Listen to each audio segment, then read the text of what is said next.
Are going to be showcasing Super Mario Odyssey and Super Meat Boy. Before we get into our first one of the day, just a few quick reminders. GDQ 2025 will be live from Pittsburgh, Pennsylvania from January 5th through 12th. Registration and hotel bookings are now open. You can go to gamesdonequick.com and check the AGDQ 2025 important dates section to learn more. Also, the AGDQ 2025 schedule is out now. You can go to gamesdonequick.com/schedule to check it out. Let us know what you're excited to see. With all of that said, we've got Super Mario Odyssey to open up the day here. I'll hand it over to our runner commentary. Let everybody introduce themselves. Hello, I am Cheese J, and I'm going to be running Super Mario Odyssey all sub-areas, and I am joined by Lucid in commentary. Hello, hello. How are you, Lucid? I'm doing good. I'm excited. All sub areas is definitely one of the most underrated categories in the game, I'd say. So I know you're gonna have some great stuff to show us. So. Yeah, it's like a top 5 CE, I think. It's one of the best ones. Oh yeah, it's great. It's just like constant sub areas. I think the routing comes down to, I think it's like 220. It's like 20 moons that aren't sub areas or something like that. Yeah, it's that few. Everything else is world peace and then sub areas. It's pretty crazy. So, wait, get ready for some sub area action. I think we're good to start right now, though. I'll give a countdown from 3, and then we'll start on go. Okay, 3, 2, 1, go. Okay, so just basic movement tech, and then we can get into what kind of defines a sub area. The first thing you're going to see me do is a buffered spin pound here. And that's just done by spinning the trip stick twice and then doing a ground pound input. And that's just kind of like a faster ground pound. And then I'm going to chain that into our roll boost by holding down the crouch button and shaking the controller. And that's just the fastest ground movement speed. And Lucid, do you know how a sub area is defined in this game? So the way I've always kind of defined it is when you enter the room in post game, Cappy has like text when you enter that's like, if you have, it's either if there's moons that you have yet to collect or purple coins, Cappy will display text that is like, we still have moons and purple coins to collect in this sub area. And then if you don't, it'll display text that's like, I think we've collected everything in this sub area. That's really funny. So that's how I've always defined it. But just in general, every single, with the exception of I think 1 or 2, every sub area has a main moon that you complete by just doing whatever the sub area kind of has for you. Usually it involves either using a capture or just some kind of different gimmick. And then there's going to be a secret moon, which some are hidden, some are just kind of out there. But every sub area, with the exception of a couple, has 2 moons to collect. And yeah, that's typically how I define it, and that's we're going to be seeing all of those sub areas in this run today. Yeah. Also, I can't remember the last time I've talked to that sign. Yeah, that was great. I barely rolled down that edge, and yeah, I got a really bad bounce. I barely rolled down that edge, and then it was just over. Yeah. Okay, Topper. This boss is really quick. And he's dead. There we go. Easy peasy. And moving on to Cascade. Do you want to explain this first trick I'm going to go for here, Lucid? Yeah, so Jay is going to go for probably one of the hardest tricks you can go for in basically any speedrun. It basically applies to almost every speedrun in this game, called Dino Skip Skip. Many people are familiar with the typical just Dino Skip, where you capture the dino and you run on the trampoline and you're able to get up to the Madame Brutal fight basically immediately without having to go through a 2D section or anything like that. But Dino Skip Skip is a slightly faster method of getting up, where you jump off a very small rock that kind of just like edges out from the wall. Very precise. It saves about 10 seconds over the Dino Skip, and it is extremely hard. So we'll see if Jay can pull it off here. This is probably the hardest shot I'm going to go for all day, so hopefully I get it. It is very difficult. A big reset point for basically anyone attempting it in runs. So I'll give it like 2 or 3 tries. If I'm able to get it, then we'll just go the other way.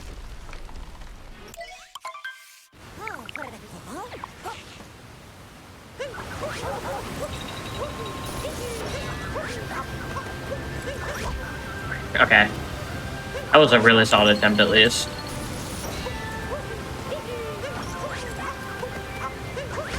Okay, I'll give it one more try and then we'll move on.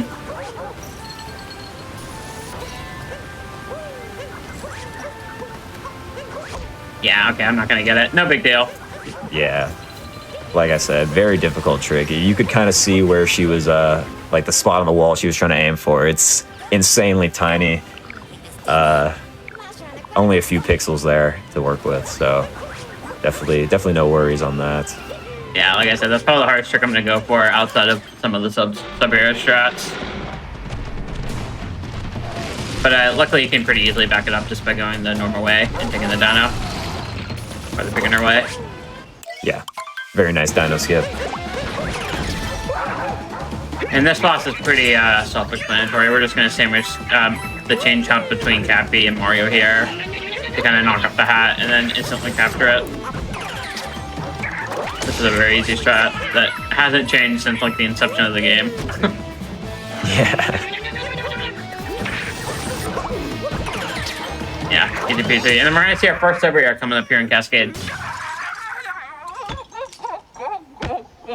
This is actually, this one's kind of underrated. I think it is pretty difficult because it's pretty easy to lose like 15-20 seconds here if you're not careful with the burbos. Yeah, I definitely think you got to know what you're doing for sure, because if you don't have the right pathing and if you miss a burbo especially, yeah, you have to go all the way back with it and with the dino, and it's yeah, it could be pretty bad. But yeah, this sub area is pretty hard, I'd say. Yeah, I mean, it's not hard in the sense that like you're really gonna die to it ever, but it is hard that you can lose like 10-15 seconds pretty easily if you're not careful. I think a big theme of the main game of this category in general is we do need to do world peace in order to hit the moon rocks in post game of each kingdom, which unlocks more sub areas, so we can complete all of them. So a lot of this main game is going to be Jay doing the sub areas that are available, while also completing the story in each kingdom that has it in order to unlock those moon rock sub areas. Yeah, I think there's only something like 20 moons in this route that are not either world peace or sub area moons. So we're just going to be using sub-areas in main game to kind of reach the moon total we need to leave. And then if we need extras, we'll throw in like 1 or 2 other quick moons. Like you saw me get above a high cliff there. That's to also reach the 250 moon total to get to Dark Side and unlock those rooms. Yeah.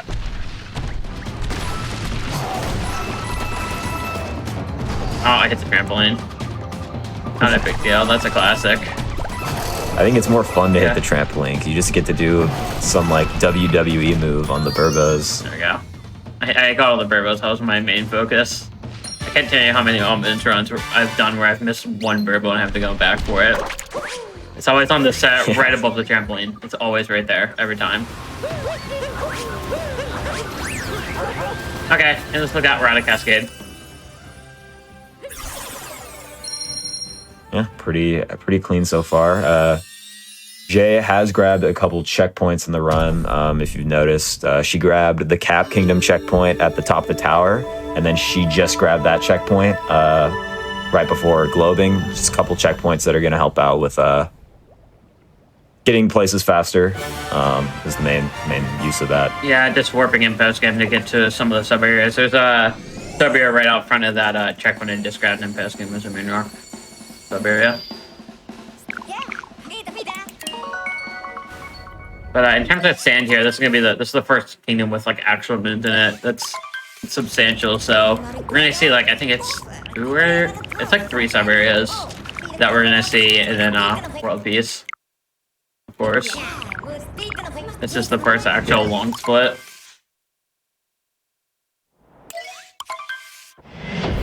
I would make the argument that sand has some of the.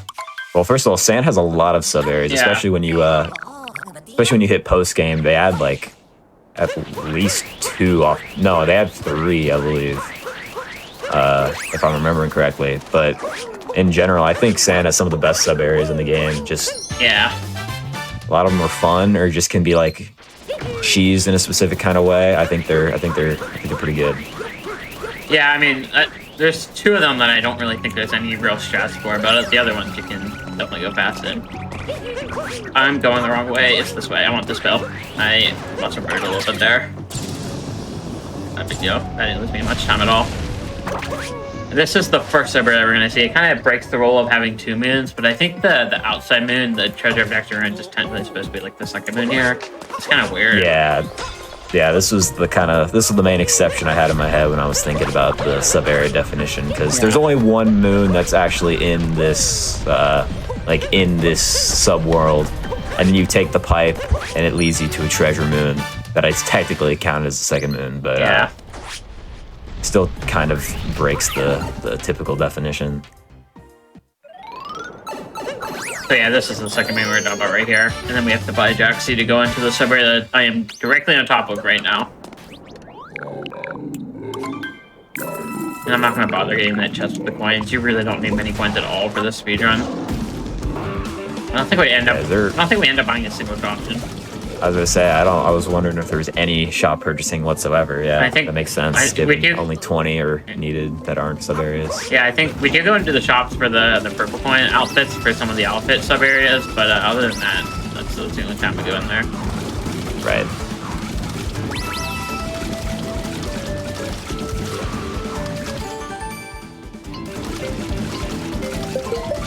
Okay. This is another one of those sub areas that you can't really speed up other than just like minimize your braking. Yeah. Also, that Notes Moon, underratedly difficult, especially like casually. I remember messing it up quite a few times. I got the RNG ball. Yeah. Perfect.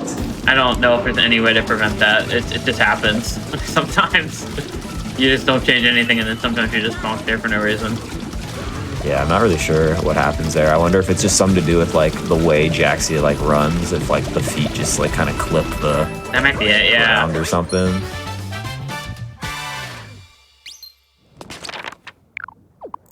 Okay, we have a we're gonna skip some of the story here with this trick here. IP clip. You can kind of explain it if you want, Noah. Although I'm gonna do the version that you don't like. Oh, no, never mind, not explaining it. No, so basically, usually to get into this pyramid, you have to do some story progression. You're supposed to collect and Jay just clicked right through. Yeah, you're typically supposed to do some story progression to unlock that pyramid door. You're supposed to do a story moon on top of the 2D tower, and then you have to go over to the Moai Island and do another story moon with shard collecting. And that's typically what opens the pyramid door. But we can do what's called a roll cancel clip. If we cancel our roll by doing a fast set of inputs, Mario can just clip through certain doors and walls in this game, and that is one of them. It saves a lot of time. So very clean there from Jay. Yeah, there is a faster alternative called IP skip, but it is significantly harder. I think it saves like 40 in this category. Because I'm not actually doing anything inside the pyramid here other than just traversing it. But it is significantly harder and really only used at record level. Yeah, one of the hardest tricks in any run in this game for sure. Listen knows how to do it. I'm okay at it. It's a love-hate thing for sure. This boss is pretty self-explanatory. You're just gonna fling the bombs back at her that Harriet throws at you. And you can stand at specific points in the arena here to minimize her hopping. There's nothing too cool we can see with Harriet yet, but in Bowser we'll see some pretty cool stuff. And in Darkside, hopefully. Yeah. Typically with the Harriet, or the brutal boss fights, if you're not familiar with them, they are pretty simple. Like Jay said, there is some very cool tech you can do with the Harriet fight in Bowser's, and then Dark Side makes it a little bit harder, Moon Gravity, and you have to do all four brutal fights back to back without much healing, and then a mech fight after that as well. So makes it a little bit harder, but typically across main game, we're not gonna have too much trouble with the brutal fights. Yeah, we're gonna see our first sand sub here coming up here too. This one, This one's pretty quick. The two we're going to see here back to back in sand are both like really fast.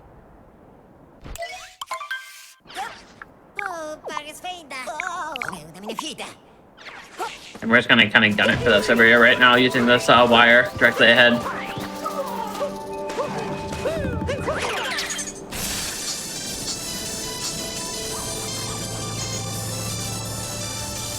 we're going to drop off early so I can capture this bullet bill and then fly to the sub area. And I guess something small to mention is I'm pressing Y once and then shaking for the first bullet bill, and then if you let go of Y, you get a little bit more speed with the bullet bill there, just to make it a little bit further with it. It's more important in the underground section coming up. I'll let you save a lot of time there.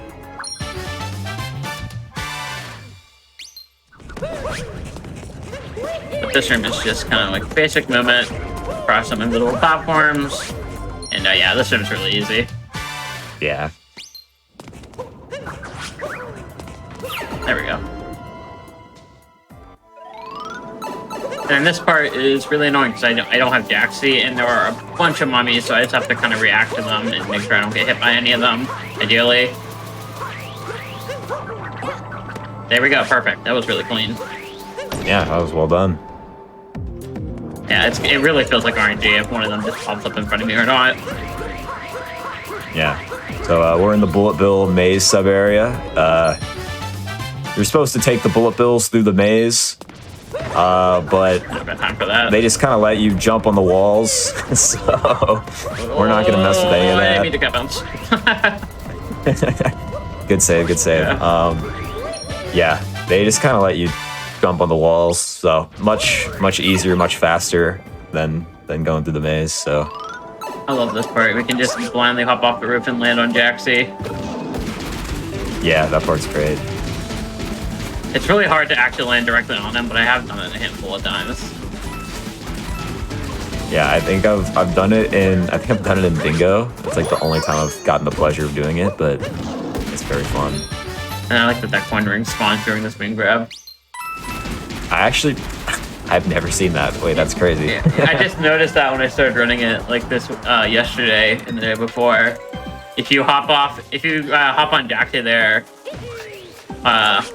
while the min's spawning, which I think is faster, yeah, the coin ring will spawn. Because you have to take Jaxi like directly to that min anyway, so you might as well just hop on him while the min's spawning while you're waiting. Oh, got it. Yeah, very cool tech right there. Instead of waiting for the bullet bill, you can kind of cap bounce towards the bullet bill and cap bounce like right before Cappy would hit the bill. So you get your cap bounce back, but then on the way back, Cappy will hit the bullet bill once because the bullet bill has a hat on, so it normally taking a death. I messed that one up. Yeah, normally takes 2 Cappy hits to capture the bullet bill because the bullet bill has a hat on. But by doing that tech, you're able to take the hat off and then quickly recapture the bill. So like that, very, very cool little tech there. And we're in the Necro tech fight. Yeah, there's not really too much you can do in this fight other than to speed it up, other than just like capturing the fist bash and then running down the middle of the arena here. This one is kind of like auto-scroller-esque. It's kind of scripted. So, little bits and things you can do, but there's like no base skips you can do. Like the brittle fights.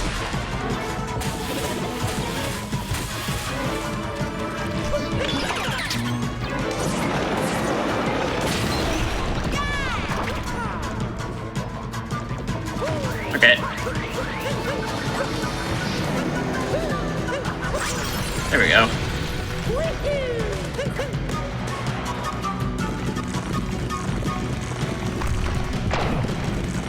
And then because I have the health, I'm going to take an intentional damage boost here. I don't know if that actually saves any time, but the hands are closer to where they're returning, so I want to imagine it saves frames.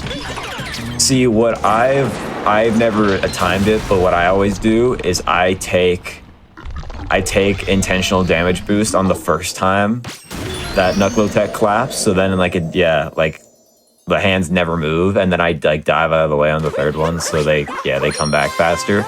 I've never timed it, but it's my. I got a sneaking suspicion that that's the play, but Yeah. I just instead of like confirming that, I just never time it.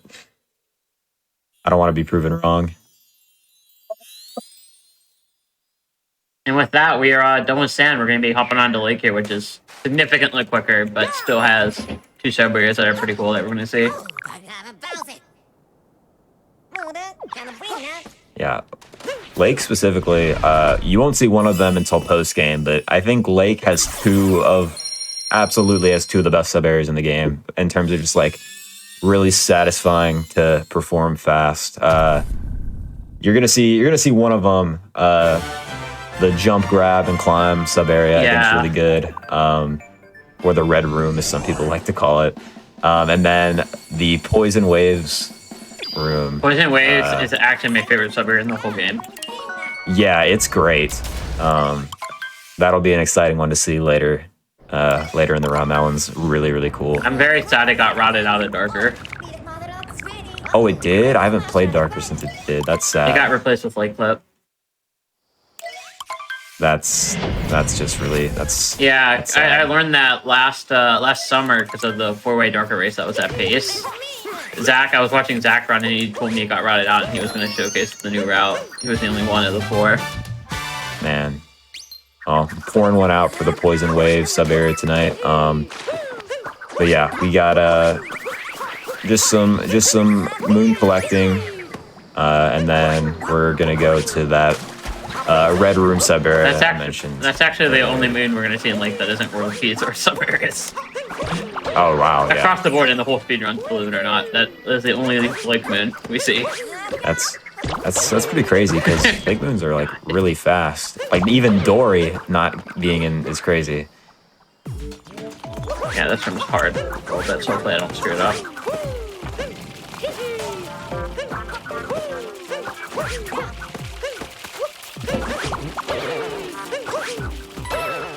Okay.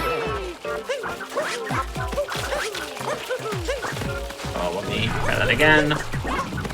It's not gonna work. I'm just gonna wait. I'm just gonna do that. I screwed that up. Yeah. Get the height. Fair play. Still well done. You're supposed to usually use ledges, and you like kind of grab the ledge and go across very slowly, but skillful platforming allows you to just kind of cruise through it. It's very, very satisfying to do. And then this sub area, we kind of skip the whole thing pretty much. Yeah. We don't do this room correctly at all either. This one actually doesn't get seen like ever, other than all moons. No. Yeah. And Talkative. I like this one as well. This one gets seen a lot in Talkative. Yeah, that's true. I actually screwed it up there, but you can do a spin pound instant roll cancel off that edge, and I actually learned that shot off Lucid. Believe it or not. Oh, really? Yeah, I was whenever you were grinding Talkative, that's how I learned it. Oh, yeah. I used to just long jump across the edge, but if you get the instant roll cancel, it's a little bit faster. Yeah, I should also note that's absolutely not how you're supposed to get that move normally. You're supposed to just kind of... The whole gimmick of this sub area is you use zippers to like let down like platforms for you to cross, and you're supposed to unlock a zipper that unlocks another zipper that kind of like falls down into that onto that little platform where the moon was. But instead, we just kind of jump, around the wall, and there's no death boxes or anything. They just kind of let you go right down there. So not too bad of a jump, but nice little time save there. And we're in the Rango fight. There actually is, believe it or not, there is a death plane there around the corner. It's just in the sky instead of any lower. Oh, really? I didn't know. Yeah, that. if you go a little bit too far forward, you'll hit a death plane. Like a little bit. It's like directly ahead of the door. If that makes sense. Off to the right, directly ahead of the door, there is a death plane. That's like on the same level as the door almost. I did not know that. Yeah. I don't know. I've never seen anybody hit it. I don't think I've hit it. Yeah, it's really weird. It's really hard to actually hit, but it does exist. I think I died to it once in practice, just getting like a slightly wrong angle.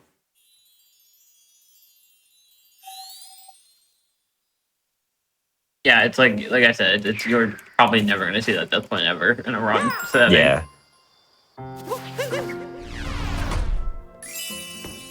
Okay, on to Wooded.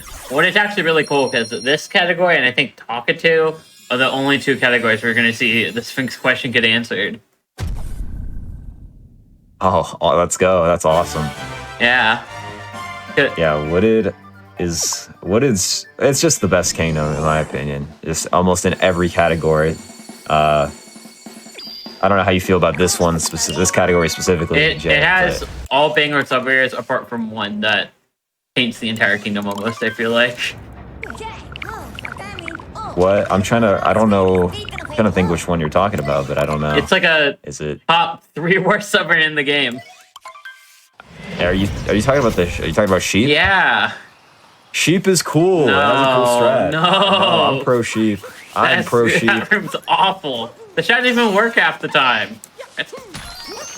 All right, well, that's a post game. That's a post game sub area. Chat can let us know it's a good sub area or a bad sub area when we get there. I think the strat. Don't get me wrong. I think the strat's cool, but it's just annoying that the strat doesn't work the same way every time. Even if you do it, like it is a little. I just hate how finicky it is because it feels like you execute it the same way every time, and then you get different results. Yeah, I get the frustration, but also. But the strat's sick, so that's where I'm at. I just don't like sheep in this game. I think sheep are some of the most frustrating things in this game, like across the board. Yeah, well, I agree with that generally, but I just think that's like the one place where sheep are kind of used in like a unique, like fast way, which I think is cool. Also, we just glossed over that beautiful pipes movement. This is if any of you are familiar with the any percent run, you're probably familiar with that room. One of the only sub areas that's fast enough for any percent. It's been in any percent since like the inception of the category. Yeah, it's a very, very cool area, and it's progressed a lot over time. Yeah, with the main flip, which I mean, I didn't show this here because it's super difficult, but yeah. Yeah. And even without the main flip, that room is still sick. Yeah, for sure. Especially for new runners too, like getting a clean pipe cycle is one of the most satisfying things you can do. Okay, and then we're gonna skip like so much stuff here with this next bit of movement. Oh, if I could get a good clean roll cancel. There we go. And then right there we skip a fire road, that saves 2 seconds, and then this is power skip here. We're skipping the power with a triple jump. I never get that spin on there ever. Cool. Still very clean. Yeah. Well done. Yeah, we skip like everything that's intentional there on that little bit of movement.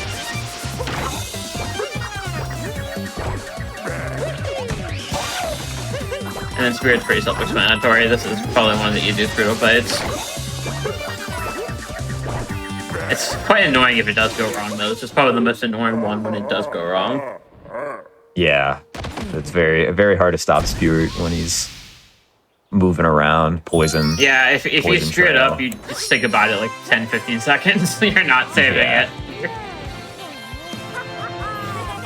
I feel like it's also pretty easy to die if you screw up that strat enough. Because it's such a hard backup. It's so easy to take 3 hits before you even know it. Yeah, for sure.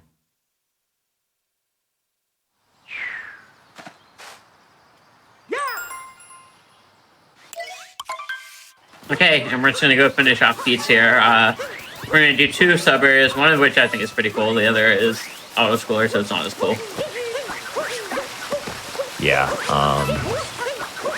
Yeah. The first one's gonna be a Flower Road related sub area, and then the next one's gonna be using these tanks. They're called Sherms, which is an awesome name for the tanks. And yeah. That one I think is pretty cool.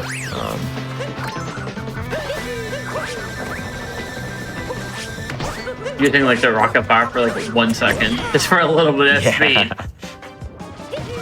The sub area has a cool start, I think, but then the second half is kind of lame because you can speed it up quite a bit here at the start. by hitting this piece switch early and then jumping backwards.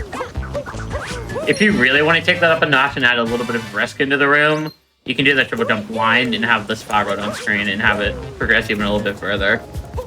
Yeah. That's just extra risky that I don't really want to bother with. Oh, great, I didn't get the wall jump. Which is fine, that's not really a time loss. Yeah, and she triggered the flower road before the moon just because this kind of have to wait for this. Now, fun fact, you can actually make the jump from that platform where the question mark blocks are to this moon. It's in Kaizo. It is in Kaizo mode, which is a difficult mod for the game. It's stupid hard. I think whenever Dangerous was doing his casual playthrough of the mod, that was like, I think that in his entire 880 playthrough, that was the one moon that caused him the most deaths across the board. Yeah, it's even more. The jump's horrible. Yeah. It's not viable to do consistently. I think, and you lose so much time. Yeah. If you miss it, it's just not ever gonna be worth it. Even that, it is cool. That jump caused them more deaths than even stuff like Brunchin. Yeah, it's not for the faint of heart, can tell you that. And then, yeah, we're in a much better, much cooler sub area. I love that strat with the Burbos there, where if you just hug the left, you just don't get hit. Yeah, there's definitely some very niche like tech you can do. Even like the dram you did at the beginning, where Jay spawned the moon and then threw Cappy back at the tank before going to get the moon, and then right after collecting the moon, she shook, and Cappy homed back in to capture the tank, which saved a little bit of time doing movement back to the tank. Very, very nicely done. And then that jump around the corner, I also love. I do that all the time in Talkatoo. If I get either of the moons in that submarine in Talkatoo, I always do the jump around the corner and then combo with the story moon. Yeah, I think this category in general has just kind of some very small, underutilized stuff that you don't really see in other categories, but it's pretty fun to do. Yeah. Definitely a lot of unique stuff in all sub areas. And yeah, we're almost done with Wooded here. Just torturous boss fight to finish up the kingdom, and then we're good to go. Yeah. If you do sub splits for this, that's something I noticed. If you do sub splits for this category, on the second sub split after Spirit, this boss fight is like half the split. Believe it or not, wow. That's how long it is. Yeah, this is a very long boss fight. Really does not need to be as long as it is. Yeah, it's like actually like 2 minutes. Or like 2.5 minutes from the start of the boss fight till moon or globe fade out. Yeah. And there's really not too much you can do to speed up. I'm gonna try to go for speeding up boy here. I'm not like fantastic at it. I don't understand typically like what I need to do to get the speeding up boy. I've just tried to start adding, and I think I have it here. Is this right? Do I have it? Is it? You have Speeding Up Boy, which yes, that's the name. It has 2 elements to it. The first one is the speed you get when you actually hit the Y button and are like boosting, and then there's a part of it. The second part of it is having almost like recoil when you land. That can be removed. So I think you got the speed at some point, but you didn't have the the no recoil when landing. Yeah, I just tried to start adding it this week because I don't know. I understand you have to jump off the boost pad, but I don't know exactly what the trigger is. Yeah, the boost pad. Yeah, jumping off the boost pad gets you the speed, and then jumping onto the spawner is in a specific kind of way is usually what stops you from slowing down after landing. Okay. Well, I'll need to mess around with it more. It's not like a massive time save. No. But yeah, just like that, we yapped about Speeding Up Boy for a little bit. The boss is done. There we go. And then we're going to be just grabbing the moon and then leaving and going on to Cloud, which is literally just a boss fight. And then we are going to see Cloud in post-game. We see every single kingdom that we go through here in main game, we see again in post-game. Yeah, it's not often in categories where that we have to revisit the super short boss fight kingdoms being Cloud and Ruin, but they do have sub areas in post game, both of them. So we get to see Cloud and Ruin revisits, which is super interesting. Yeah. Cloud literally has one sub area we're gonna do in post game. That's it. Yeah, and then Ruined, I believe, has 2. So pretty short visits, but definitely nice to see them nonetheless. If you're a Cloud and Ruin fan, which I don't know how many Cloud and Ruin fans there are, but Ruin just makes me upset because there's so much wasted potential. oh yeah, for sure. Cloud, I mean, Cloud's a fine concept, like, but having it just as like a boss arena essentially is fine. But Ruin could have been incredible had they developed it more. But unfortunately, Like I feel not the case. Like we mentioned Cosmode earlier, and I feel like Ruined and Cosmode is so cool when they really didn't even change the kingdom that much. Right.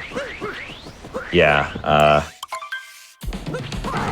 Definitely. I feel like some wasted potential, but Yeah. it is what it is. So we're in the first Bowser fight. Pretty simple stuff. You're gonna see Jay doing some strats to make the fight a little bit faster. Normally, you have to you get this hat, and then Bowser kind of jumps around, and you have to chase him to the platform he stops on. But if you we do what's called fast hats. Basically, Jay gets the hat instantly and like right next to Bowser. So before Bowser's able to jump away, Jay starts punching and basically completely stops the phase where Bowser's jumping around. Saves a lot of time. And yeah, very cleanly done. And then Lost is just any percent as well. There's no sub areas on Lost until post game, so we just have to grab the fastest ones we can to leave, and that's just by doing the 80% route. Yeah. Wow, and that's crazy to put in perspective because, like you said earlier, only 20 moons we collect in this category are non-sub area moons, and 10 of them are just in this kingdom. Yeah. Which means across the rest of the game, we're getting 10 moons that are non-sub areas, which is pretty crazy. So yeah, just gonna be doing some classic any percent stuff here. And Listen knows that my Lost is slightly improved because of Pace Summer this year. Because of the relay we had. Yeah, there was a relay. It was 2 teams of 14 people each, and we had 1 kingdom per person. And Jay was our team member for Lost. Did a great job, led us to victory. Yeah, world record holder Town 18 was on our team. He told me get a 210, and I did. And so it was. Yeah, pretty clean so far too. Lost is Lost. The stat that I always, or not stat, but Lost has the quickest time between moons out of any kingdom in any percent routes. Like you're getting a moon every, I forget the exact number, but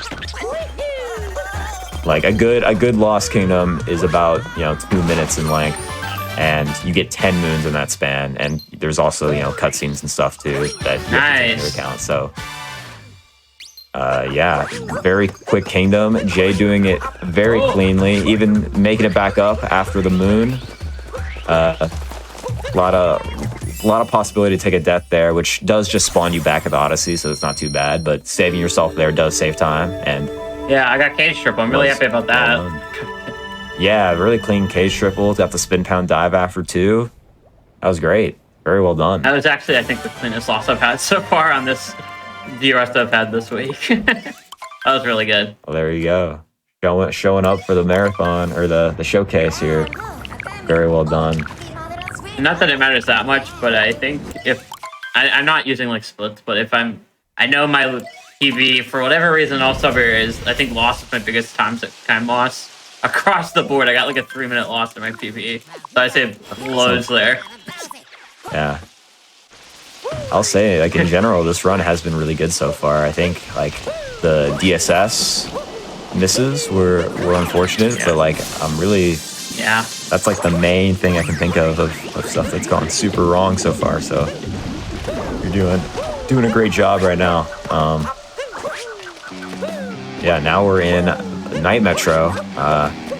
No sub areas available before beating Mecha Wiggler, so this is also going to be very similar to any percent. Gonna get a couple moons that are just kind of on the way to the Mecha Wiggler fight, and then after that fight, Day Metro will open and we'll have access to a lot of different stuff. This is one of the moons that's not in the 8% route right here in Night Metro, but we kind of go over way for it a little bit. Oh, good Valley Dive. That's my favorite. I don't know if this is gonna work. It's back up so awkward. Yeah, very cool backup, but definitely pretty difficult. I would just warp, but I'm already committed. I just realized I got that checkpoint. Nah, that was way better. That was way cooler.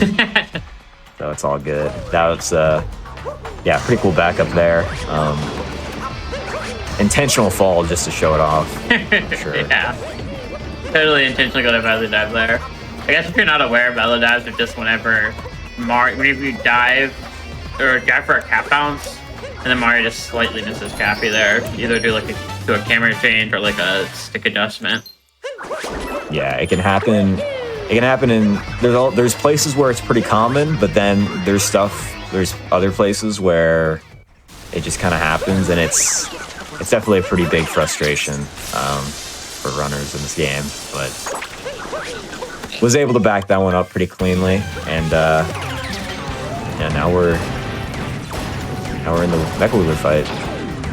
Something I was thinking about, and I'm obviously not going for it, but I almost feel like doing Giggler has to save time in this category. It has to somehow. It probably could. I mean, you're getting a moon for free during the boss fight. You should be able to route another one out. Like I feel like there's almost no way Giggler isn't fast. It's not in the power code I'm following, and I don't think World Record does it, but I feel like it has to be fast for this category. Yeah, I don't know if testing's been done for it. Basically, well, yeah. For the audience, Giggler is one of the newest, I think it's the newest big time save that's in the any percent run, and it's in other categories as well. You can actually, after that first phase that we saw Jay do, very nice 2-cycle by the way. In the first phase of that boss fight, after you complete that, you can uncapture the tank and you can clip out of bounds, like doing a damage clip on the Wiggler. It's similar to like some of the moon clips that you can do throughout the game, but you do it on the Wiggler and you can go out of bounds, and during the waiting phase where the Wiggler is just kind of running back and forth throughout the arena, you can collect the Iron Girder moon, which is available in Night Metro, like during that waiting phase, and it allows you to not have to collect that moon later in Day Metro for any percent in some other categories. So that's it's a very cool strat. So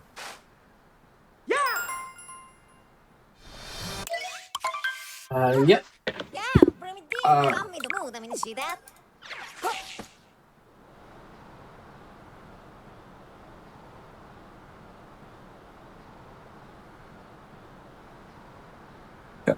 Looks like we're having a little bit of issues on the tech side, everybody, so we're going to have to take a quick break here. Sorry about that, everybody. Hello, everybody. Welcome back to the Games on Quick Hotfix. Sorry about that. We had a little bit of a technical issue, but we should be all good. Just before we get back into it, a quick reminder, you can join the official GDQ Discord and add the Hotfix role, where you can keep up tabs on upcoming events, talk with staff, and more. You can use !Discord in Twitch chat for more information. With all that said, whenever you're ready, if you just want to give a quick countdown. Okay. 3, 2, 1, go. Okay. Day Metro. yeah, we are back. Day Metro, I actually don't know if this is true. I think does Metro have the most sub areas out of any kingdom? I think that's what we were thinking, yeah. I think Metro probably has the most sub areas out of any kingdom. Yeah. Lots of different stuff happening here. First one is this rotating maze. There's gonna be there's definitely some cool stuff you can do here. Lots of different strats. Yeah. But in general, it's an annoying one, I will say. There's like a strat you could do where you could like slip Pappy through, but like if you're not getting it 100% consistent, it's not worth going for, I don't think. Yeah.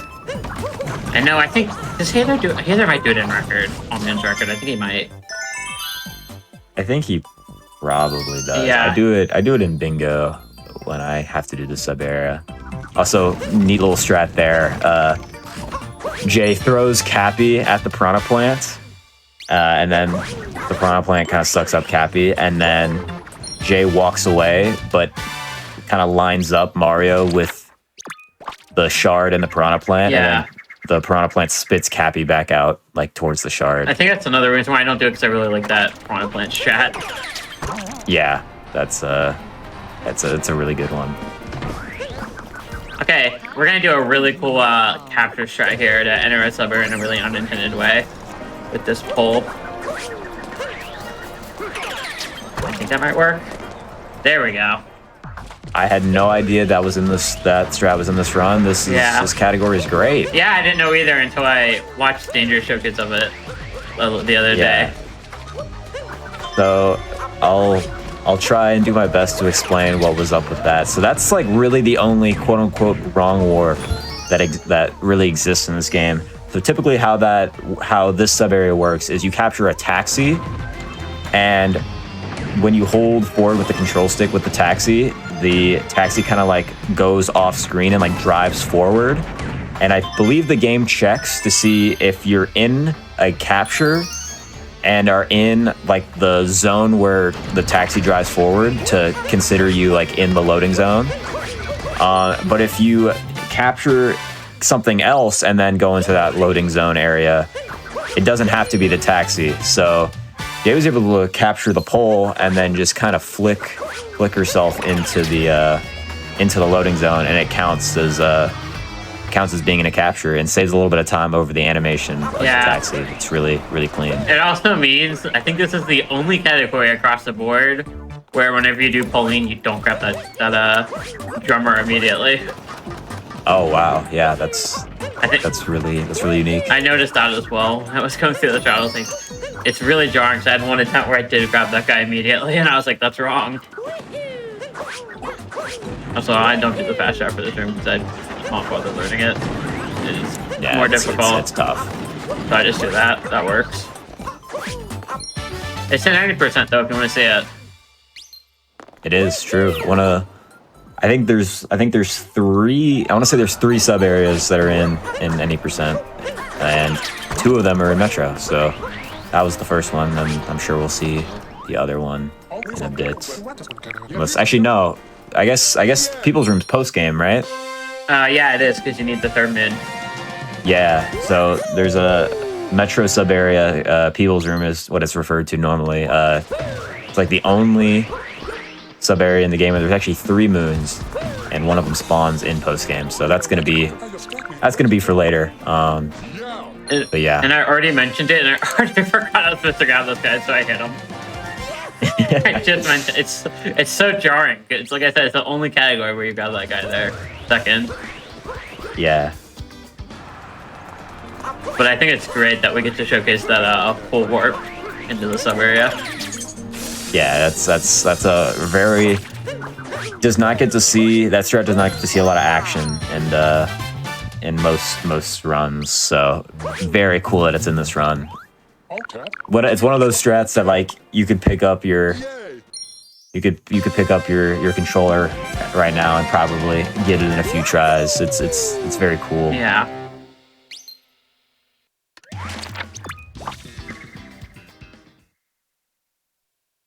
Okay, last musician here, and then we're gonna go on to finishing piece here. This kingdom definitely has the coolest piece out of any of the kingdoms, I think. Oh yeah, for sure. Just with the festival and everything. Yeah. Definitely up there. And we brought up Plasma Mode earlier. I think Plasma Mode takes the festival and makes it even better somehow. Oh yeah, absolutely. It is so like I didn't think it was possible, but they managed to do it. You can in Plasma Mode you can climb the outside of the buildings, which is so cool. You get to like explore the streets during festival mode, which is something you never get to do typically. Yeah, now we're in a pretty normal sub area. Oh! Dino jump scare. Tower 18 jump scare. Yeah, so this is a fun one. This scary looking dino chases you. You gotta expertly avoid him. Get some purple coins. Get some moons. Yeah, this one's another one of like the auto score type suburbs though. Yeah, not really much room for actual speedrun time save, but a fun one nonetheless. Yeah. The dino tragically falls, and just like that, we're out of here. And this one, oh, I got okay. That was fine. This has one of the hardest pipe tricks in the game, I think, right there. Oh yeah, probably. Are we we're gonna be seeing sewer clip action? I'll go for it. I'll give it a couple tries. Oh, let's go. All right. I'll get just because you brought it up. I'll give it a couple tries. Oh, good start.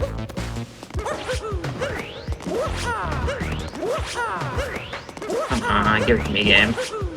It's not been very kind as of recent. There we go. Okay. Oh, let's go. Look at that. I knew I had to bring it up because I knew you were telling me that you're pretty good at it. Yeah, that's another example of one of those roll cancel clips that I talked about briefly in Sand Kingdom for the IP skip or the IP clip. That one that Jay just did, sewer clip, very, very difficult. Yeah. But it's so weird because on my attempt last night, I lost a minute to it, and I just did it fifth try there. That was great. I feel like I'm one of the better ones at it, and it's still hit or miss for me. Yeah, it's very, very difficult, and in categories where you have to collect the moon in the sewer, like you do in this run, it really does not save much time. So, not typically worth it for a lot of people, but I mean, Jay making it look easy. Yeah, I don't know. I've been getting lucky with the roll cancels today. I don't know about all that. I feel like you're just killing it. I don't know. Sometimes the roll cancels just unclick, and then I just don't know what goes wrong if I can't get it. Yeah, that's definitely fair. All right, we're like the best part of the game. Yeah, love the festival.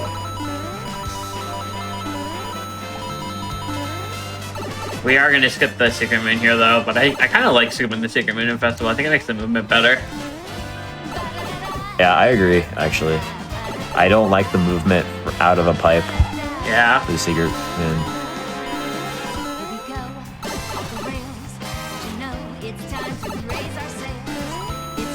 Because if you skip it, you can kind of just run across the bottom here, just like that. Yeah. Yeah, the barrels are on a cycle, actually, in Festival. So if you go the same speed, you will get, the same cycle every time. And there's like definitely a cycle you can get on where you can like clear through this very quickly, as Jay is doing. Very nice little crouch jump there to Get some damage. Make that jump a little faster. And then Whoops. damage is not too bad in this in Festival because you can just kind of damage boost through everything. Very nicely done. And then you don't have to wait for the health refill that you usually get because of the thing of Multi-Man. No, I didn't get the first person. That's my one screenshot spot. I didn't get it. If you watch me do World Peace, a run that has World Peace in it, I go in first person there, and then I always get screenshots. Because it's like the one spot in the game where if you go in first person, you actually get like a different camera every time. Yeah, very, very cool. And just like that, Metro is done. Yep.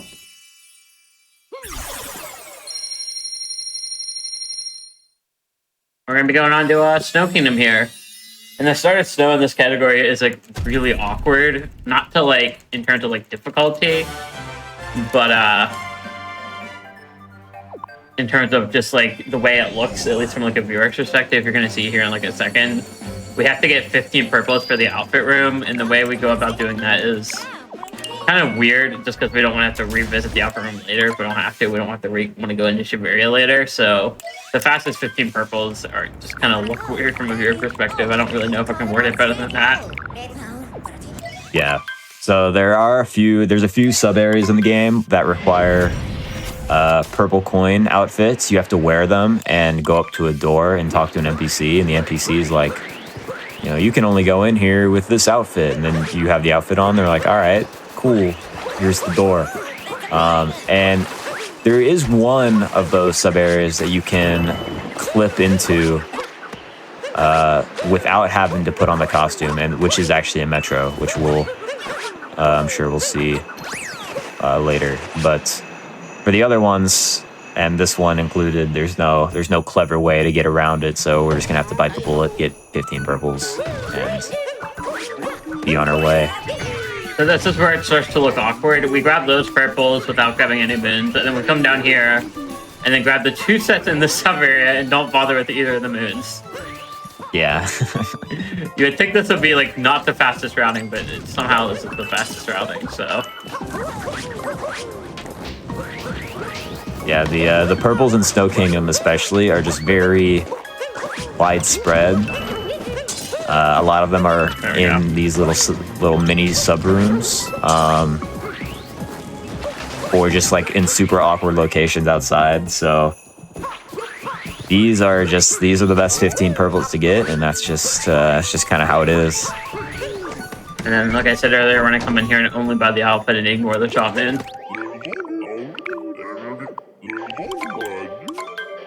And then this sub area where I'm gonna go into is infamous in the almonds category. Almonds and 100%. Yeah. This is jump farm. This is the sub area where most runners jump farm. This is the only spot in almonds I put on the Joy-Cons. Yeah.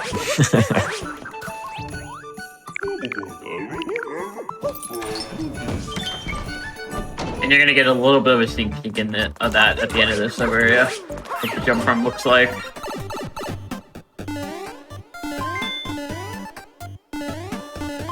And I like to go backwards to the shard and take an intentional hit. Work. And then I'll take another hit there. And hope I don't die to this Koopa. There we go. And then I'll have to get my health refilled here, but there's just so many spines. It's almost impossible not to go. It's almost impossible to go fast without taking at least one hit there. Yeah. So yeah, the damage refills happen after taking damage and then collecting a moon. There's a little health refill that you get, and it's about 2 seconds for that health refill. So if you're not able to do it hitless, that's only, less than 2 seconds slower than taking the damage, then it's probably best to just take the damage. And then even taking 2 hits of damage and being on 1 health isn't any slower for the damage refill. So taking the second one also does not come with much of a penalty. See if I can get this moon clip. That's not been super trying recently. I think I got it. Thank God. There we go. Yeah, well done.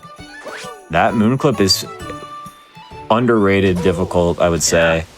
The thing with moon clips in this game is they all have different, they have slightly different timings, each one. So a lot of times the timing kind of gets messed up in your head, and it's easy to miss moon clips by mistiming it with another one. But very well done. Yeah.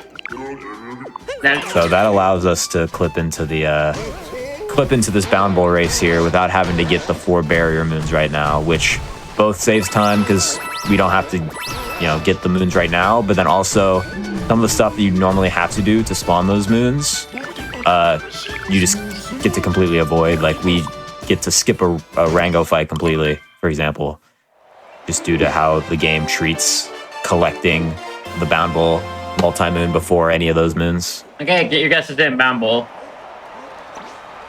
Yeah. Good guesses for me are 54 to 56-ish. Or I guess anywhere from 54 up to a minute. Yeah, I'm gonna go 55-25. I invite you and just go 55-24. It's a fair strategy. You can do that if you want. I'll lock it in. I've actually never practiced a spam ball once in my life. The only time I've ever done it is speedruns. Yeah, it's a weird one. It's not necessarily fun to practice, but it is satisfying to practice. I'll say a little bit. It's fun to. It's getting a good time, and it feels pretty good. If you practice it, you can get into like the 50, even 49 range if you're really good. 55-14. Oh wow! All right, we were kind of close actually. I think that might be a PB for me, actually. I don't know if I've actually... I said 54. I don't know if I've ever actually gone in the 54. I mean, it's one of my best ones ever. That was really good. Yeah, that was great.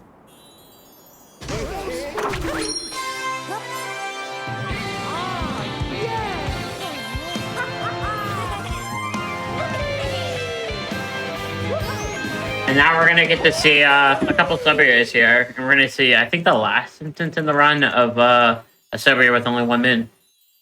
Yeah. There's a little puzzle room moon that weirdly there's another one in Lake. That's not a sub-area. That's the same concept. Like it's like a sliding puzzle, but that one, which also has only one moon, but that one isn't a sub area, but the one in Snow is. Makes absolutely no sense. And there's another one of those in Metro too, but I think the explanation for the one in Metro is because it's in like a World Peace type area. Yeah. So that one makes at least a little bit more sense, but the Lake one is just I have no idea why it's not a sub area. Yeah. I'm not gonna get that fast shot, I don't think. I think I missed the cycle. Oh, don't pick a hit, please. Yeah, I missed the cycle. No biggie. We just wait a minute here. Wait a second. Yeah. No big deal. This is one of the... I don't think there's not many sub areas in this game that completely take Cappy away, but this is one of them. And it can make movement a little awkward sometimes, but... Oh no! Make it! Ah! Oh, that was... I rolled too. I thought really unfortunate. I thought I had that. Yeah, the Goomba was not your friend there at all. You know in 2P, listen, you can clip out of the inside of that room and fall into the outside of the moon on top. Using jump. I did not know that. That's really cool. It's using jumpless to get that outside moon jumpless. Huh. I'm learning new stuff today. Here we go. Yeah, 2-player mode kind of breaks that room. Yeah. I believe it was discovered by Super Mario Odyssey veteran Helix Snake. Wow, wait, actually, that's crazy. It's not a name you hear ever anymore. Yeah.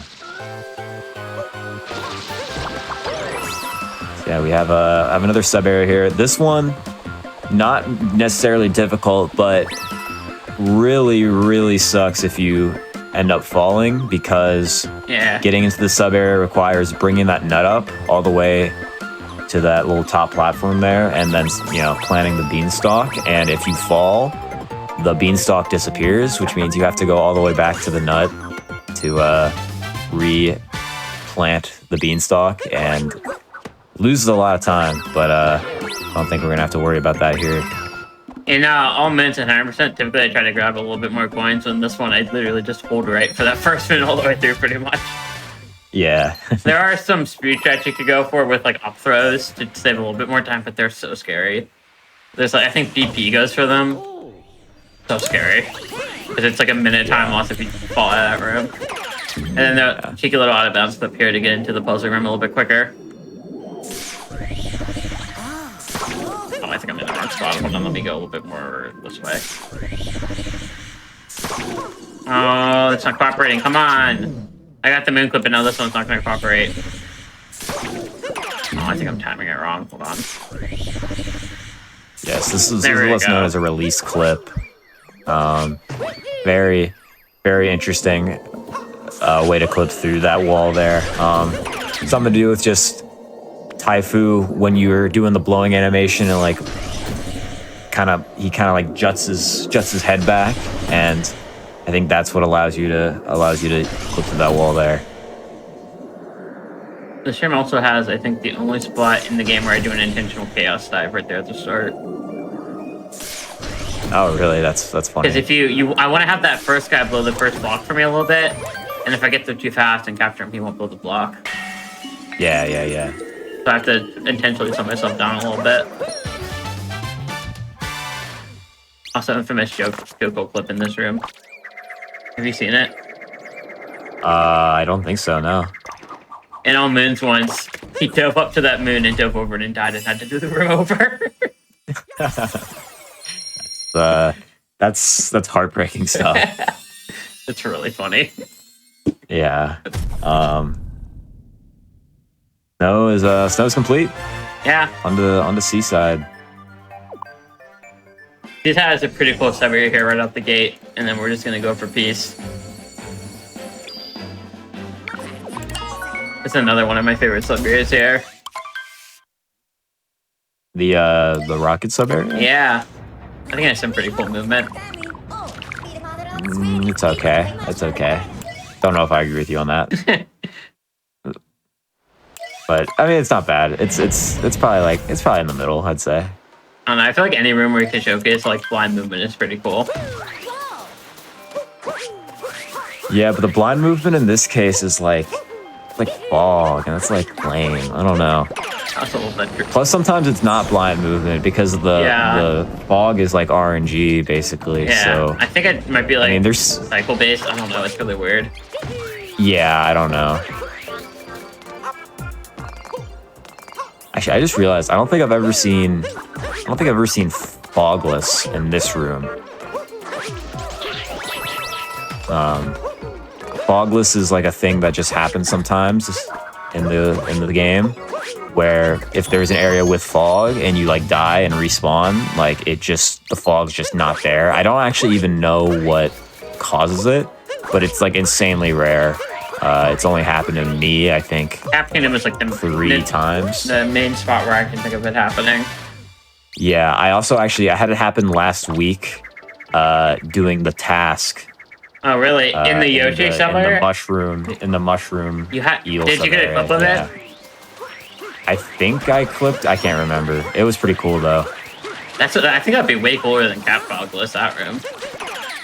It was interesting, yeah, because you could see the eels like down below before they like snap up at you. It was pretty crazy.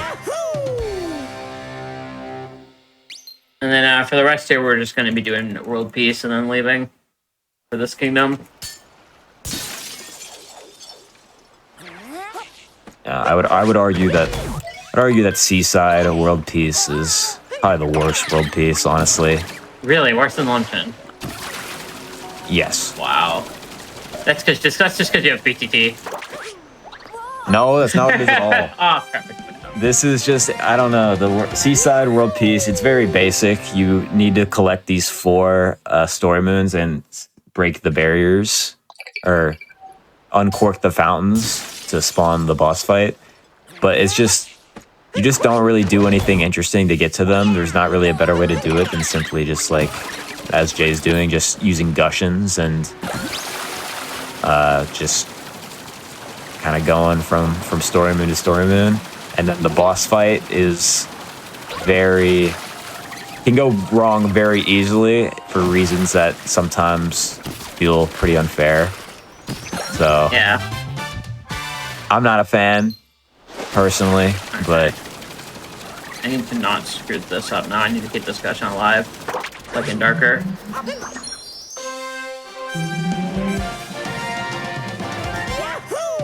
If I keep that Gushin in that corner there, you won't get despawned by the moon get cutscene here like it typically does, and then I can fly him over to the hot spring a little bit quicker.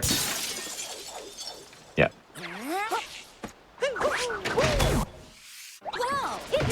I will say though, from a viewing perspective, the boss fight that we are about to see, if it's done well, it is pretty cool. It completes the fight considerably earlier than Oh my god. you would in a casual playthrough. So Good RNG, by the way. I almost took that hit. Do you know this boss's name, Lucid? oh, don't put me on the spot. I know. Mollusk Lancier the third, Dolphin of Blaine. Brigadier Mollusk is a defendable Blaine. Yes. I forgot about Brigadier. Yes. Yeah, of course. So yeah, we're gonna be up in a brawl against Brigadier Mollusk Lancier the third, Dolphin of Blaine. Yeah. Very rolls just right off the tongue, and yeah, he's gonna spit these little balls at us and kind of run around, and we have to. I don't need this. What am I doing? You gotta hit him in the head a few times. Oh, that's not great. I didn't want you to hit there. I should be fine. Yeah. So you hit him once, and then he kind of like runs away, and the goal is to kind of like beat him to the spots that he would normally go. And if you're able to do that successfully, the boss can thank you very much, do all sorts of different stuff. Catch up to me. There we Typically, go. what you want is for the boss to clip into this hot spring island right here, and you're able to kill him much faster than you would normally. The camera's doing some jank stuff to me here. It's right here. Oh, I missed him. He's not clipped. My bad. This is one of the hardest shots for me, and it's only because for the reason that I don't know how to claw whip. That's like the only reason it's hard for me. Yeah. So. Yeah, it's tough. Claw grip there helps a lot because for some reason, well, not for some reason, if the boss is not on screen, the camera loves to just kind of automatically like try and shove the boss in your face, so it like turns around on its own. But by like slightly moving the camera stick as it tries to do that, it kind of counteracts that, but requires claw grip in order to do that while holding, Y to use the Gushin. I can't claw grip. I don't know how to do it. I've never been able to figure it out. Yeah. So what I'm trying to do there, at least as of recent, is I'm trying to hold Y and B and do the thumbstick all with my right thumb. And that sounds very difficult. It's not easy. I've done it successfully a handful of times, but it's not easy. I'm also trying to spam camera center there too, because that seems to help, which is why the camera looks a bit weird. But it's like the hardest spot in the game for me, for like camera control. I don't think there's any other spot in the game where I have to use the buttons and control the stick at the same time. Yeah. Okay, But spirit time. don't have to worry about it anymore. Spirit time again. 203. Yeah. Everyone's favorite Brutal. My favorite Brutal, personally. I just think he looks the coolest. And I like his name. His name is crazy.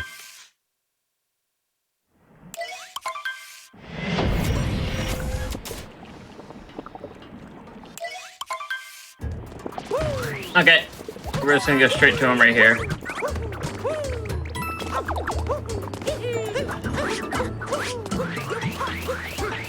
There we go, that works.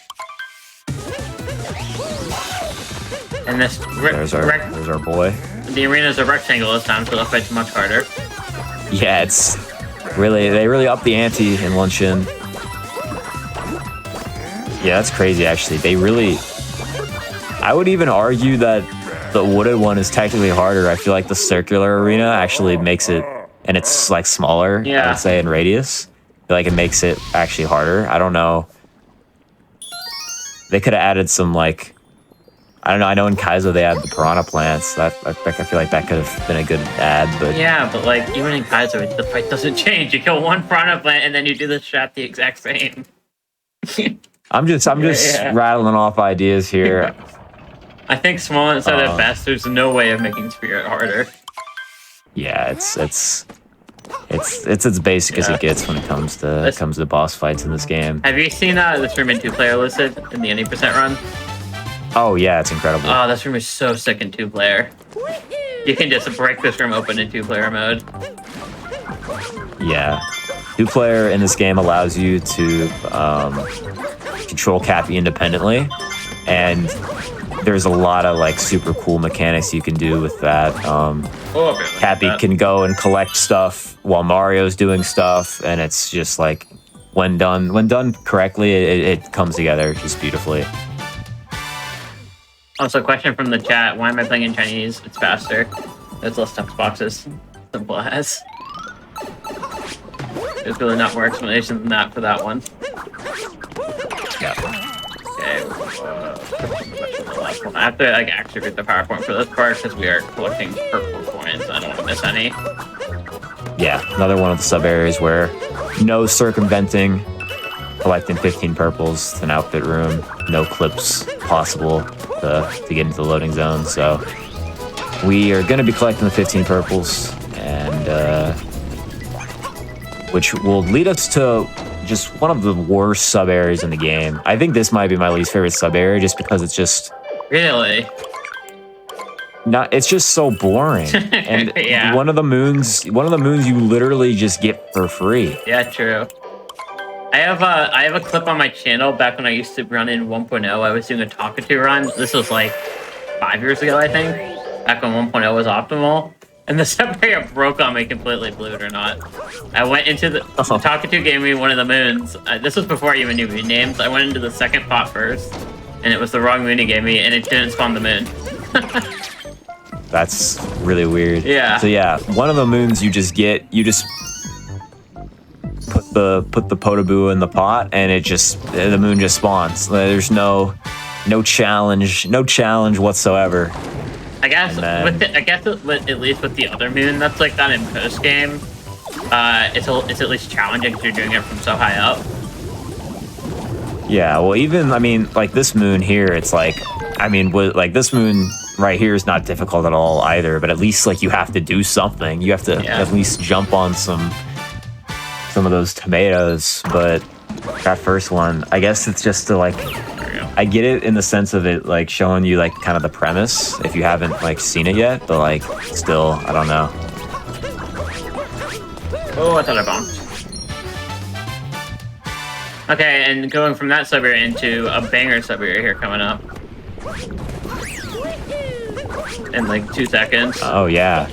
Actually, I stand corrected from earlier. I think I said there's 3 sub areas that are in 8%. I completely forgot about luncheon.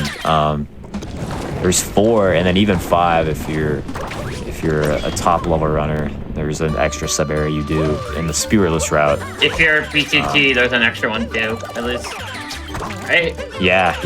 In luncheon, there's 3. Don't you get do you do both in that in the cheese? Oh, really? Oh, that's frustrating. That's really unfortunate. That's just frustrating. The wall just ate my calf throw. What are you gonna do? Yeah. To answer your question in BTT, they just do the secret, and assuming they still do that. I know it's not as fast as it used to be, but I think it is still technically a little bit faster. I might be wrong on that though. Okay. But yeah, this sub area is always in 90%. It has been since the beginning, very similar to the other ones. There was a period where fast. I was routed out. Do you remember that? No, I actually don't. It got replaced with the magma room. Because people thought that was faster. Actually, there's a chance that I did used to do that, actually, like really early on. That I might just not be remembering, but that was a long time ago, so. Speaking of the cheese room, this is like one of the worst areas in the game for me. I don't like this one. Yeah, I don't like this one either. Luncheon actually kind of has a lot of stinkers, I would say. Post game, it's awesome, but before post game, yeah, it also has one of the best sub areas in the game. Yeah, BCC. Yeah, for sure. And then, but a lot of the other ones just not. Well, I like spinning athletics a lot too. Yeah, spinning athletics is alright. Have you ever tried a jump lift? Yes, I have done a jump lift. I have not. I've never tried that. Yeah.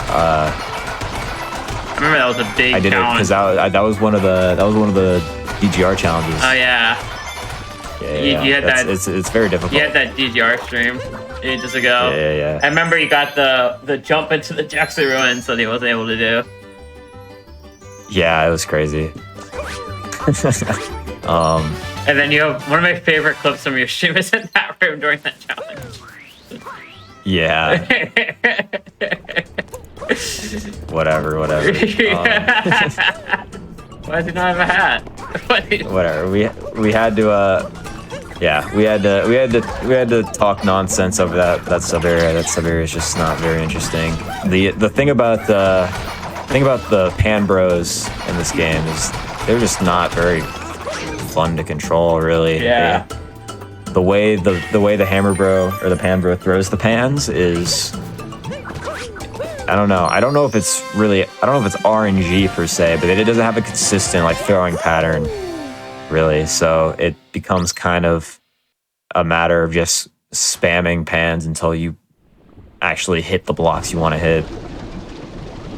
Yeah, this next server is pretty cool, I think, too. I like Magma Path. Yeah, this is a cool one for sure.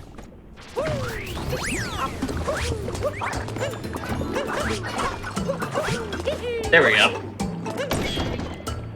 I don't do it the absolute fastest you could possibly do it, but I think I do it pretty good. I skip. Yeah, there's some very like small strategies you can do here. But I just skip out on like I think 2 boosts, 2 shake boosts at the start there that any percent does. yeah, there's also like there's a very small like camera manip you can do as well that like is basically top level exclusive, but that's so insanely marginal. Yeah. Okay. The camera doesn't want to cooperate with me there.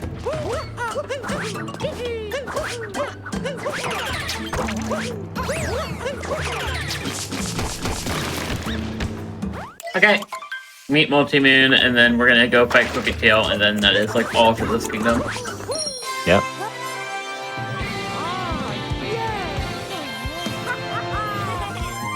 Yeah, just world piece left. We have done all the sub areas we can do, or at least that we're gonna do now.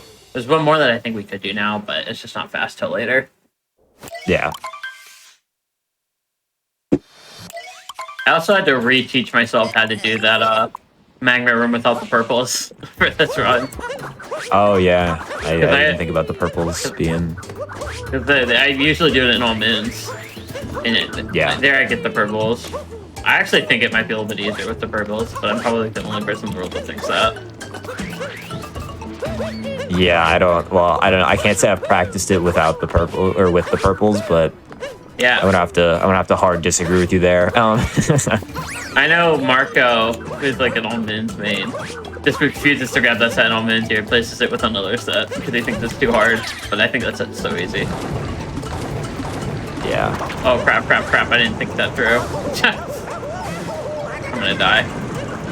Oh. Yeah, no. Oh. I tried to do that. Capture the shot really fast. That's what I tried. But it did not work out. Yeah. So you mentioned earlier that this is like your least favorite world piece. What? I think You gotta elaborate on that. What's going on there? I think Cookie Tail is just jank. I don't mind the meat part. I mean, I agree, but like, I don't know. I like the rest of it. I like this room actually quite a bit, and I like this movement, KFR Cooper for running-esque movement. Yeah, I actually got pretty good at it. Hopefully I can do it justice here. I don't do it like the fastest in the world, but I think I do it pretty decent. Yeah, so we gotta get up to this little cannon that'll shoot us into the pot. So we're gonna do some cool movement here. There we go. Just a little Sharane bounce there, and then capture this fork and go up here, capture another fork. And yeah, just like that. Very well done. Also, with most of my background in this game being damageless, well, it's not super recently, but that probably is still the category to this day. I have the most hours in. This boss is terrifying and damageless, and the refight is even scarier. Oh yeah, that's definitely true. It's really cool though, because the strat for damageless looks completely different than the speed strat, which I think is pretty cool. Yeah. I'm assuming you've seen the damageless strat listed. I think I have, yeah. That's a T-Man Dan strat. I think it's really cool. I don't mind either strat. I just don't like when I get hitboxed. Which is very common in this fight.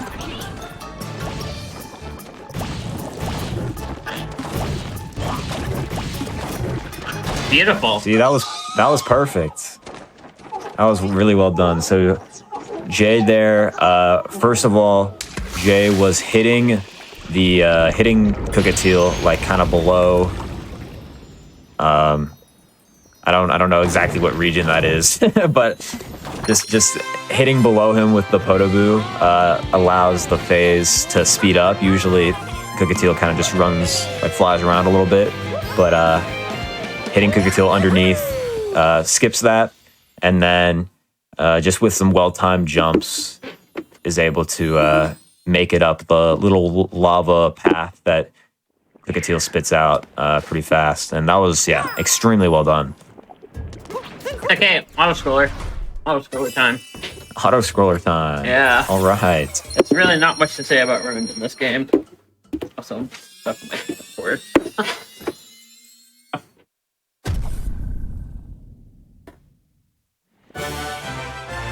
Yeah, not much to say about ruin. It's pretty textbook. Yeah. The only thing we can do to speed it up is just get on top of the dragon early and take a hit to grab the swords as soon as we're able to. Yeah. If anyone wants to, if anyone is interested in impacting this game forever, making their mark on the history of the game, figure out a way to make this fight go faster. Because if you want to make Hader stop. yeah. Because this is by far like the most, not unnecessary per se, but it's like the longest fight that you really cannot do that much about. Like there are strats to pull the swords out from the dragon as fast as possible, but still like it's a over 3 minute split, and all of it is like cutscenes and just waiting for the dragon to stop spewing out these little rings of electricity at you. So yeah, we just kind of have to sit here and take the time loss. Not very. It's really cool for a casual playthrough, but then after your first time doing it, it's just more. Yeah, there's the shock. There's the shock value of Mario fighting a dragon. It's actually pretty insane. But when you've played the game a bunch of times, loses its shine a little bit.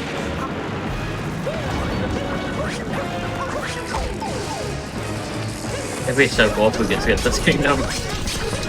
It would be amazing.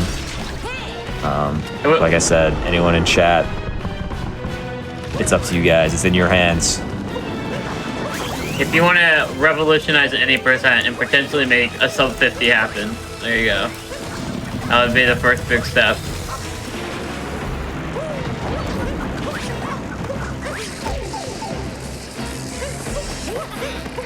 Luckily, we are almost done here. Last phase. Nice. There we go. There we go. Then on to Bowser's. We actually get to see a sub area in the first Bowser's visit. Oh, really? I guess the outfit room, right? Yeah, just because we passed by the shop, we might as well do it. Yeah, makes sense. Yeah, that one's really cool. I think in terms of 2D sections, so like 2D related sub areas, and even just kind of 2D in this game in general, I think that might be the best. I have damages trauma for it, so it's hard for me to like it. That's fair, but I think it's cool. Yeah, I think it's a cool room. very unique. I had a damages run that was 695 minutes. It's actually my last PB I got before the big 880, where I had almost every kingdom in the game cleared apart from like Luncheon and like Bowser's and Moon, and I took damage in that room. Dang, that is really unfortunate. Yeah, I was really deep. It was without a doubt my best run I've ever got before my 880. And it was, shockingly enough, that run did not have world peace. I almost broke into the 700s without world peace, which is wild. That goes to show how thorough I was in the game up until that point. Yeah. All right. Yeah, we're in Bowser's Kingdom, so gonna be doing the required story to just get through the kingdom while also collecting 15 purples before we get to the shop. That way we can get that outfit sub area as we kind of already mentioned. Get up there, please. There we go.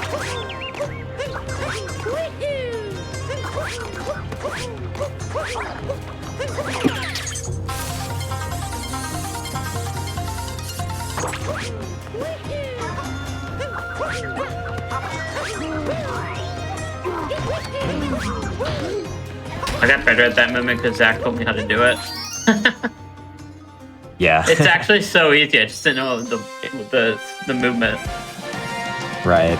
Zach just told me to do a dive, long jump, and then jump off the fence, and I got it first try when we were practicing. I was like, "Oh, this is so easy."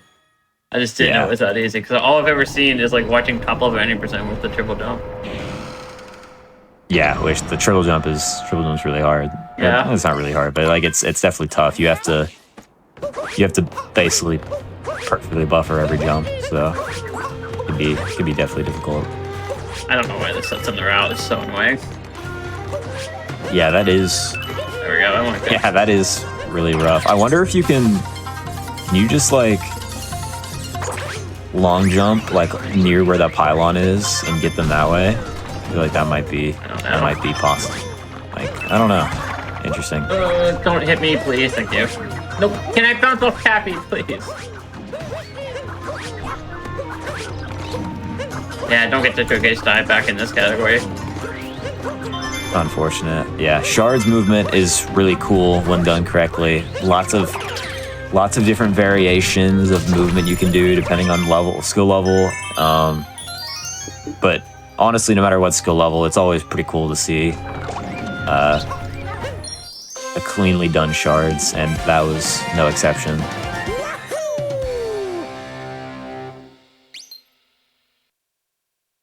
And then I think we should have 15 purples, right? I think I have 15. I think I got everything.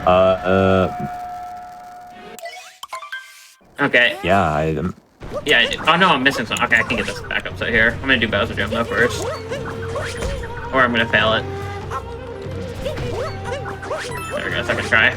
I'll take that. I was not paying attention to what set I missed, I'll be honest. Did you get the ones? Well, you're missing 4. So did you get the ones like? Oh, this is only 3 set. Near the torches. I mean, I have a backup in mind. This is going to be really slow, but I can't think of a faster set. That's probably that is I think the best set. I really thought that set on the shop was 4. I forgot it was 3. Whatever. Yeah. Not the end of the world. That was good enough. I forget what set I missed. Yeah, I'm thinking it was the one. Yeah, I don't know if did you get the ones? Yeah, on you jump over the torches on the shards sub. Or wait, no. Did you get the ones? On the roof, like. Oh no, I didn't. Right? On the No, Odyssey. I forgot that. That is right. That is the set I missed. That's I would have missed those too. Yeah, I was not reading the PowerPoint close enough. Yeah. There's purples right on the other side of the roof that you are looking over, like right when you enter the kingdom, and you have to be easy to just autopilot roll through that because that's what you do in most categories. Yeah, pretty much every category. Yeah. Yeah, so here we are in the 2D scrolls sub area. I just think stylistically this one is just so cool. Yeah. Has some cool moons and like slides throughout. Got the little secret moon here with the notes. Do a cool strat where you hit the Koopa shell into the remaining notes there. I do like the folding screen thing for when you get through the pipes. Yeah, I think it's super sick. And then you have this one, this screen, which is pretty cool. Got it. Nice. Really well done. And then we warp a little bit faster, and we're gonna be going on to the brutal fights. And I'm gonna make the correct choice here. Which is? I don't think you're gonna think it's the correct choice. It's Chopper. What are we doing? What are we doing? So, basically, 2 boss fights here, Topper and Harriet. You can simply choose Topper first or Harriet first. Oh, it's this one. Don't lose it. I lost it. It's this one somewhere. I don't know where it's at. I lost it. Oh. It just came up early though for some reason, so I'll take it. Yeah. Yeah, Topper first or Harriet first. There's no actual time difference between the two, which makes it perfect for waging wars and like pledging your allegiance to one side. And I'm definitely a Harriet first fan, so let's see. Nice, I got it. Nice. So this kind of preluded to this earlier in Sand, but this is the little mix-up in the Bowser Harriet fight. That is a very cool trick. I don't even know exactly how it works. Something with hitting the bombs like at the same time, like one's already about to hit Harriet, and so the second one just kind of floats in the air for some reason, and it allows you to kind of save the bomb from the previous phase and just hit it right at her for the next phase, and that like skips skips her jumping around before throwing the bombs, then having to hit the bomb back at her. I think that is the new. Makes it instant. I think that's the newest trick I've added to my runs. Yeah, it's insanely cool. Actually, probably it might be my favorite like trick in the runs, just because of how it's not like any other trick. I remember when it was discovered and you were streaming it.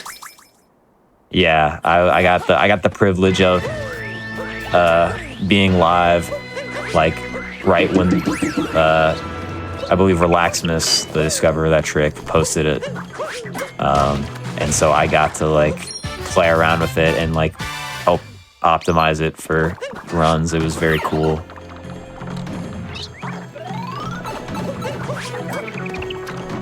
One jump. That'll work.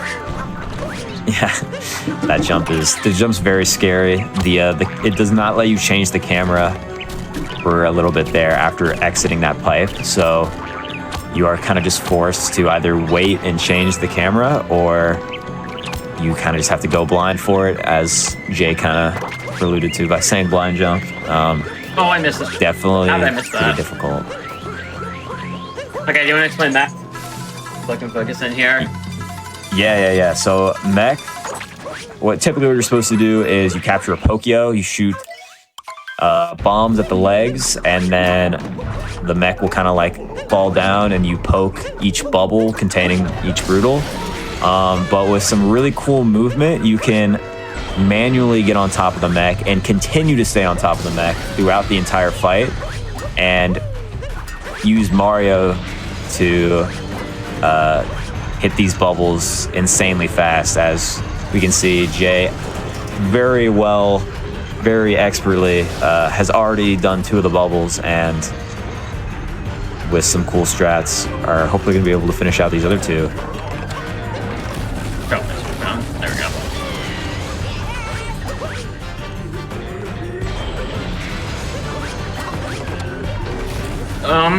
Don't panic. Oh. Don't panic. No, I got plans. I could have saved that. I really could have saved that. Yeah, it's... I don't know why that didn't work.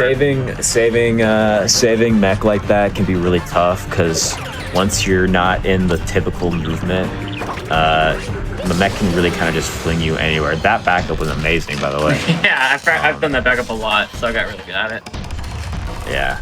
So unfortunately missed the last bubble, which is a strat we like to call target acquired. I don't know why it didn't work. But, I heard the spin pound, and I saw Mario spin pound. I don't know how I missed it. I'm really confused about that. Yeah. I heard him. I thought I heard him hit the bubble too, which is the weirdest thing. I don't know why that failed. I'm really confused about that. I thought I did that perfectly. Yeah. No worries. Very good backup, and we are almost done with main game, folks. Yeah, whenever I was first learning TA, I would always fail it. So because of that, I got really good at that backup. Because I added TA pretty late, I think. I held on to the top or third for way longer than I should have. Yeah. I mean, it's an intimidating strat for sure, because you miss it, like we just kind of showed. It's it loses a lot of time, so it's definitely pretty scary. But yeah, I mean, we just have to. We got one kingdom left in main game, just Moon, nothing crazy to do. We don't have any sub areas available to us, and so all we're really gonna do is get one checkpoint that we need and just kind of do the rest as you normally would. Killed the guy, as the PowerPoint says. Yeah, kill the guy. Kill.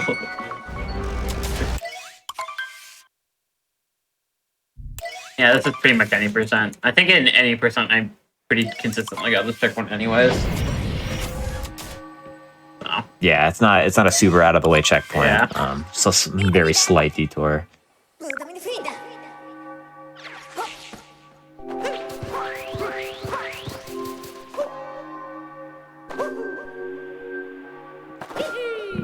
Gonna do a nice little vector here. The bomb vector.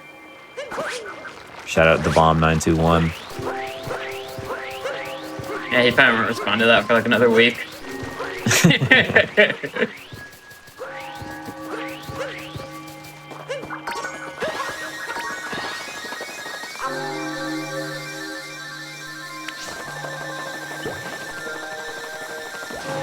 Okay, I'm gonna get a skip.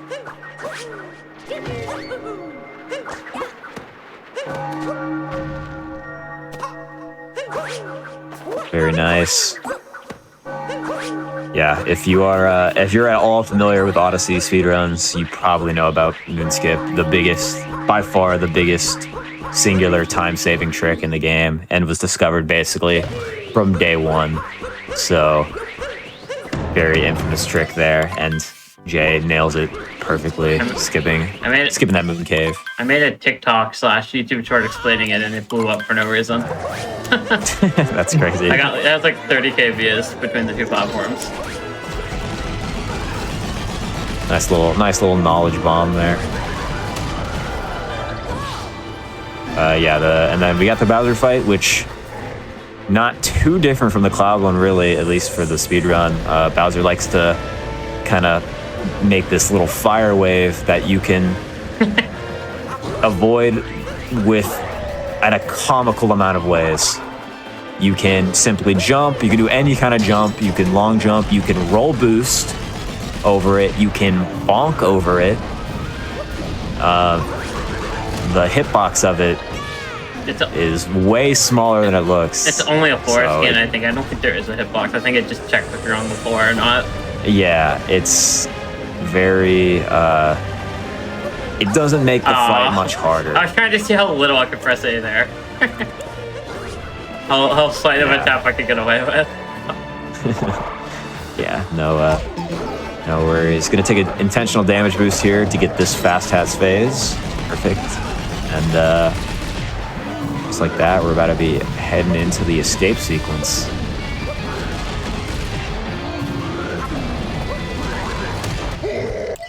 Okay, escape's pretty textbook. There is a pretty cool skip you could go for that I'm not going to do because it's really hard. Yeah. Throughout most of this game's speedrunning history, going into the 2D section was just the only method of going through escape. But I don't remember exactly how long ago. I think 4-ish years ago. No! Oh no! I've never done that. What? Oh man! My thumb slipped off the button and I clipped the edge. No! That's a pretty significant time loss. Wow, that's unfortunate. Oh well. You know, that's the thing with speedrunning is sometimes time losses happen that you just never really expect, and that's just that's kind of how it is. My thumb just slipped off the button and it was over from there. Yeah. As I was mentioning, here's the 2D section. It's been discovered and implemented since about 4 years ago that you can actually jump on a little rock outside the section, and then there are walls, like the walls leading up, like on this little 2D tower. Some of them are actually standable, and you can very precisely jump Bowser around these walls, and you can actually completely skip the 2D section. It's incredibly hard.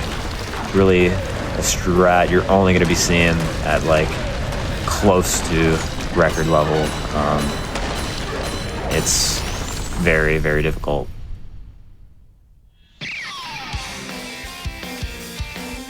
And pillars. And, yeah, banger music. Nice little, cool section to end off the game. I've only actually ever practiced this section of the run coordinate with this. I've never practiced the speedrun version. All my practice is in run for this part. Yeah, I feel, see, Pillarless, or not Pillarless, I'm going SM64 brain. Oh, come Pillars, there we go. yeah. Pillars is definitely like, it's not a hard section by any means, but it's definitely a difficult one to master. Yeah. I never bothered trying to get really, really good because that just seems really hard. It definitely is. Yeah. And just like that, main game is complete. There we go. And then again, do we want to take another wellness break here? Yeah, I think we should pick one now. Okay, let me skip through the credits so I can get to like a good pause point, and then I think we can take a wellness break there. Give me like Sounds good. 15-20 seconds to do that. And then if you want, I could call it time or count us down to pause the timer. Yeah, that sounds good to me. Yep. Okay, but just like 1 or 2 more cutscenes here that are pretty short. And then we're gonna be on to post game after our wellness break, and that is definitely the most exciting part of the run because it's just constant sub-area action. So you definitely want to stay tuned.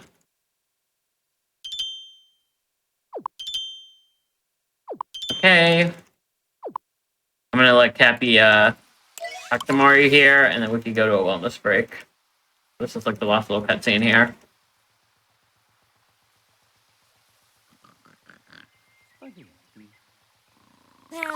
Okay. Okay. 3, 2, 1, pause. So during these longer cutscene or runs, everybody, we like to take breaks like every hour. So just so everybody can get up, stretch, get some water, anything like that. So we're going to take a quick break and we'll be back with more of the run. Stay tuned because we've got a lot more coming up. We'll see you in just a few minutes, everyone.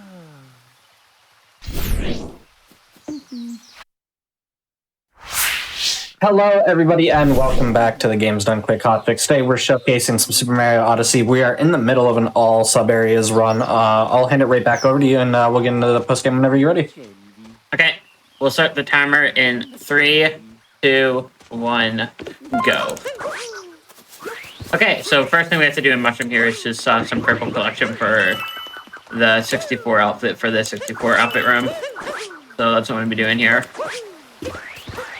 Yeah, and I kind of mentioned earlier, but a lot of main game is really just set up for post game. So now that we are in post game, especially just even after this purple coin collection, it's about to be some non-stop sub area action. So we're getting really into the meat and potatoes of the run here.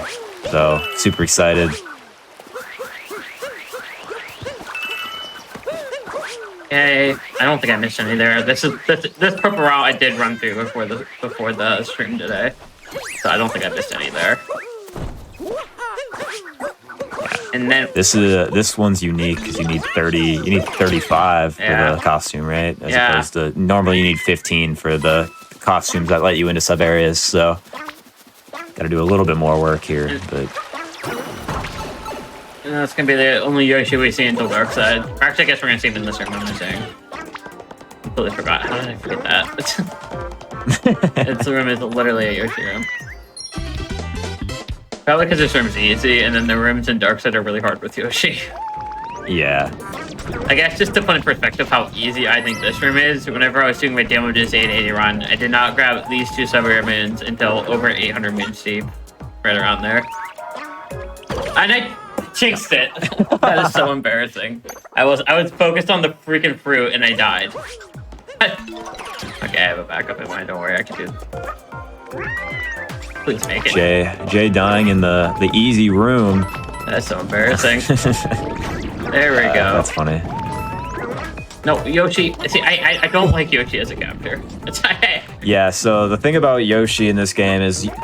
I feel like Yoshi generally has pretty positive reception from from Mario players, but in this game, not really the case. Yoshi just controls really strangely. This is, And I think, the tongue mechanics are very finicky, so it kind of makes just for awkward experience. I think across the board, most people agree that this is probably the worst iteration of Yoshi we've had yet. Yeah, it just doesn't feel right to control a lot of the time. Makes some things pretty awkward, but Where did it? Oh, I know where purpose I missed. I lied. It's right here. This is an easy step to forget. Right here. Because I always try to go. pretty good ones to miss. Yeah, it's because I want to go forward, but you have to go backwards to go forward there for that routing. A Yeah, little bit. That was barely a time loss though. Okay. Now we have the 64 outfit on, and this is going to be the outfit we're wearing for the remainder of the speedrun. I believe this is the last outfit room in the route. yeah, which is. Or what about the sand one? Did we do that one? I do not believe that it's considered a sub area. Oh yeah, it's not right because yeah, same with Seaside. I forgot. I was simply thinking outfit doors for some reason, Yeah. but not actual sub areas. Yeah, let's see if I can get this chest order right. I'm infamous for forgetting the order. Yeah, I got the little SM64 homage here for those that are not familiar with it. I got it right. This is one of the rooms I ran through before stream because I'm infamous for messing up the order. That was a nice little strat there too, with throwing Cappy on the star Yep. or the 8th. Yes, that was nifty. That's an all-mean strat. I've learned that. I can't even tell you how many years ago.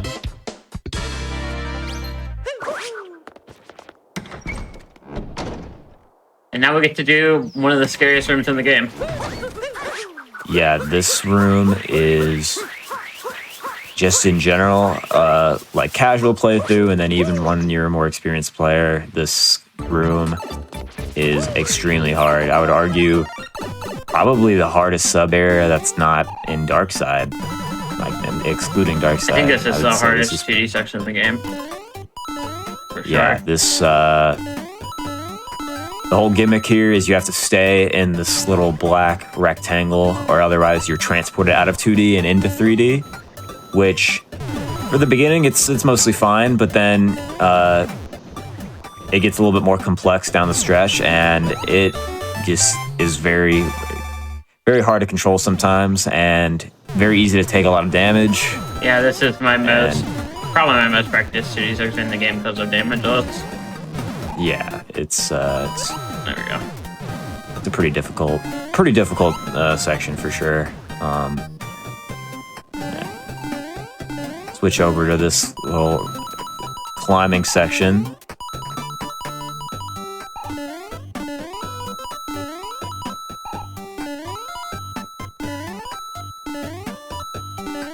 And then I think this section is what makes it hard specifically. I think this section is really weird and finicky. Yeah, there's a camera manip you can do to on-screen this section a little bit earlier, but this room's already hard enough as it is. I really don't want to add it.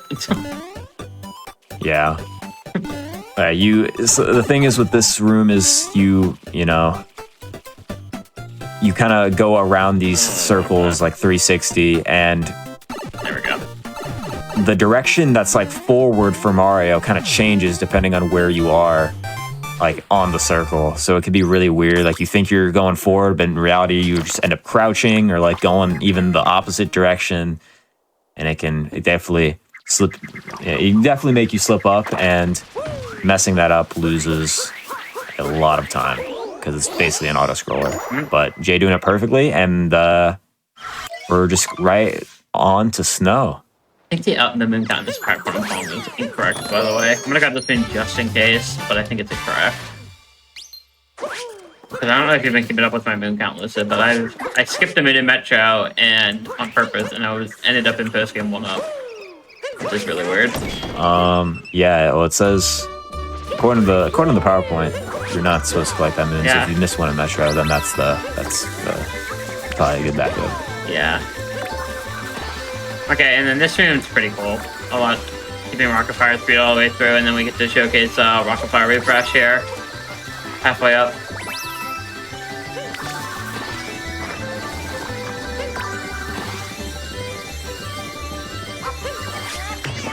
There we go. Yeah, very nice.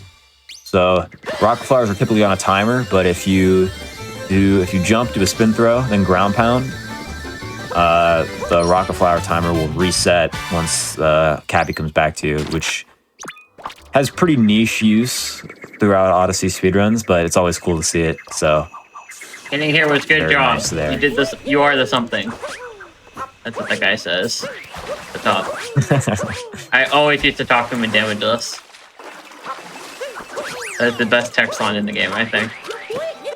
yeah. Oh, there we go. All right. So hitting the moon rock here, it's gives us a few more sub areas to access, and we're gonna be seeing a really cool sub area here with some pretty difficult strats. So This is probably the hardest sub area try to go for. So hopefully I can nail it. Let's see. Okay, gotta lock in.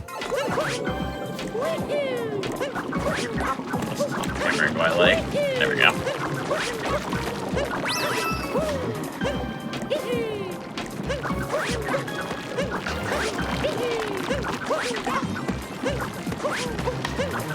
That should be fine, hopefully. No, the wall jump scared me. I was supposed to do a backflip there. I'm gonna give it one more try. I was supposed to do a backflip off that last one, and I just didn't get it. Yeah, you were very close. Basically, had it, and just didn't get that, which is unfortunate.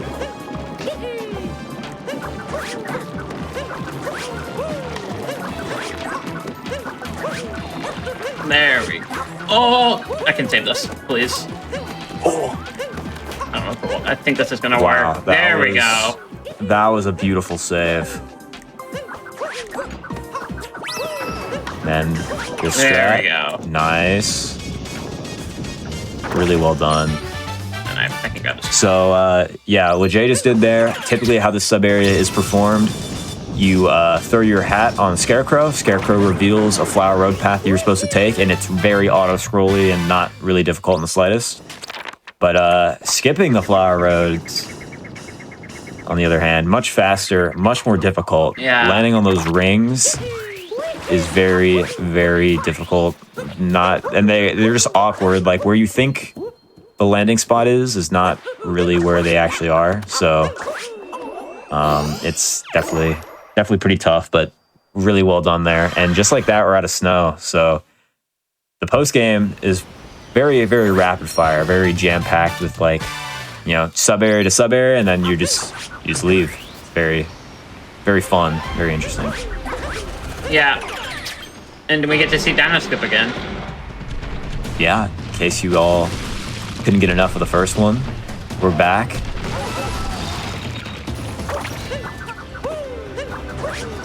Oh yeah, nice little homing cap throw there too to go directly to the rock platform. Okay. And then we go to this sub area. This one is not one of my favorites. I feel it's a little bit jank. Really, I think like design wise, like actual level design wise, I think I agree with there's that. not really much to make it faster in the actual speedrun, but I just love the concept of the sub area. Yeah, I think so. I don't know. Sometimes I feel like I place the cursor in the same spot every time and get slightly different results. Yeah, well, it definitely can get Yeah. definitely a little frustrating for speedruns for sure, but I just love doing the chain chomp ricochets. I think it's sick. See, I'm supposed to go middle for that one. My bad. This one's middle. There we go. Nice. I get this room and the last one confused. I think is part of my issue too. Yeah. And then we're gonna skip that move for now. Move back. This one is edge. There we go. Okay, that was pretty clean execution. I'll take that. Yeah. That was well done.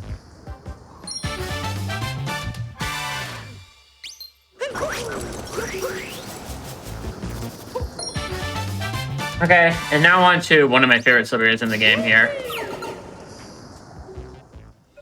Oh yeah, this one's great. This is definitely up there. The fast movement for this room is awesome. So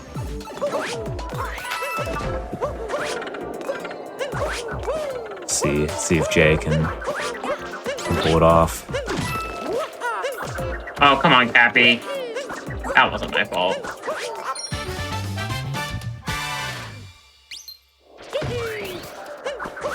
I'm gonna do that.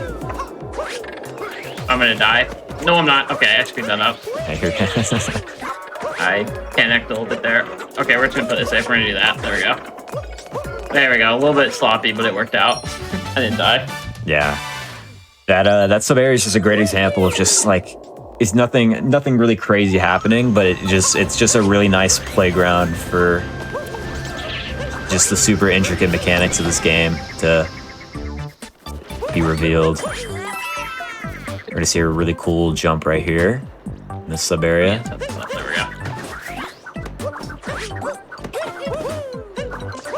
There we go. There we go. Nice. Oh, good Yeah.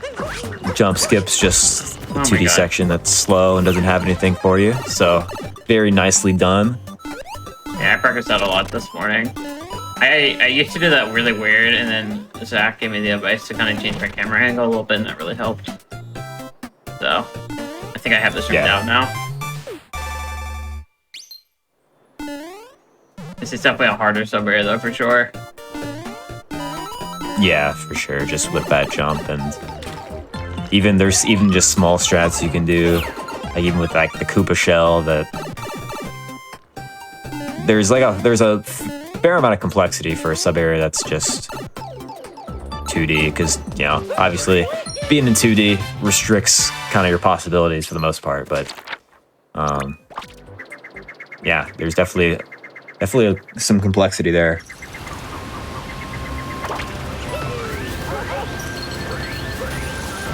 And we are here at our final sub area. Right before collecting this moon, though, I didn't actually think about that moon being fast for this, but yeah, that makes perfect sense, actually.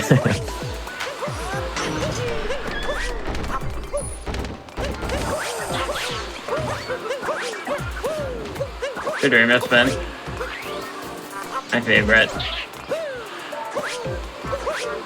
I actually don't know if you can make that first cycle or not.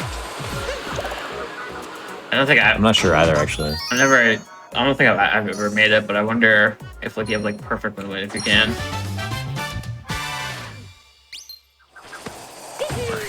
I'm not sure. That's not what I wanted to do. I practiced something cool there, and I just failed it. You can do a really fancy RTB there, but I got a wax spin pound angle. I just learned it like yesterday that you can do an RTB there. I just tried it on a whim. That's crazy. Yeah, jumping over the orange platforms. We don't even want to mess with those. Just avoiding the wind entirely, and yeah, that is it with the Cascade sub areas going to Bowser's now. Yep.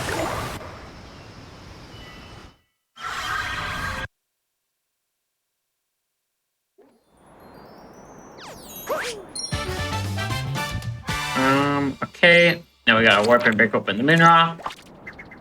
And then we get a pretty fun sub area. That's really hard. Yeah, Bowser's in general, I think, definitely has a couple tough sub areas.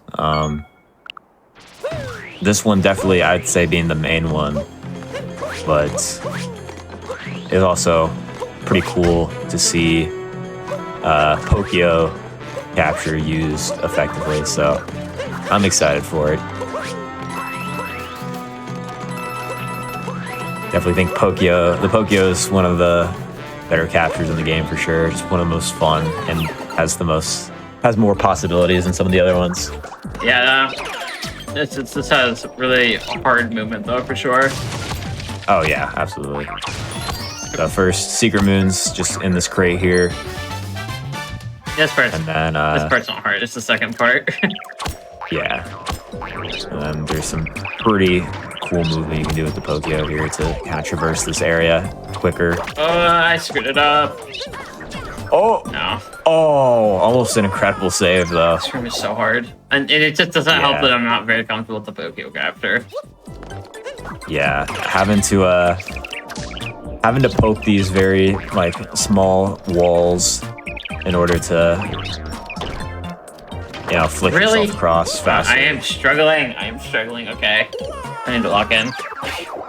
It's definitely very tough, Okay. as we're seeing.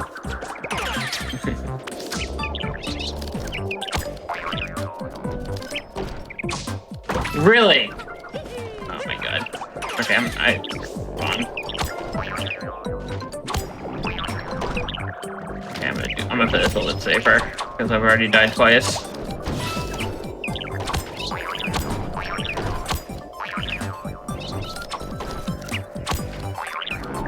There we go. Okay, I got it. There we go. There we go. Took me a minute. Yeah, very tough sub area as we mentioned, which is nice because this next one, very auto scrollery, I would say.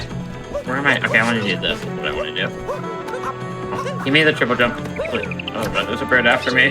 There we go. Yeah, nice little jump there. Yeah, that's from almonds. That's like the only way I know how to get up here.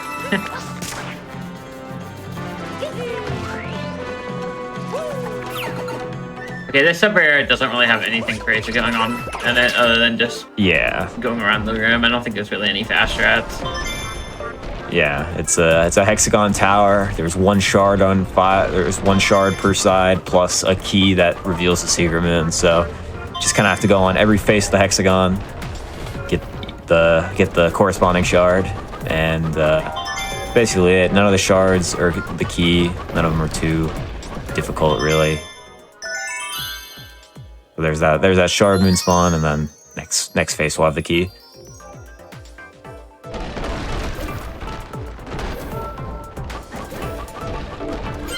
There we go. I'm just gonna fly my way back up.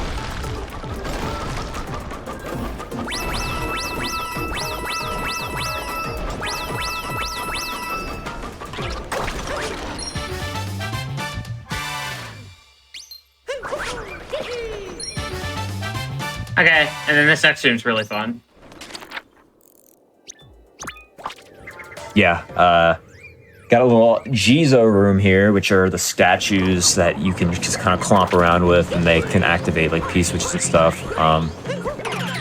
This sub-area normally would kind of take a while. You have to do a lot of different like Jizo like movement, and then not necessarily puzzles, but you have to open up 2 P-switches that allow another Jizo to come through. But you can kind of just skip all of it with just some pretty nice movement and the use of 1 Jizo for this P-switch. Have you ever done this room the intended way, Lucid? I mean, in my casual playthrough, yeah, I did.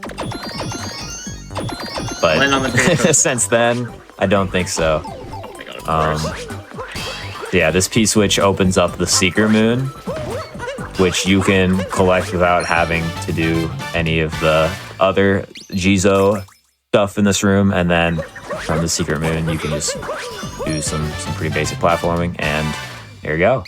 Move that up to the strat. Yeah, that one's really cool. Okay, we have another Pokyo room that I don't think is nearly as hard.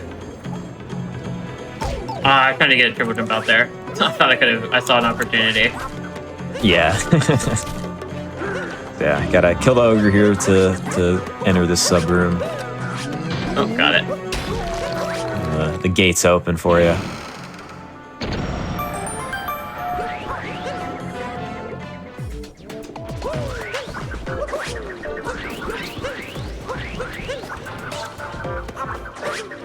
Okay, here you can just completely avoid having to capture a Pokio. You can just roll all the way down there, get it, and there's a Pokio spawn down here, so you don't have to worry about it. You can just use that Pokio, climb all the way up, and it's pretty Really? nice and simple. Oh my god, I just was very slightly off there. Yeah, that was really annoying, actually. There we go. Nice. I just can't tell if I'm centered or not before it turns, so... Yeah. Okay. And now we're going into the coin grind room.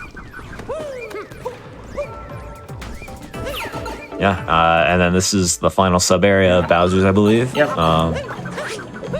Yeah, for anyone that's played the game and needed coins, you're probably familiar with this room, as Jay kind of alluded to.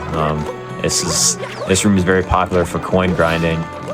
It's not also very infamous in the min-cap category. Yeah, a lot of history behind this room with the nut and just coin grinding, which is funny because the actual sub area itself, it's like the easiest thing ever. You just hold straight for the majority of it, and you have to veer off path slightly for the secret moon. But like, you literally just hold straight and jump when you need to jump, and that's really all you do. Do you remember when this room used to be the coin grind spot for all mins? No, I don't think. I actually don't. I did one run of all mins at 1.0, and I had to coin grind here. I've definitely had a coin grind here in my all-moons runs because I'm not good at all-moons. I'm gonna warp here, I think. Oh. Okay, listen, I wanted to ask you a question for an upcoming sub here in Seaside. Yeah, what's up? It's not the, what is it? Okay, it's not the first two rooms, but it is the third room I think we're gonna see. Have you seen how much of the all-moons BTT have you seen? Not a whole lot. Have you seen the BTT for the Pokio room here in this kingdom? No, but I can imagine. Did you? I want to ask you to pull it up and give me a live reaction. I always ask people to do that whenever I get to this point in the speedrun. Because it is, okay, I think it is, it might arguably be the coolest BTT strat across the board. It is so cool. I am intrigued. I'll give it a look. It's in Seaside too, so I wanted to link it to you during the last one this break, but I forgot. I think whenever I was doing an All-Moon showcase run, I had Zach in the box react to it as well. Because the first two sub-areas, there's not really much to say. They're kind of just self-explanatory. We just kind of do the intended casual straps. Yeah. All right, I found it. I'm giving it a look right now. Okay.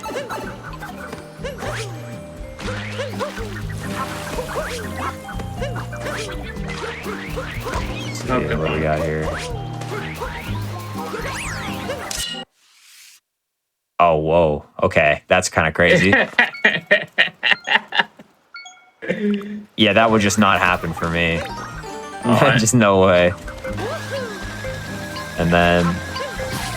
What? Okay, I didn't even actually see the second part. Okay, that was crazy. What? That was insane. Well, I was just reacting to the first part, and then... Yeah, okay. Yeah, it's pretty... So you're gonna be doing that, right? Yeah, totally. It's so cool. Yeah, that was incredible. We're gonna be the opposite of full this room. Yeah, this room kind of stinks, although it is kind of cool entering from the bottom to kind of do everything a little bit better, a little bit faster. But other than that, yeah, this one's kind of just an inferior version of the Metro one, in my opinion. This one's just infuriating if it doesn't go right. It's just... Yeah, oh, absolutely. They could not have made a more annoying at Sub-Area, I don't think. If they made a Sub-Area based around the most annoying enemy in Mario, I think. Yeah, and sliding doors, which I don't think anyone likes sliding doors. Well, I like sliding doors in real life, but not in my Mario games. Yeah, I never really learned a proper way of doing this. I kind of just hope for the best every time I come in here. Yeah. I feel like there's not really much more you can do than that. Yeah, you're probably right. I'm definitely not an expert on that sub area. In fact, I would never want to be. I just don't like that sub area. This sub area is pretty cool. Yeah, now this one I can get behind. I like this one.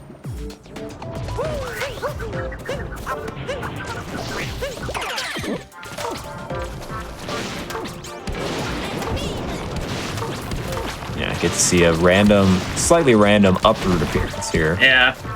But definitely a cool section. Got lava rising. Got to make it up to the top before the lava hits you.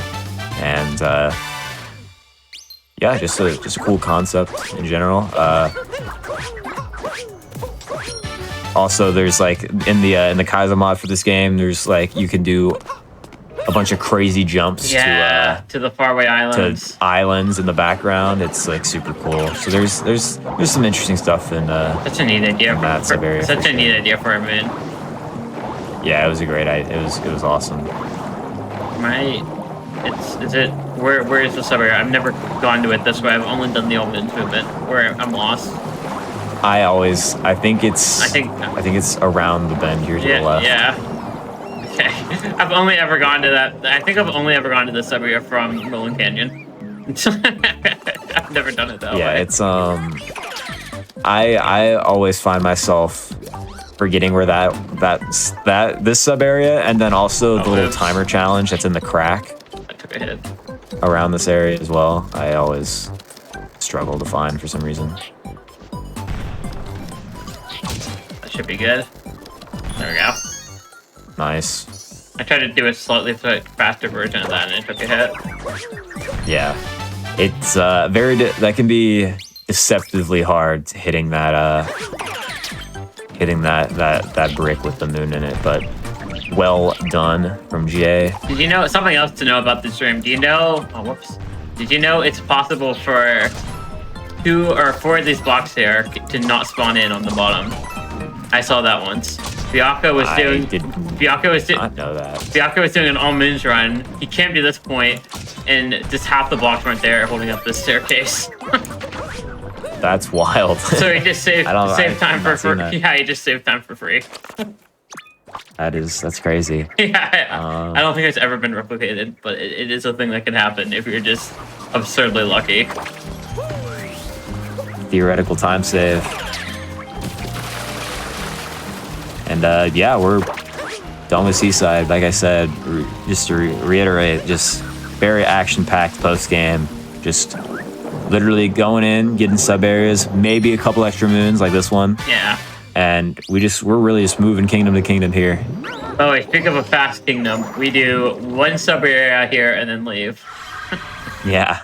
Although this is gonna be the sub area we mentioned last time we were in Lake as Jay said it's her favorite sub area. Yeah, this is probably one of my most practiced rooms in the game. And I'm not upset about that take. It's really incredible. And it's insanely fun to do fast. So you know what, I'm gonna go for something cool here. I'm gonna give it like 1 try. I wanna see if I can get this. For the fans. There we go. Fans. Hey. little surface clip action right there. I don't think that saves time, but it's cool. I think it saves time in all purple points post game. I think faster does it. It does in that category, yeah. I think it's the only category where it gets used. Yeah. All right. Cool sub area alert right here.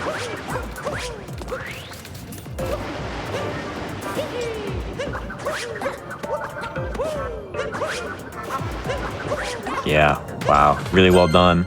So typically in this sub area, you're supposed to use the frogs and then jump from platform to platform using the frogs, but frogs are slow. So we just completely cruise through it with some really cool movement.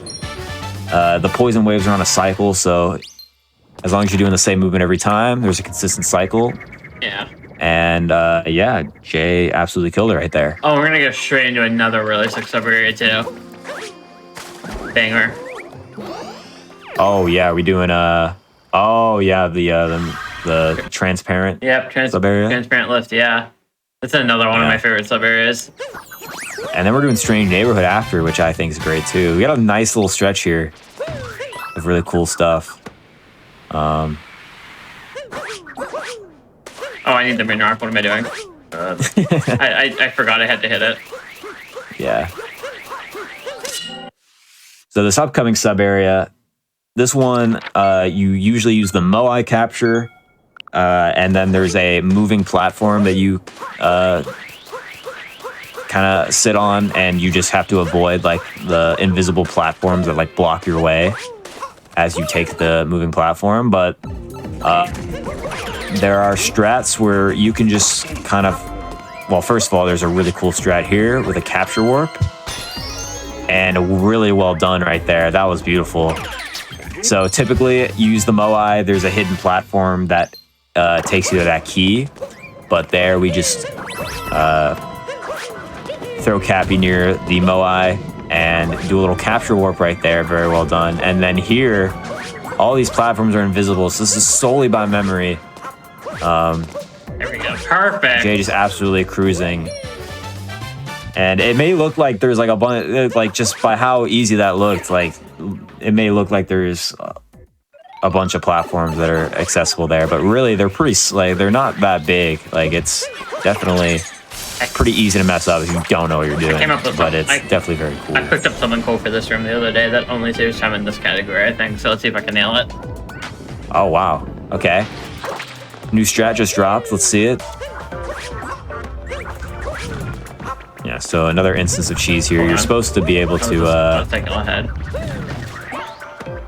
Oh, yeah, interesting. Because you don't need the purple coins or anything. Yeah. And you warp after, so... Yeah. Huh, dang, that's interesting. Yeah, so this is another instance of cheese here. You're supposed to throw Cappy on the Scarecrow to start this sub area. You're not supposed to have Cappy with you, but you can kind of just make the jump that the game thinks you shouldn't be able to make. And you're able to use Cappy for that sub area. Yeah. Which allows you to do that skip. I realized I was messing around in the sub area yesterday, actually. And I timed doing it that way, and it's actually faster if you don't do the purples, I think, to do it that way. I'm pretty sure. So I think with the purples, that strat's not faster, but without them, I think that strat is faster. Gotcha. That makes sense. So it's only useful in this category, I think. But it's pretty cool. Yeah. Another what I think is a banger sub area here. I just think this one's fun. I'm telling you, sand sub areas. They were cooking in the studio with this one. I have trauma from demo just in this room too. Do you know the story for this room, Lucid? I do not. Whenever I was doing damage lists, I got the post game, and then I immediately came to sand and did this sub area because I think it's like one of the ones where if you're just slightly off, it's over. There's no recourse for backup. So I tried to do it as early as I can in damage lists. Yeah. And I got the first win there, and then like a dummy, I warped out. And I didn't realize till 11.5 hours deep, and I had to run through it again. Oh, wow. Dan, I opened my map, and Dan got so scared because he was in BC with me. We had a moment of terror. Realizing I skipped the second moon. Yeah, so in my first 880 moons damageless completion, I do that for my second time, 11.5 hours deep. I really clutched up. Yeah. We got a nice little gushing sub area here. Honestly, I forget about this one a lot. Yeah. It's just not really too memorable. The one I would say this is the one kind of stinker in the list of sand sub areas, but it's not bad. It's just kind of forgettable. It's infamous in the old death animations category. True, iconic category right there. Best category in the game, honestly. Were you there for its inception, Lucid? Were you doing runs when it was first made? I had record. Yeah, that's what I thought.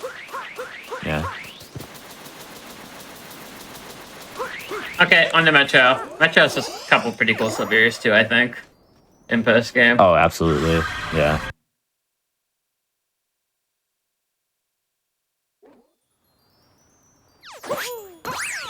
Okay. You need to warp to the Odyssey and break the main rock now. And then we get to go into an outfit room the illegal way. We get to cheat in the children's video game.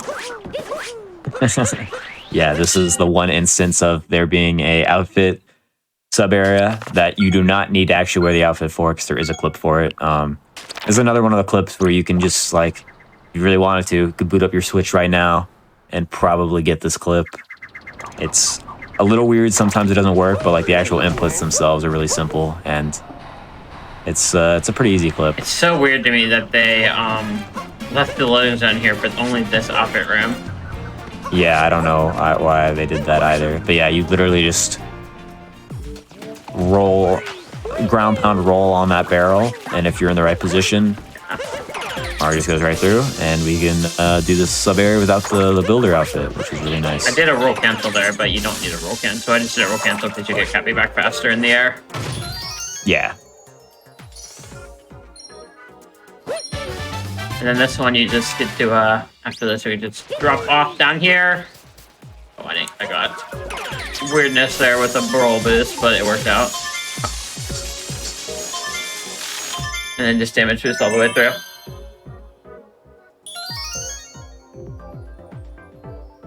And now we get to play Super Mario Bros. 1. Yeah.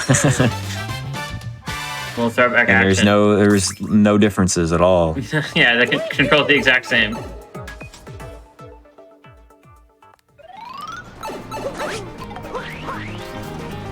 Oh, don't go in there. Oh my god. That was really close. Oh my god. Alright, everyone's favorite game from 1986. Except there's moon shards, and you get applause for each one, which is nice. Glad they support the grind. Love that they clap over their heads. It's so funny. Yeah, it feels like it's a little dramatic, I might say, but support is still appreciated. This room is so awkward. Okay. I've never come up with strats for this room. I really should. Just watch the world record in SMB 1. Should help. Yeah. Totally. Okay.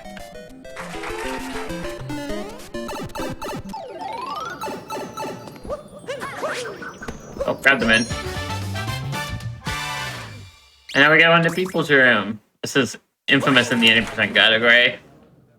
And there's another any percent room. But this one, a little bit different. We mentioned it earlier, but this is the only sub area in the game where there's 3 moons. Yep. I think it's one roll boost and then I turn. Right, it's like right around here. There we go.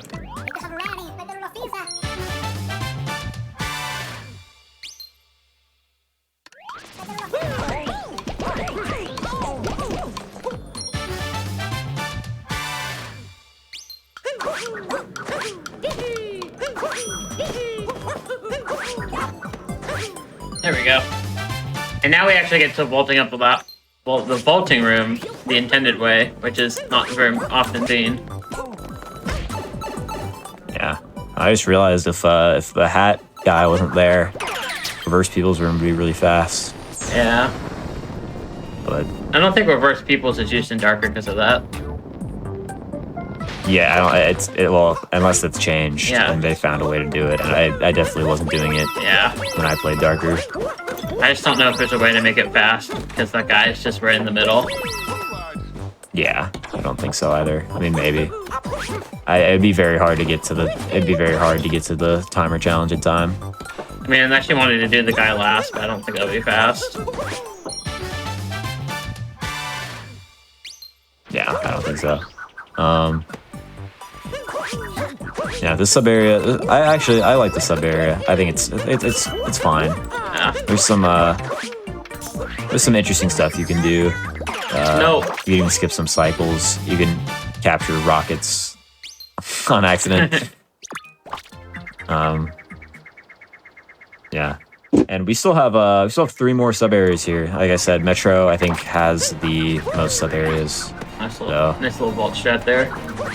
Oh wow, that's really nice. I learned that from Dangers. Into this category. Nice, got the pipe suck. Oh, nice little pipe suck too. I really like this room.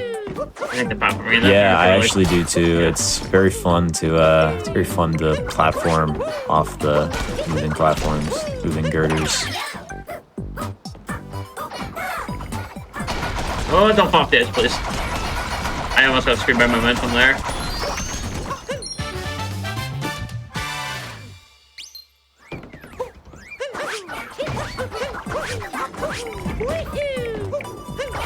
I got sniped. I was worried about that. Oh no! I was not supposed to do that, Captain. That's because I know that's a possibility. No biggie.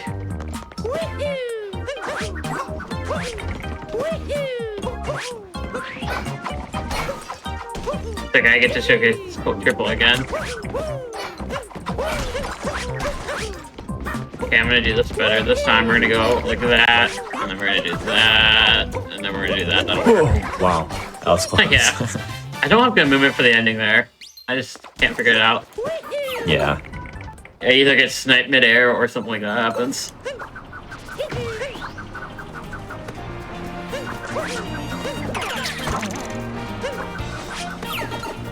Okay. Murder Scooter room. Yep. I like the dark side variant of this room better.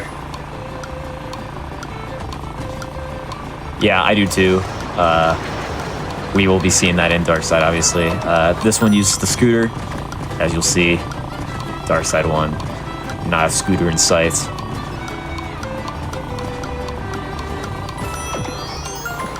But I still think it's fun. I like using the scooter.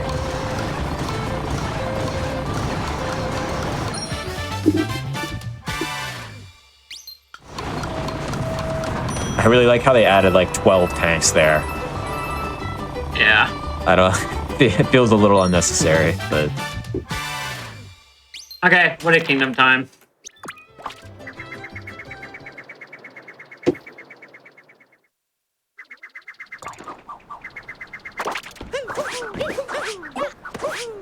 Perfect.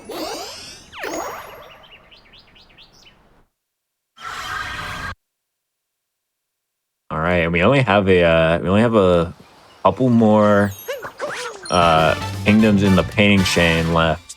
Yeah. The painting chain ends up taking you back to Mushroom. Oh, wait, as no. you notice, we've been taking paintings to each. Entrance. Where's the Iron Road entrance? What, oh, is that? Where am I going? This one. Let's stop here. Okay, sorry, I got confused. Yeah, you're good. Yeah, so we've been taking paintings to each kingdom because it's faster than having a globe Oh, did I not break the min rock? moons every time. Where's the? Oh. Okay, sorry, I got confused on the routing. Okay. My bad. I thought I was just supposed to grab that moon. Yeah, okay. I get the routing now. We're chilling. We're chilling. This way. I have not practiced the routing for some of the later parts of this run.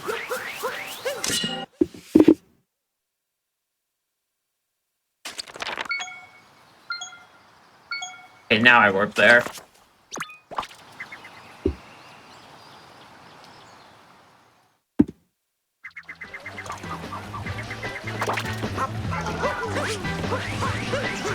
That seems pretty cool. Yeah, this is another instance of a sub-area that has a harder version in Dark Side, as all the Dark Side sub-areas are just harder versions of pre-existing sub-areas. But I think both iterations of this sub-area are pretty cool. This room's significantly easier. Oh, for sure. There's some weird thing there where you can't capture the bill immediately. It's really weird. I don't have no idea why that happens, but if you try to capture the bill too early, Cappy just doesn't work.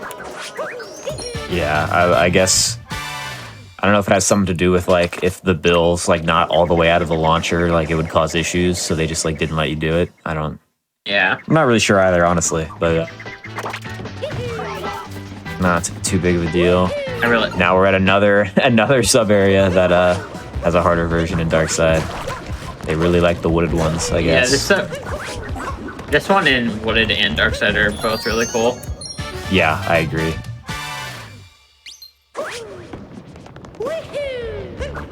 They have piranha plants, which are objectively the best Mario enemy, so. This one also has infamous history for me in Damageless. I lost 2 damages PBs back to back in this room. Dang. Right. That is unfortunate. I think I was in practice the same way both times too. Yeah. Definitely a tough one for damageless, I imagine.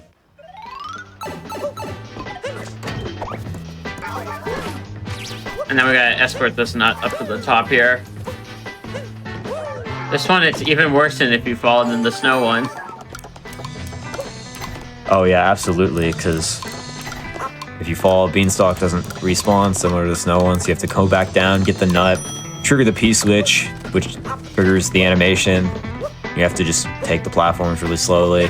It's not a good time at all. Luckily, it's harder to fall down in this one, I think. Yeah, I would say that's probably true, because you literally just kind of have to wait for the platforms. Whereas the snow one, you can at least like speed up some of the stuff. This one's a little bit harder to do that. They look purples. Wow.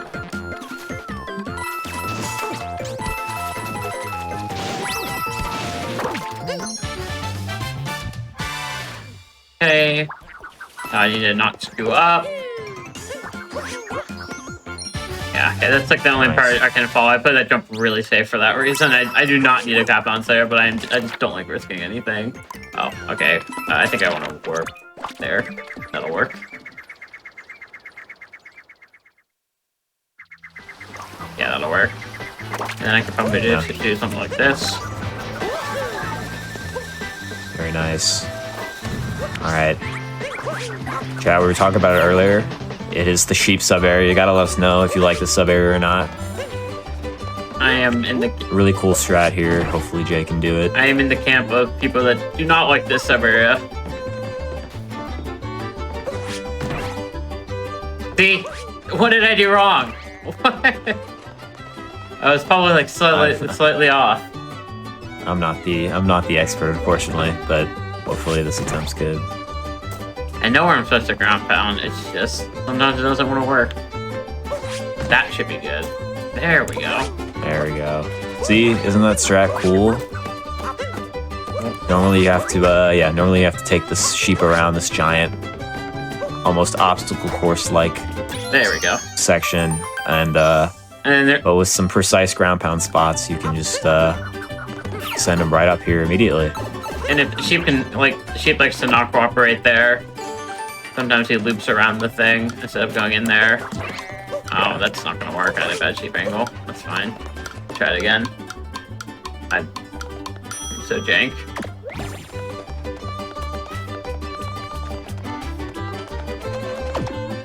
Okay, we'll try that again. That should work. There we go. Very nice. Okay, I'll take it. I mean, this could kick it on worse. I've definitely had this room go way worse. Yeah, it can definitely go awry pretty fast if the sheep start not cooperating, but I still think it's pretty fun.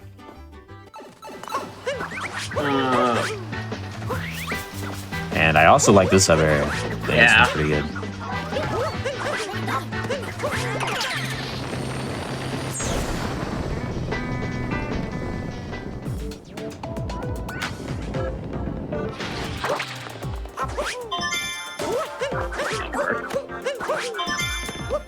And then I want to drop back down here and then grab that one.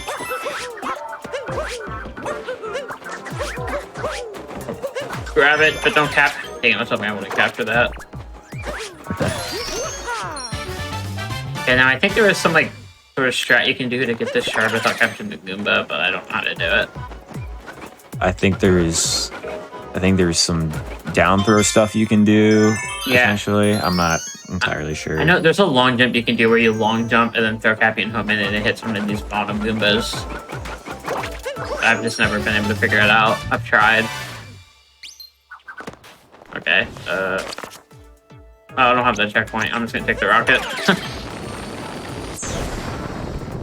That wasn't. Alright, and then We are almost done with Wooded here. We're actually just going to grab a couple extra non-sub area moons This is just the on our way up to the painting. yeah. This is just the best way of getting up to the painting. So that wasn't right. I can work it out. There we go. There's some like really cool stuff you can do with this timer, but I've never practiced it. I just do it that way, nice and easy. I mean, that was pretty well done. I would say that was pretty good. Okay, Luncheon. This has some pretty banger post-game sub areas.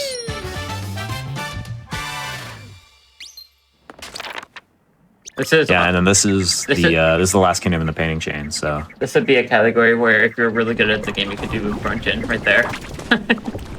Oh, really? I didn't think about that. Yeah. I mean, you're just warping down anyway, so if you were good at the game, it would definitely save time. Yeah. If you're like cracked at trick jumps.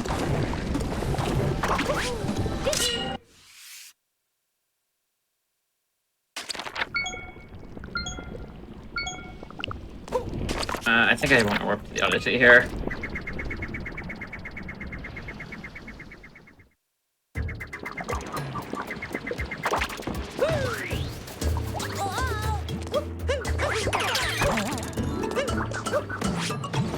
Oops, I thought I entered the fight, my bad.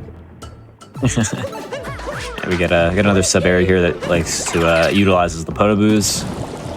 This one's not really as difficult as the other one. There's this little jump that you can do to get to this moon, and then just gonna recapture another Podoboo and take the cannon. You can keep the Podoboo alive there, but I haven't figured it out. Yeah, it's definitely pretty tough. The strat done in darker and all moons and every category with the sub area, but yeah, it's pretty tough.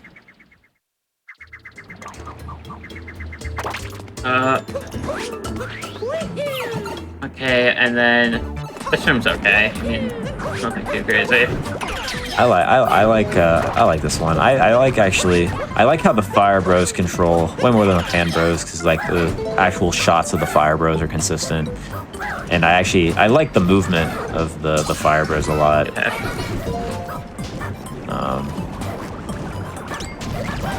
And I also actually really like the Secret Moon as well. You see that like weird speed boost there? Yeah. I like this torch being in the distance. You having to snipe it. I think it's pretty cool. Oh, I went over. Is it just normal or is it shake? I never remember. There we go. I can never remember if I'm supposed to deal with the shake of the controller or just like a mash. I never. Yeah. I did shake there and that worked, though. Okay, you were talking about this sub earlier, Lucid, Spinning Athletics. Yeah, Spinning Athletics is a great sub area. This is another one of them where your use of Cappy is completely removed because you have to use a Scarecrow, or you have to hit a Scarecrow before entering.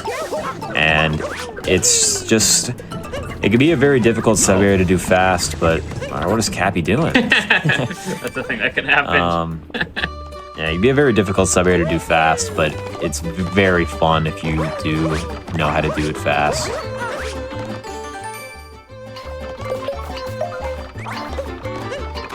Yeah.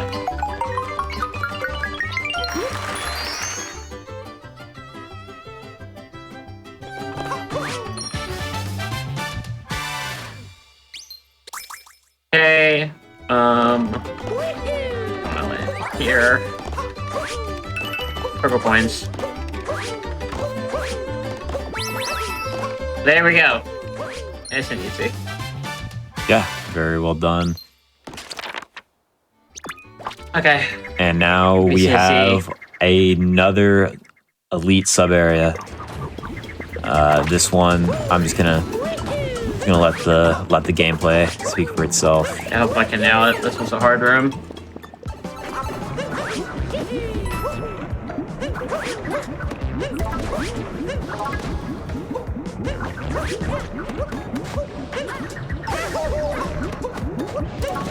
There we go. Beautiful. Nice. Nice. Really well done. Yeah, that room is giving me trouble in practice, so I'm glad I got that. Yeah. There's a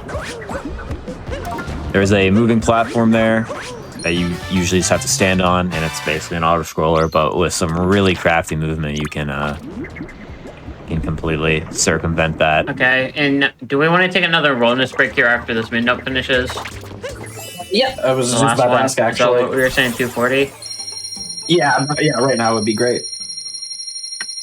Oh, I had my mic muted because I sneezed. Yeah, right now would be good. Okay, so the game's going to fade out here, and then we could just do it on that. So in... Oh, I guess it's not going to fade out. We could just do it right here then. 3, 2, 1, pause. Perfect. Yeah, so during these longer runs, everybody would like to take breaks every hour or so, just so everybody can get up, stretch, get some water, anything y'all need to do.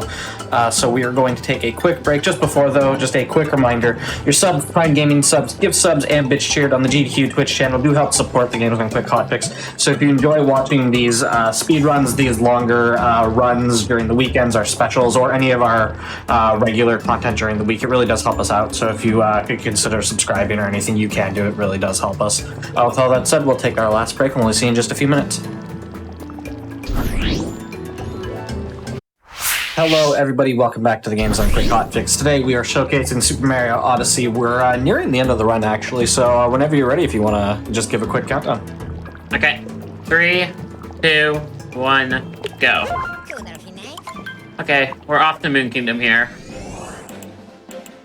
Yeah, right here. And we have I believe we have... 2 sub-areas in Moon.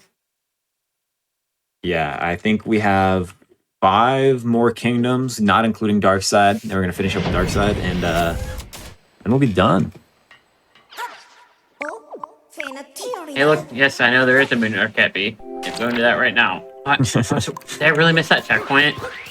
I was worried about that in main game. I wasn't sure if I hit it. Something inside me told me as soon as I passed it that I missed it, but that's okay. I'll just get there again.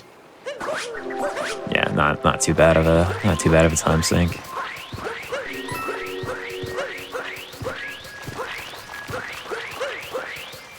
Okay, and then from here I could do this. Do the rocket flower. The rocket flower. Thank you. There we go. Okay, and now we gotta go back to the Odyssey and do the swinging sub area. Yeah, this is another sub area I think that I'm a pretty big fan of. Yeah, I mean, I think it's some of the most fun like anti-gravity movement. Yeah, it's a really hard room too, though. That's true. Really good turbo jump to get to it as well.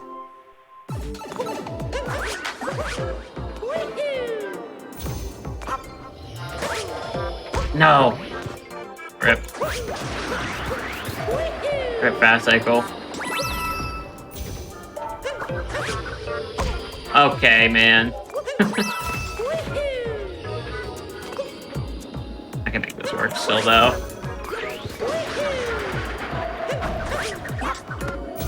I can just do this. There we go.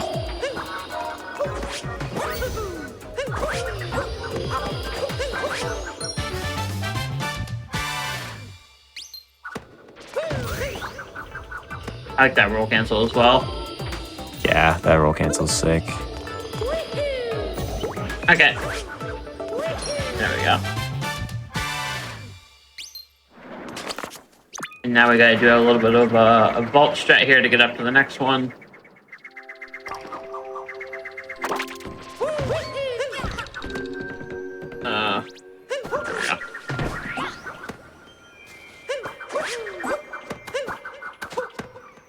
There we go.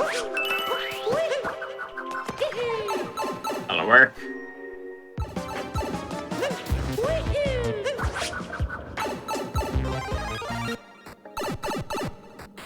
And then this one, there's not too much to say about, just low gravity 2D. Yeah, I kind of like I do like the concept of like the different little galaxies that pull you, or not galaxies, but like just the different bodies that kind of pull you like planets. Yeah. This one also has a pretty neat strat in the Almonds VTT. This one's like super broken. Yeah, I have seen that one. I think that one is pretty crazy. You can clip through the lava. Yeah. There we go.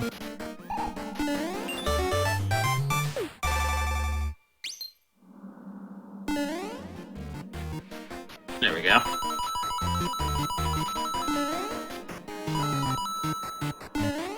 There we go. And like just like that, we're on to ruined.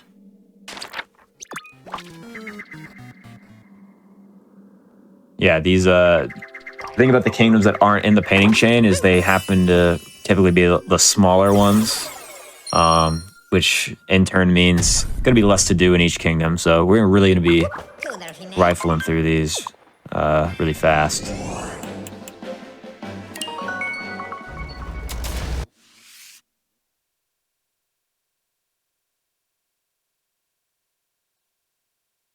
We have one server here that I think is pretty cool, and then the other one is just like a testing ground that is for some reason put in the game. Yeah, it's completely like nothing going on there.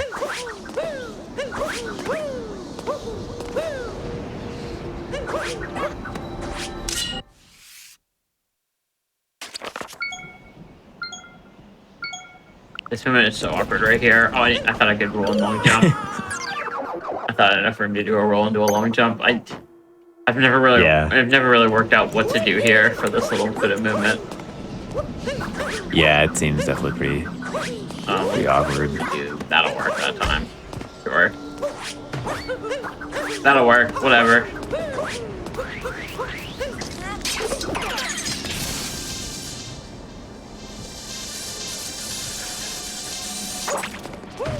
We got another pretty unique 2D sub area here. I like the concept of this one a lot. There's P switches that will stop these platforms from moving, like how this red one is rotating, and you just have to stop it at the right time in order to progress. The thing is, though, is that like even like this looks incorrect, Oh my but god. multiple different timings can work for some of them, which is cool. Yeah, maybe I should have done it the correct way. Yeah, these two, I think you do have to do the correct way. Or maybe you don't. Maybe, I think I can get away with that, actually. I want to do... No, that's not going to work, is it? Is that going to... I don't know if you can make that. I'm going to try. Maybe? I'm going to try. Yeah, I can make that, okay. Okay, nice. I wasn't sure. I'm not positive what I can and can't get away with here for all of these little platforms. Yeah. That's the one I am, though. I know if I just do that, I can get away with that. This is the one part that I might know. I actually did not know that. Is that it? Yeah, you only need the middle one there. Yeah. Showing how much I know about this. Lucia, I skipped a moon. How am I going to get it? I don't know. You might have to do a really big triple jump over. I didn't have to be there. I didn't trust that. Let me try that again. As I was saying, you might have to do... Sorry. Okay, I got it this time. There we go. Okay. You might have to do a really big triple jump across. There we go. Just like that. Nice. That took me one too many tries. There we go. Okay, done with this room. On to the beta and testing grounds. Yeah. Test World 1.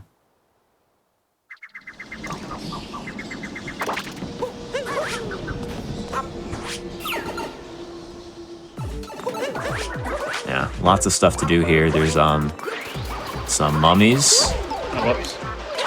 And there's a charge and chuck that there's just a lever that just activates them for some reason. And that's about where this ends in terms of sub area complexity.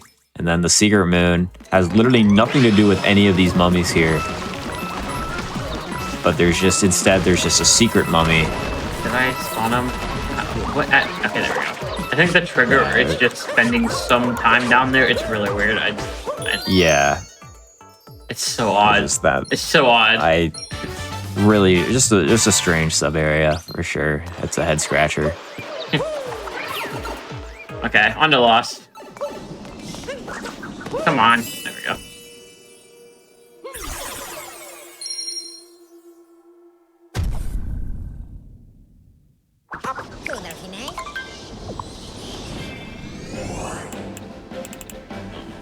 Lost right there, perfect.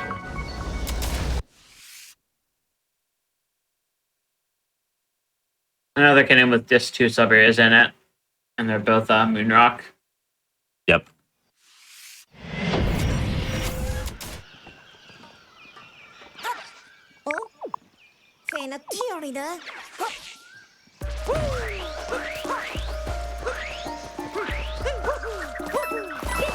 That's not speed now, is it? That is not speed. I got stuck on a rock. If I didn't get stuck on that rock, I could have like skipped the whole bridge. I think that was my thinking there. Yeah. Oh, I'm supposed to work for the Odyssey. I'll just go there this way. Man. This probably isn't too much slower, I would imagine. Yeah. Okay. This over here has some pretty cool movement. Yeah, I like this one. You're supposed to typically use these tropical wigglers here to hit P-switches, but Mario's moveset's too complex for that. We're just gonna... Oh, whoops. Oh, no, I did that earlier. Normally. Oh, Unfortunate. that's bad. Yeah, you need the piranha plant to light these torches for the secret moon, so killing the piranha plant means gotta take a death, unfortunately. I don't think I've done that in years, and I just did it for the first time twice today. Okay, Okay, don't kill the plant this time. There we go. I don't know why this is a new issue I'm running into. Work. Now let me do that. That'll work. There we go, that'll work. That in there is a little bit awkward. Yeah, for sure. This one's cool at the end now. Almost took a hit.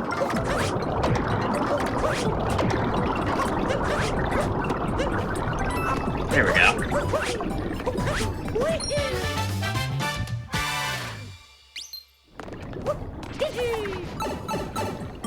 I think I get to do Moon Tree here again. I think that's what it wants me to do. If that's the way I'm gonna get to it, let's do that. Let's go. Yeah, well, I don't think there's any checkpoint that you've collected or anything that can make it better, so... Sounds about right to me. Very well done. I want to go this way. And then I'm gonna get clapped out here because it's unavoidable. Yep. There is a pretty cool fast strat in this room, though. You can kind of beat. There is. You can beat Klepto to the spot, and just kill him really fast.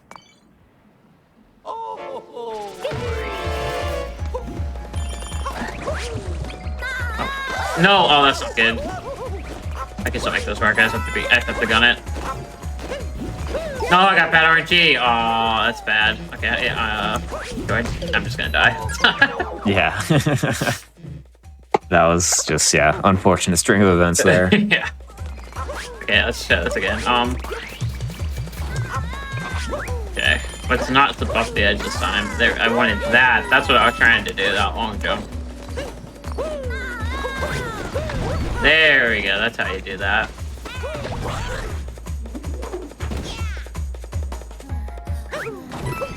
Oh, come on. I'm just getting screwed by this. Insanely troll part of this. Yeah, I'm just getting screwed by the cycles. And then, cool little strat here. There we go. Yeah, no need to open that gate. Comes with animation, that's too slow. Just can collect it from the outside. Oh, grab it. There we go. Oh, that was a mistake. Hold on. Watch this. I think you can cat bounce. Oh, wait. Oh, come on, I'm gonna get it. You could. Oh, that's. I'm gonna get it. Come on, no. Go on. Oh. I'm usually pretty good at that, but I guess not today. Yeah, you can. If there's a frame perfect menuing you can do where you can warp from hitting the lava, and it has some. Yeah, I didn't Can get get you out of a pinch sometimes. I but- missed the moon and panicked, and then my panic was not the right solution. I should just Yeah. jumped again. Okay, 10 more moons. Kind of a little stretch here. Onto cloud. Wait, it's this one. Sorry, I got confused. One Siberia in this kingdom.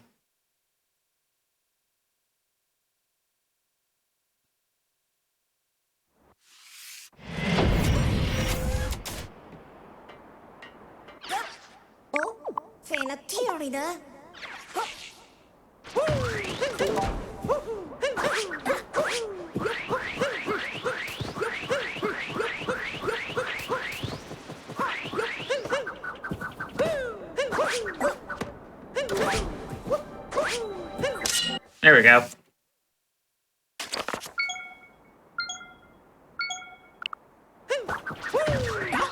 Oh, that's not gonna work. I'm gonna die. I thought I had an idea. I didn't realize it would space me where it would give me just a death cap vault. I was hoping that wouldn't be the case. I've never tried that vault before, but I kind of just thought of it right now. Okay, why is this sub area in the middle, or this room in the middle is not a sub area? Explain to me. Yeah, I don't know. Because it's a picture match game where you can collect 2 moons for it. But I think it's it might be considered a mini game, maybe. I don't know. I guess because it's the same. I guess the same would be the case for like the snow Koopa trace walking, for example. Yeah. Since that's 2 moons as well. But Okay, I'm just gonna wait this cycle out. There we go. No, don't fall down there, please. That would be unfortunate. I would have been a mistake I've never seen before, but would have been pretty tragic. Okay, and then I think I'm. No, I don't think. Am I gonna take a hit? I am gonna take a hit. Okay.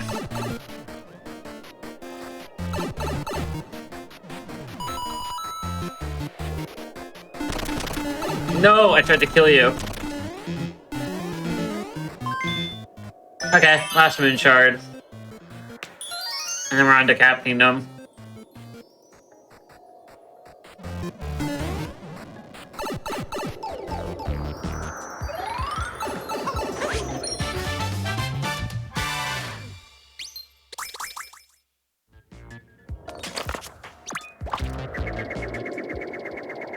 Cap Kingdom has a handful of sub-areas here.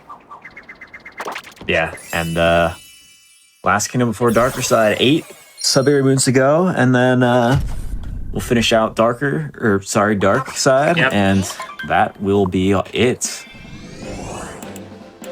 Yeah, there we go. There's a pretty cool trick jump I'm going to do here at the side of the kingdom to reach the moon rock. Hopefully I can nail it first Yeah. try here. I believe in the dream. It's a tough one. It's very finicky, but definitely pretty cool when done right. Oh,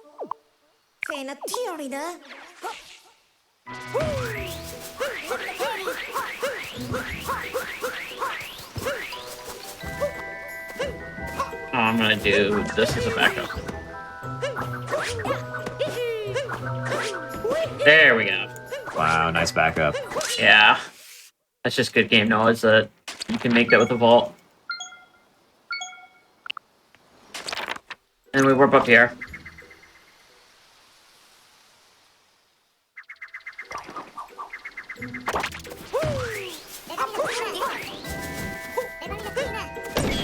This one's pretty fun.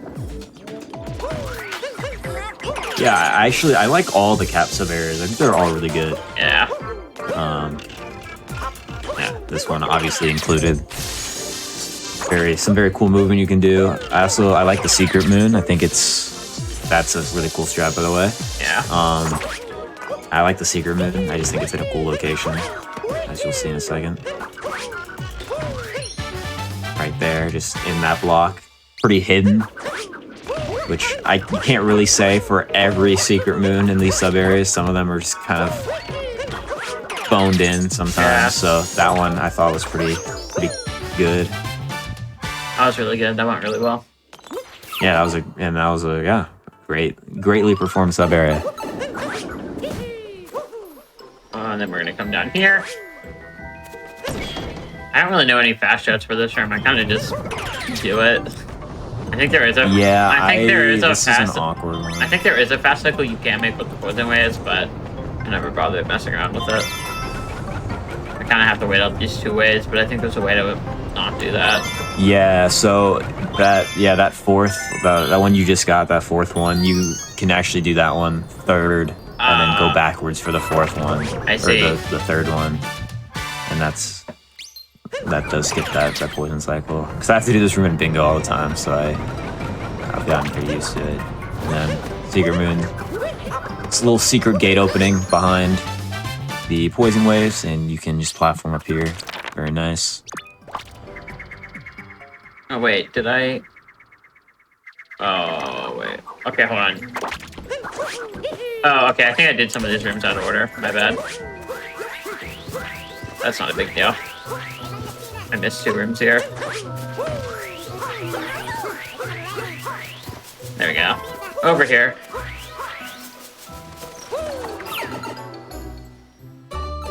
Time for some precision rolling. Infamous in the sub-area showdown YouTube series. Insanely deep cut. Do you know exactly what I'm referencing there? Honestly, no. But This was the obviously. This was the only sub-area that Small Ant was able to do faster than Tippy. Oh, that's funny. There's no skill. Yeah, that one's very basic. You're forced into a roll there. Yeah. As soon as you hit the slope, so you just kind of get to have fun, go down the slope. Pretty fun stuff. And we are at our final sub area before dark. This little frog sub area right here. First 28 sub area. I like this one a lot. I think it's really fun to do fast for sure. Nifty little down throw there. Get that shard. Oh, go up here. Okay, I almost screwed that up. I got dropped input and panicked. Secret Moon grabbed, and then That'll work. the shard, Jay, the other shard. Oh, what shard did I miss? It was the one like right by. Oh yeah. Jump up to the secret. Sorry, I wasn't grabbing the purple, so I missed it. Yeah. Not a big deal. All good backup. I was trying to figure out in my head how to do that without the purples, and I screwed it up. All right, and that's Moon 250. Yep. So head into Dark Side. Have to do the boss gauntlet.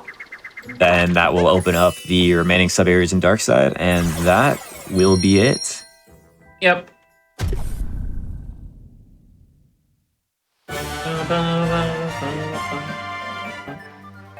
Okay.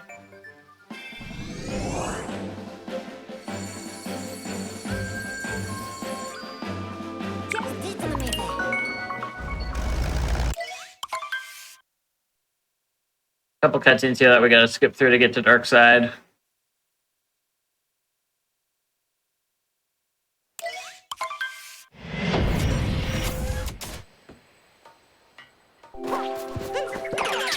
And on to the boss rush. Yeah, boss rush, definitely very scary, just for the sole reason being it is a boss rush, meaning if you mess up at any point, you are back at the beginning. So, Jay definitely has to lock in here. Yeah, there are some strats you can do to skip all 4 of the bosses now, actually, but I'm not gonna be doing them. Yeah, there's a way to kind of jump around the arena trigger. Oh, that's not great. And just make it straight to the exit, but requires Joy-Cons, which are the only controller that can do down throws, which are required for the strat. And it's difficult and risky, and definitely understandable not going for it. Yeah, that's the hardest boss. I'm glad that went well. I think Topper is the hardest one in Dark Side here. At least in terms of for fast strats. I would definitely agree. Yeah, you have to like you have to time your jumps pretty perfectly, and you have to like find a way to stall yourself or like get yourself back down to the ground. You have to time like a cap throw or something pretty precisely. Okay, let's see if I can hit it 2 for 2 in this run.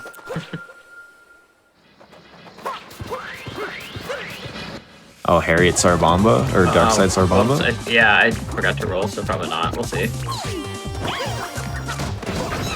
No. Okay. I supposed to do a roll. Actually, I forgot to do a roll boost there, and I just messed it up. Yeah. Well, I don't even know if I've seen Harriet Sarbamba, honestly. I guess I just don't watch enough categories that do Darkside. But that would have been pretty cool, but unfortunate. Yeah. Still a good fight. I think it's the exact same as Bowser's. I would imagine it is. I don't know. I haven't seen it, so it's like breaking my brain a little bit.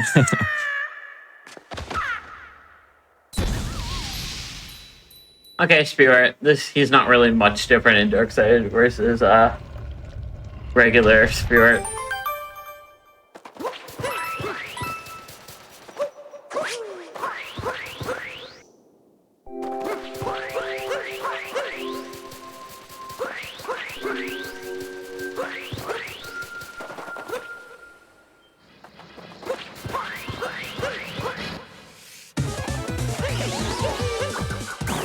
No! Oh, that's not great. I was very slightly off. That's really scary now. That's not great.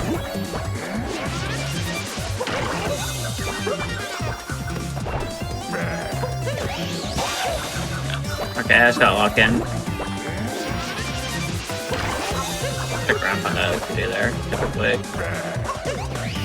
Okay. Oh, now I have to do the next boss on 1 HP, which is not great. That's totally not terrifying.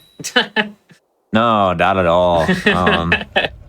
Luckily, if Jay can make it through this boss cleanly, then the mech fight right before, there is an extra heart that the game gives you, so we'll make that boss fight a little bit easier, but yeah, definitely pretty scary right here. You just got Rango left. Rango unlocked. So, you got Rango on lockdown. Shout out Chaos Pringle. Yeah. Okay. Let's not pick up. Go.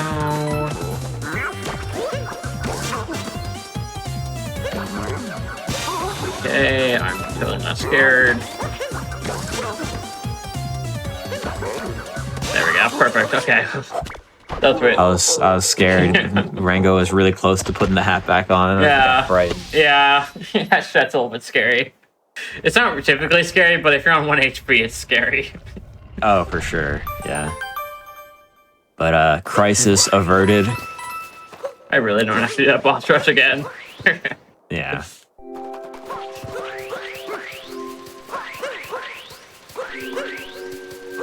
Yeah, we're gonna get an extra heart here, but honestly,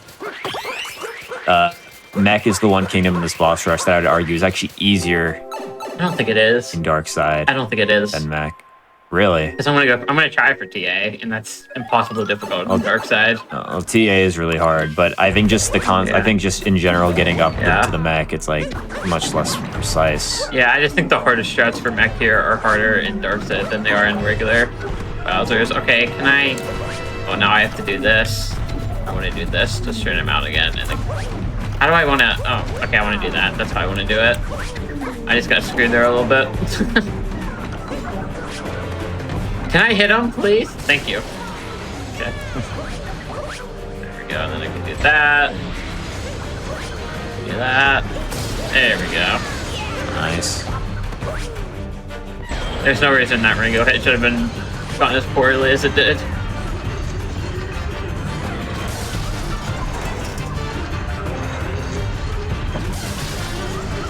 Okay.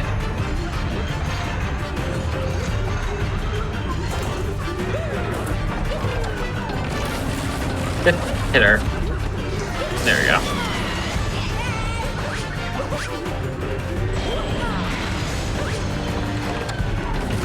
No. Okay. Well, now I need to not die. It was a valiant effort.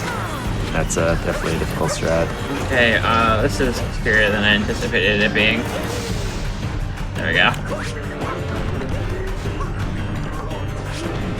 There we go, I'll take that. That's fine. Nice. Alright, boss rush is complete. I believe we have 6 sub-areas in Darkside. Yep. And then we are done. All these sub-areas are just harder iterations of sub-areas we've previously seen. But when I say they're harder, they are definitely harder. So you will definitely be on the edge of your seat for these next 6. Some of them are harder for a bad reason, though. Yeah.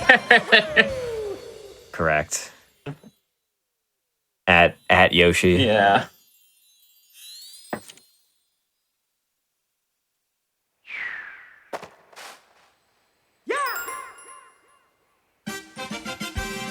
Okay, we're gonna do this one first.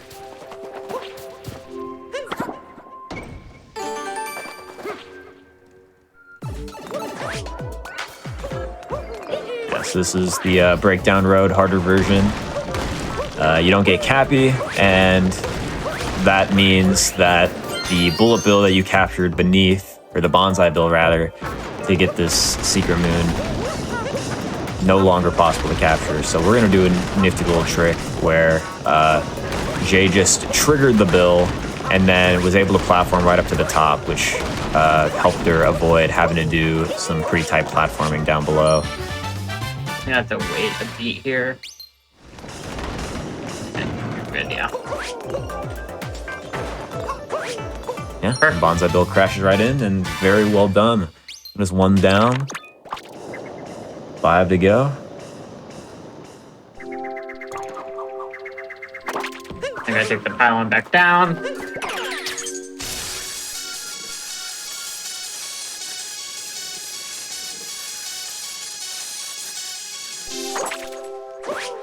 I think it wants me to do this one next.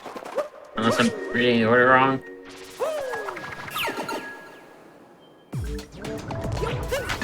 Okay. Yeah, and this one is my least favorite, I think. This is actually, I think because of damageless, this is one of my favorite sub-areas in the game because I put so much practice into it. I just have it down to a science. I know exactly where. That's fair. I know exactly where Yoshi can and can't cling. I know exactly how to back up every single possible mistake here, because you kind of have to if you're gonna get all mins damageless. So. Yeah. See, me personally, I don't have an ounce of science in this room, so it's horrible for me. Yeah. But yeah, you, I think this is. I think point blank, this might be my best practice room in the game. Yeah, well, and it's certainly looking like it. You're going crazy right now. Yeah. Can you tell I've done so much practice for this room for damageless? Like, look at this. Yeah. Not even a hit.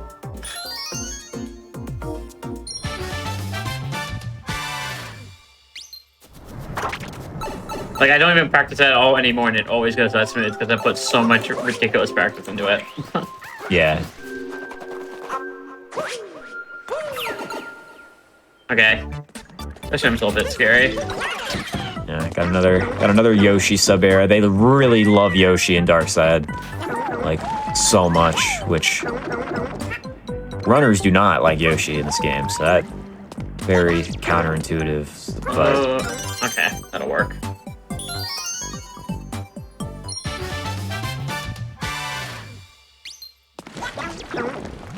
I think I'm gonna do that.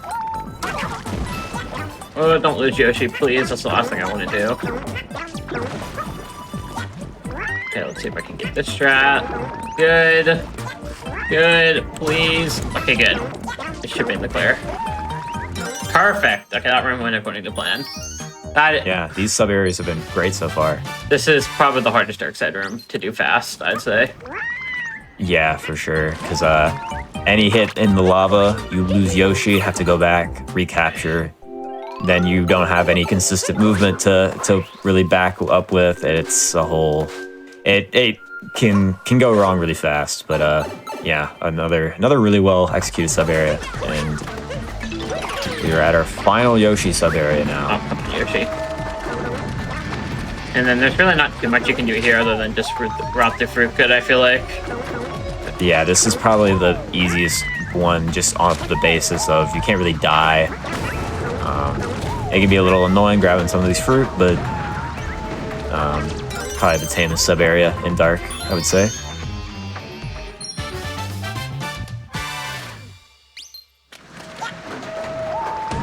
No! That's unfortunate. Okay, I've never had to back that up. I've never missed that fruit before. I guess I get to showcase this cool thing here. It can just walk to, like, inside this guy and not take a hit. That's the damage strat. Oh wait, why am I doing this? This is wrong. Whatever. I'm not supposed to kill that guy. I have damages on the brain. Okay, that's fine. Okay, 2 more rooms. 2 more rooms.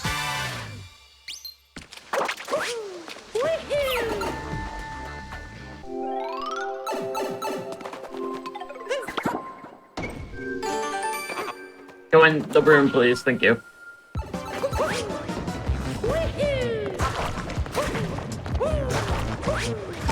That's fine. Just, oh, please, no, I got momentum. Yeah, the momentum from the spinning platform there was crazy, actually. Yeah, I got momentum pretty hard.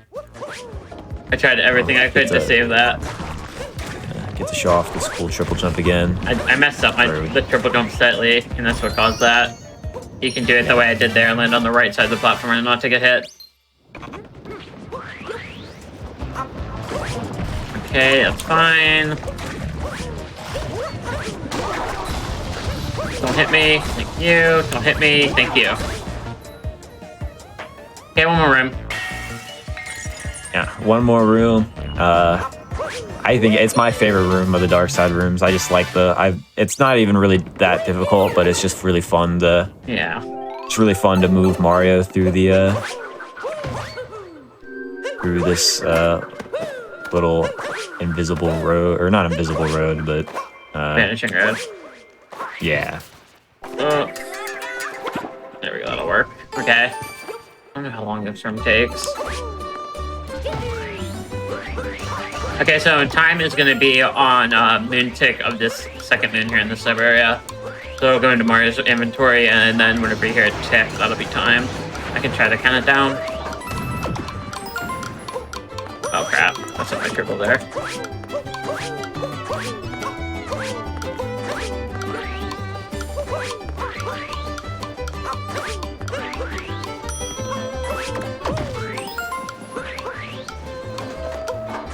Do you know about the Philly clip in this room, Lucid? Or I guess it's a tipping clip. Maybe. I don't think so. Tippy came in this room in 100% world record attempts. And then Philly said, don't roll over the P-switch. And then she did and died and killed the run. Oh, that's crazy. Okay, time's gonna come up here on this win. Right now, time. And I believe that's a PB. Wow. Yeah, 318. I believe that's like a 45-second PB. Nothing too crazy, That's but huge. yeah, I'll take that. Not a bad run. Thank you for having me on the Hotfix, Church. Yeah, thank you for being on. Yeah, absolutely awesome to have you show off this run that I guess like not a lot of people submit for Hotfix, so it's been awesome to have you showcase it. And thank you for joining me for Comms, Lucid.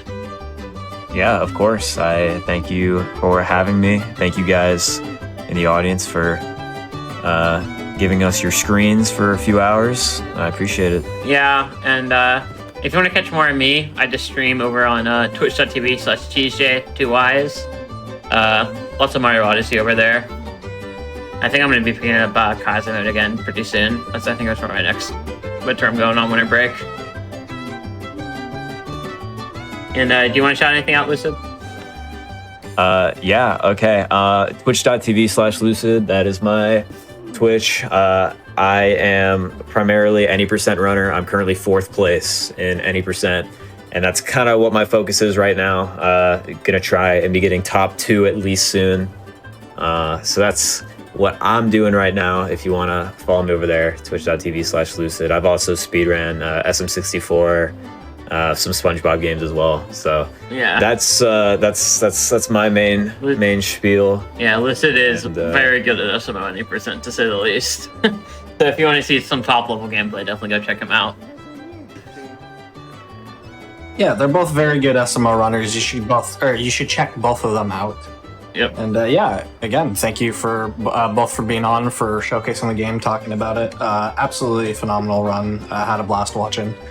Do you have anything else you want to say? Sorry. No, I'm just happy I got a PB out of that. I wasn't sure if I'd be able to or not going into Dark Side. I knew it was gonna be really tight, but I'm happy I was able to PB that. But yeah, that's all from me. Awesome. We do have more show coming up, actually. That is not the end. We have I almost said Super Mario Odyssey again. Super Meat Boy, all achievements coming up. Before we go to the break, just a quick reminder, you can go to gamesonquick.com/hotfix to check out our Season 3 schedule. You can check out the schedule for an in-depth look at all of the shows coming up this week. With that said, we're going to take a quick break. We'll be back with Super Meat Boy. See you in just a few minutes, everyone. Hello, everybody. Welcome back to the Games on Quick Hotfix. Today, we're showcasing Super Mario Odyssey and Super Meat Boy. Before we get into the next run, just a few quick reminders. GDQ 2025 will be live from Pittsburgh, Pennsylvania from January 5th through 12th. Registration and hotel bookings are now open. You can go visit gamesonquick.com and check out the AGDQ 2025 Important Rules section for more information. Also, the AGDQ 2025 schedule is now out. You can go to gamesonquick.com/schedule to check it out and let us know what you're most excited for. With all that said, we've got Super Meat Boy here. I'll hand it over to our runner commentary. Let everybody introduce themselves. Hey everybody, what's up? I'm Shredberg, and with me I have Bree. Hello, how's it going? I'm Bree, 12 a.m.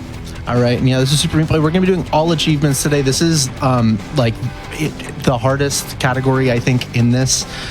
Just to complete. I'm the only one that has been able to complete it, or probably even tried, because it's very intimidating. I'll get into why in a minute, but for now, let's just get the run started. In 3, 2, 1, let's go. So first thing, what we're going to do is we're actually going to do a custom online level called Kids Christmas, or I guess a set of levels. And these are not part of the main game, but there's 2 achievements for them. One of them is to just complete a level on it, and then the other one is to complete all 5 at the same time. And they are very challenging, or at least the first and 5th level are really hard, but I don't know, we'll see. It's also the ones that I've practiced by far the least, so but we got through that first try. Let's go. So that's the first of 48 achievements. The thing with Kid is it has a double jump, but you can actually sort of jump 3 times in the air if you walk off, basically, or jump into a wall and go off of the top. So you'll get a mid-air jump, then your second jump, and so it lets you skip that whole second level, basically. And so for these 2 achievements, we're just beating these 5 levels. Which hopefully is pretty quick, but whoops, that's fine. But yeah, it's really the first level and this next level that I'll struggle with. Have you ever done these levels, Bree? I did them I think maybe once or twice. The only reason I ever did them was because Crew Crooks, a member of the community, set up an advent calendar one year. And I think for Christmas Day of that year, the advent calendar category was Kids Access. So I did a speedrun, I uploaded it. All right, and now I need to reopen the game and need to do some other stuff in the background here as it reopens. Need to plug in my controller through Linux. So I have 2 versions of the game because on the Linux version, you can't go and do those online levels because of the way that it is set up. Can I please? Oh, it still thought the game was open on the other one. Okay. There we go. And so basically what we need to do is play the first one on the most up-to-date version of the game. Did I share this? over here. No. There we go. Thank you. Should be good. So what I'm going to do right here. Oh, whoops. I see what the problem is. Sound issue.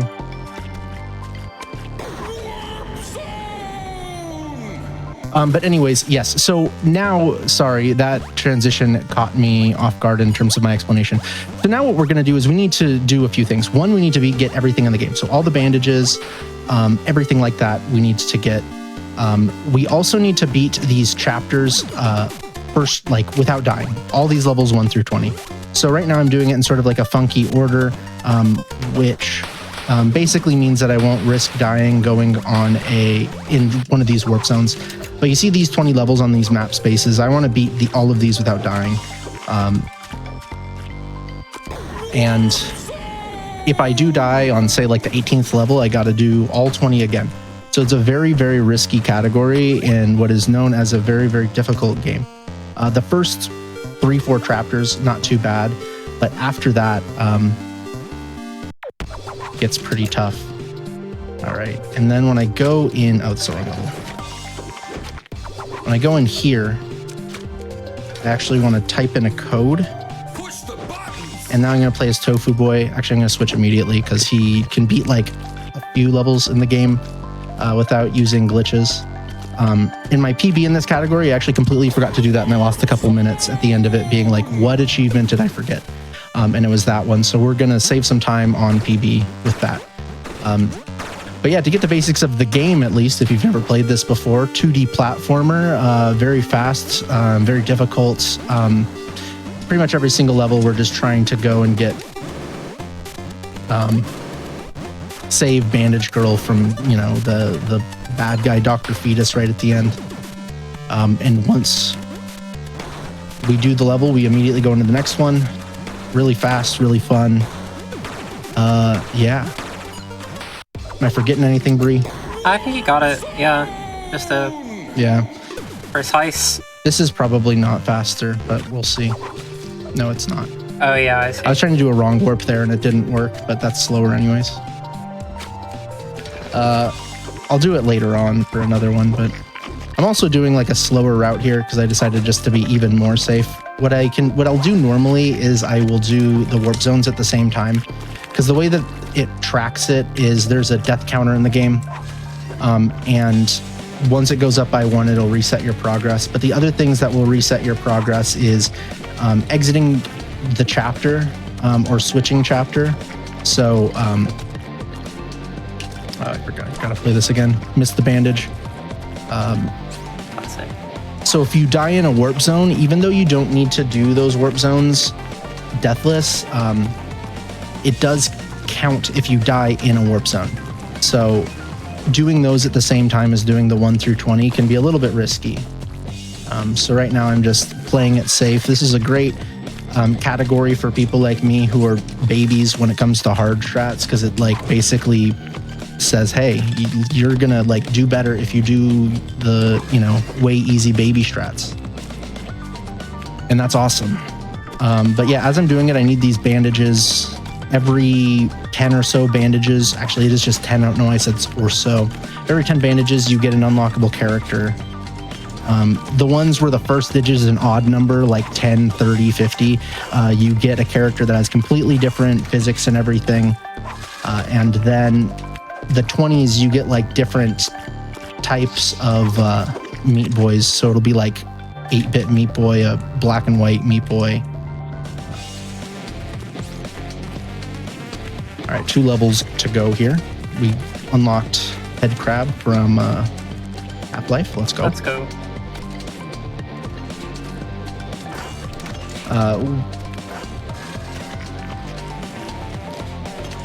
The head crab won't be used in this, but this actually uses a lot of those secondary characters with differing physics. It's one thing that's really nice about it. In 106, we will use Joseph and Nyjah, and that's basically it. In this, there's a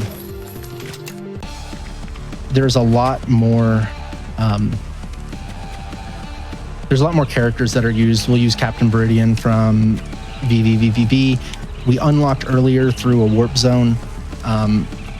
Commander Video from the Bit Trip series will be using him. I say plenty, but I actually think that that's it in terms of extra characters. But that's Light Forest. By far the easiest of all these Deathless achievements.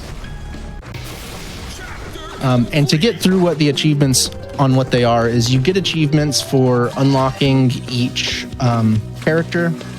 You get them for doing each of the chapters Deathless. And I say chapters, but it's really one half of the chapter.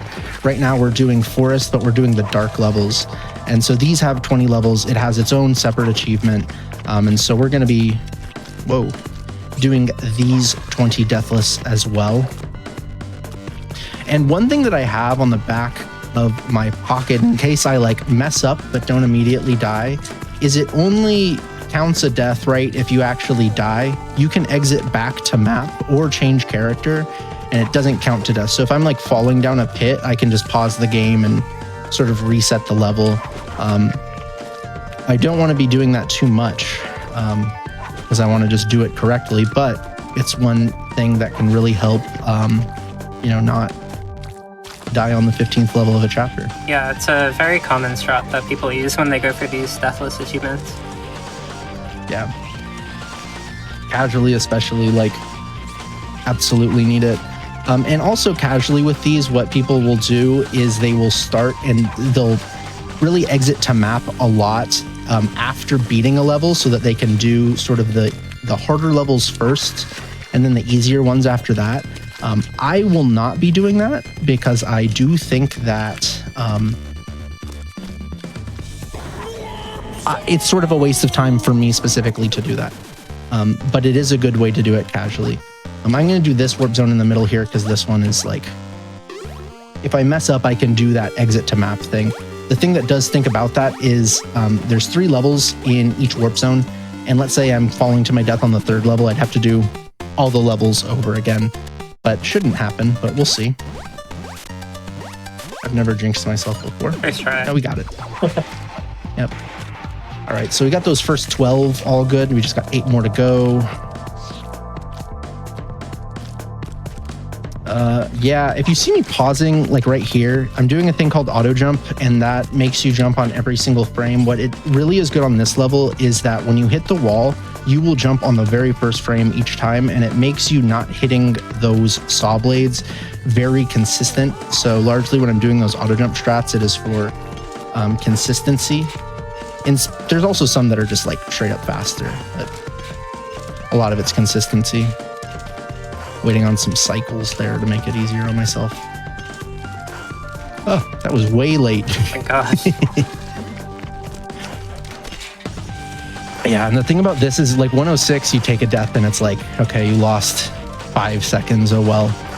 On this one, if I take a death right now, it's a few minutes of time loss, but we're not gonna, oh gosh. Grab the bandage, please.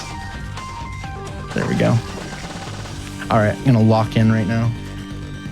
Yeah, the thing about this game is that whenever you're speedrunning it, it can be kind of just fine if you take a few deaths, you can kind of die pretty quickly.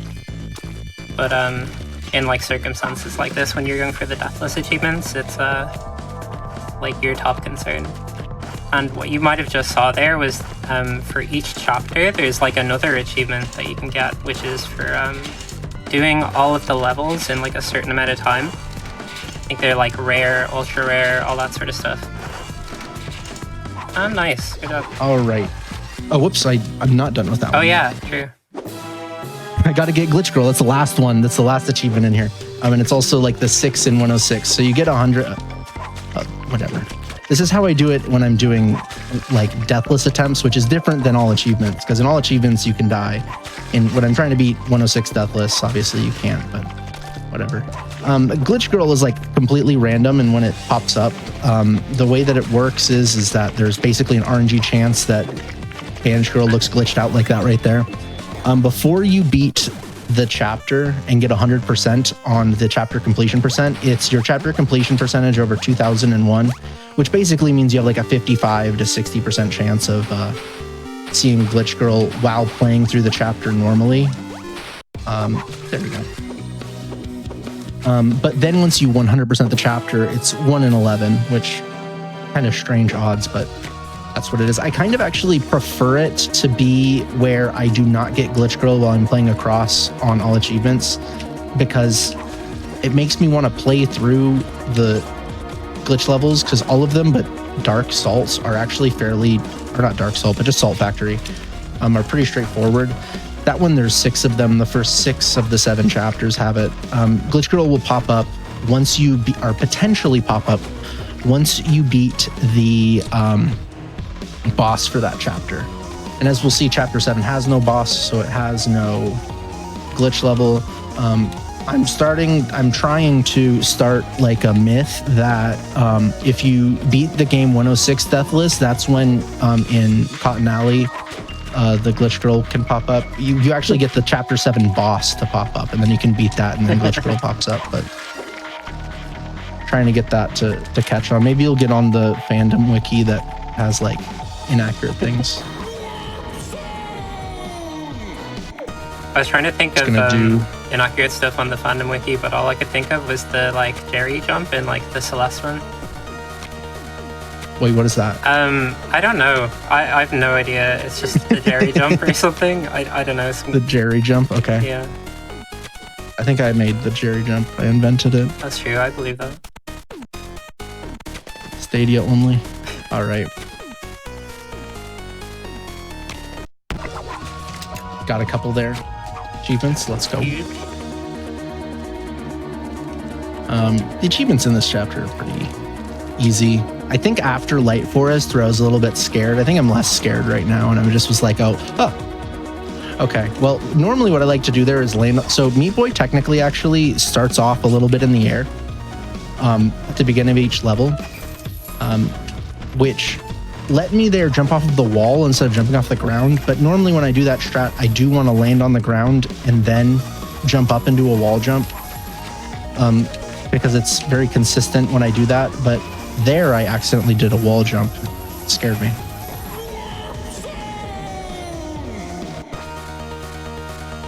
But yeah, so the way that warp zones are is each chapter, including Light and Dark, has 4 warp zones.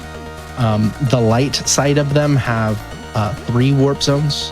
One of them is a character warp zone, like we just did with Jill, and in Forest we had Commander Video. And then there's 3 of them that will be ones that have 3 levels and they have 2 bandages. So 2 of those on the light side, 1 of those on the dark side, as we're going through. Okay, what I did there, if you look at the timer on the top, it's stuck at 0. And what this is called timer glitch, for I think somewhat obvious reasons. But what this lets me do is it looks at that timer value when I beat a level, and then it checks to see if it's under what's called an A+ time, which I believe is like 8 seconds or 11 seconds on this. Which doing that normally, just beating the level, is pretty straightforward, but I need to grab the bandage there, which makes me go across to the beginning of the level and then come back and beating it. So that I have 2 options really, is do it once where I grab the bandage, and then do it once where I get the A+, or I can use that timer glitch to just do it one time. Oh, you know what I'm gonna do? I'm gonna just restart it. I don't think I would have died there or anything, but oh my gosh, same mistake. I just want to do everything the same way. That way I'm not like, oh my gosh, whatever. We got it. No. I like frequently, hardest level in the game. I frequently like throw any % runs to like missing a jump there or something. Yeah.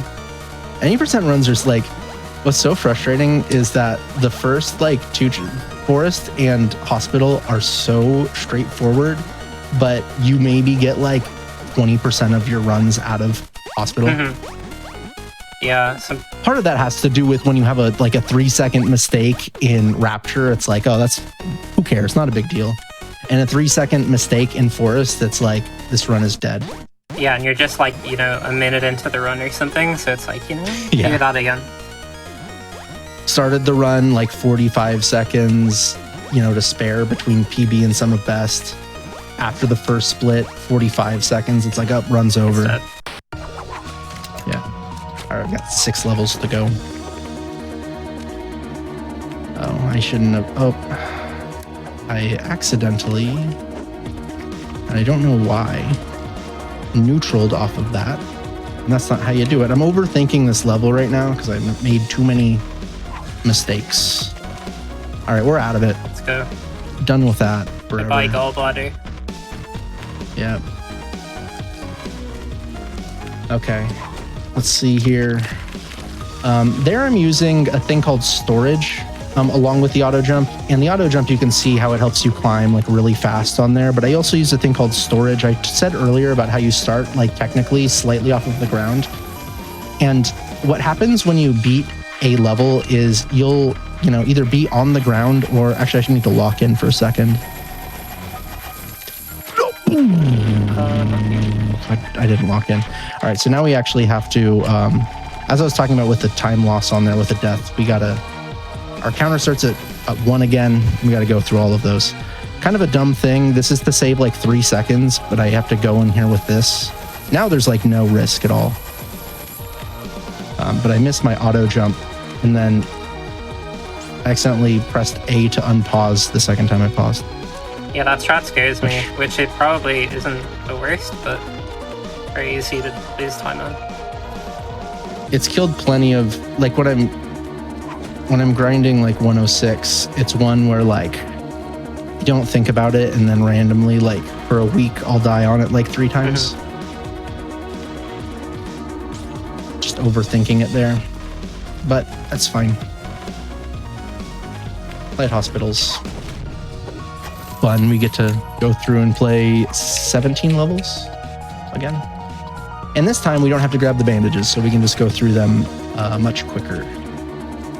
Yeah, these ones were just using Meat Boy. And I believe it is the next chapter when we will start using different characters all throughout. That one is just Joseph, but soon we'll start using Ogmo and Nyjah and a lot of variants in this run. You'll love to see Joseph, though. That is true. I love Joseph. The little robot guy. Shout out to Crew Crux getting that Joseph tattoo. Oh, he did? He did, that's yeah. sick. Have you not seen it? I don't think so. Wow. I'm a fake Crew Crux fan. Yeah, not a real true Crew Crux appreciator like myself. I can't believe Crew Crux got 2 shout outs in like the first 20 minutes of this run. I see. No one else. Whenever I did, That's why he's the GOAT. Whenever I did my flame run, I did the 419 juggle, and I didn't tank Crux, so I think like the universe is kind of repaying him now. Gotcha. I didn't need to do that beginning of it, and then that scared me because I was like, oh gosh, what if I miss it? It really, like, I honestly do think a lot of this is just confidence, and I need to like not be thinking about what I'm doing and just playing through it, which easy enough, but yeah, can't be overthinking it on this. Oh, I haven't done this like in the normal fast way in so long. Just gonna do it slow. So long meaning probably, I don't know, 2 months. Not that long ago, but There's a thing on that level where you can finish it while you're dying. Does that count as like a death? it does count as a death. It does put your death counter up by 1. Oh. So you don't want to take a death at the same time as what's it called? As beating it. Yeah. It is fun to do that in like, oh, is this the last one? Yep. Yeah. Yeah, there we go. Cool. Got through that. Only lost 3 minutes. Not that bad. I'll take it there. There's tons of time save in this run on my PB, but not that I expect a PB on this run, to be honest. My PB is really, it's like a 151, which is like well above my average run. Well below my average run. Yeah, that's like really impressive. I don't know how you do that.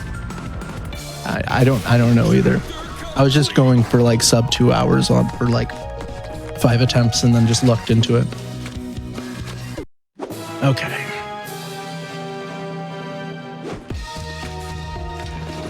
Oh, whoops. Messed up here. So I need to do timer glitch here because it has a bandage. I'm supposed to do a strat where I pick another character and character select and then immediately go to Meat Boy. But I forgot, so we'll just do it the old-fashioned way here on the map. But yeah, these first 2 levels have timer glitch strats because they have bandages. Technically, the second one you can get, whoops, without it. And I should probably also explain with timer glitch, you need to pause the game before the timer starts.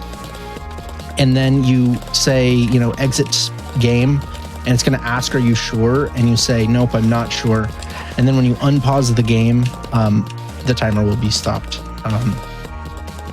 That doesn't work on the most updated version of the game. You have to be playing on what's called OG version. And whoa, that's fine. And that'll let you do it. All right, first side character moment of the game. We're using Joseph. Joseph has, it's not technically a double jump. It's technically a hover. But the way that the hover works is it takes your speed and then it adds on a certain value to it. So if your speed is, say it adds 10. If your speed is 0, then your speed will then be 10. The way that you do that, right, is you jump and then you're supposed to let go and then press jump again. So when you let go, your speed automatically goes to 0. So that the way that the game thought of that is that, in a normal person, when they're pressing A and then A again to jump, they'll end up being at negative speed going down. But we actually have 2 jump buttons. And so that lets you have your, positive speed when pressing jump again. And so that lets you essentially, whatever, didn't mean to pause there. That lets you do what's called a super jump, where, you can look at it right here. Also, when you run off of there, you can have your jump. You get your jump as if you're walking off of the ground, which lets me get that one right there. But we get a ton of height with Joseph jumps, which is very useful in just skipping a lot of things. So Joseph will be back. Need to be careful here. This last one is, this bandage is actually a pain, but let's see if we get it. Okay, there we go. Not too bad. I'm also gonna do something silly right here where I'm just gonna run off. And that looks like I took a death, but I didn't. I promise you I didn't. There's actually a second bandage girl that's like just off of stage that if you just run off of that platform, you'll always run into it, which is really nice for deathless stuff. It just makes it way more consistent. But it's a little bit weird on why that is, but basically the level creator that was used on it never looks to see, it doesn't like you say, oh, you can only have 1 bandage girl as a resource. And you can also, it makes sense if you've ever used it. It's very easy to place something underneath a layer to where you don't actually like see it when you're building your level. So that is probably what happened. It actually exists a few places in this game that you wouldn't think about it otherwise, but it's a nice little thing to make that level easy. Couple auto scrollers. I think this level is one of them that scares me the most, not because it's hard, it's actually really easy, but I think that's actually why it's the scariest. You know what I mean? Like if I die on a really hard level, who cares? But easy level. Yeah, those be the worst.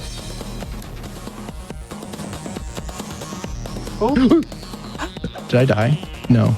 Okay, so there I accidentally had auto jump. Oh my god. I don't think I died. You needed to go see his people. I don't think I died. Because it immediately resets your camera when you die. So I should be fine. There's a warp zone on this level. We'll come back to it in a minute. But it's actually pretty difficult to not die on. It's not that difficult, but in the context of deathless, it is.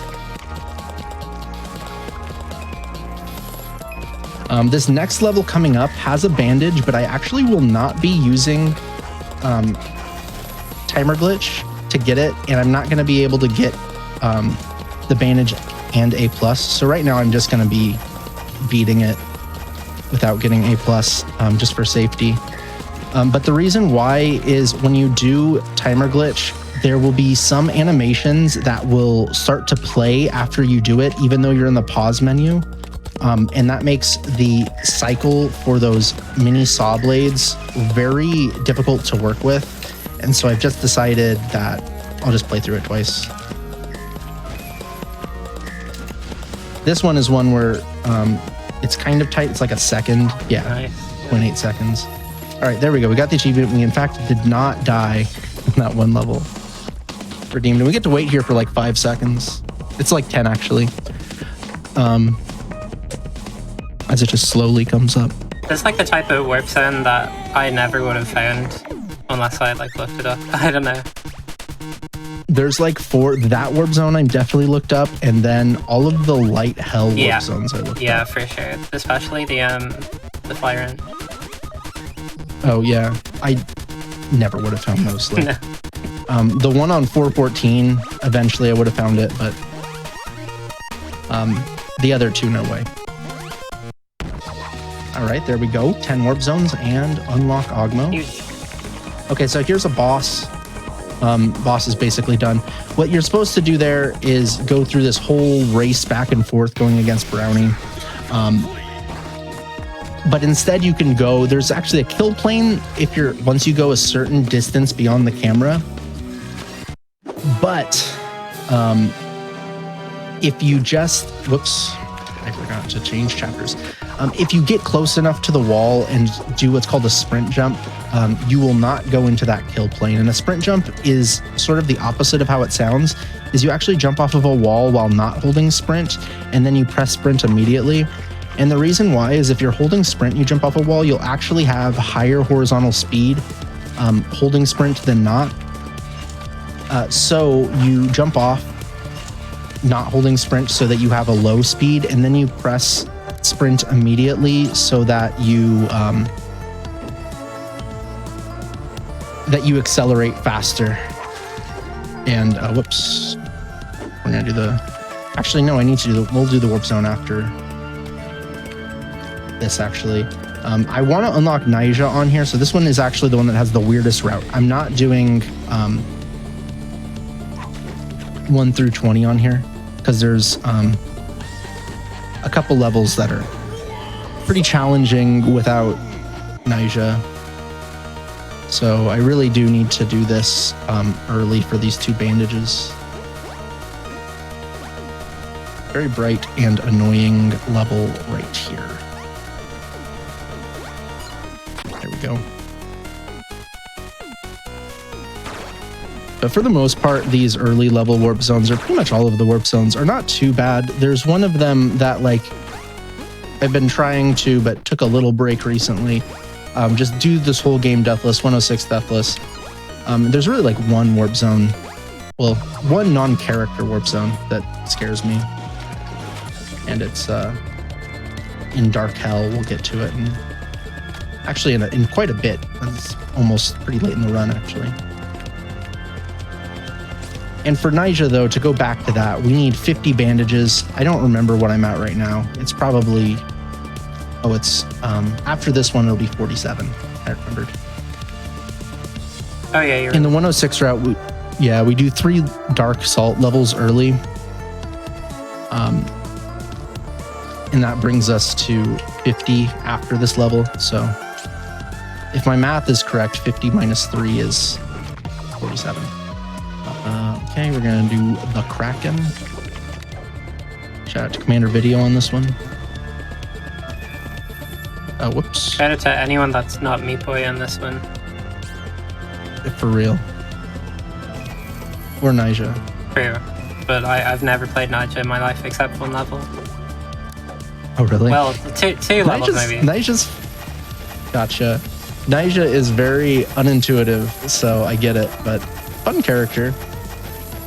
Yeah, Slaughter is gonna berate me for that. Okay, there we go. Now we're gonna do the rest of the chapter here.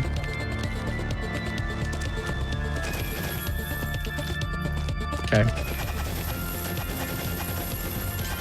Okay, I think I just need one more bandage, but we're gonna do Actually, I think that there's only one more bandage remaining in this. They stacked basically all of the bandages at the beginning. All right, this level is really easy to mess up.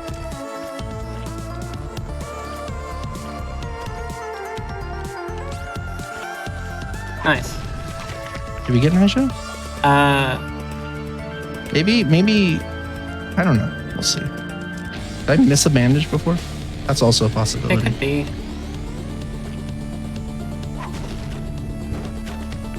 I don't worry about it for now.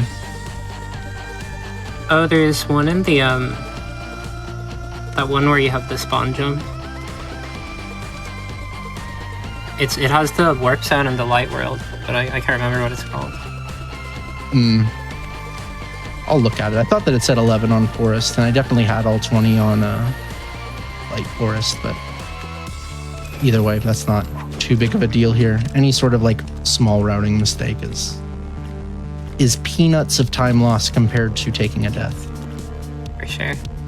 Whoops, that's the wrong thing. That is how you do it in the light version.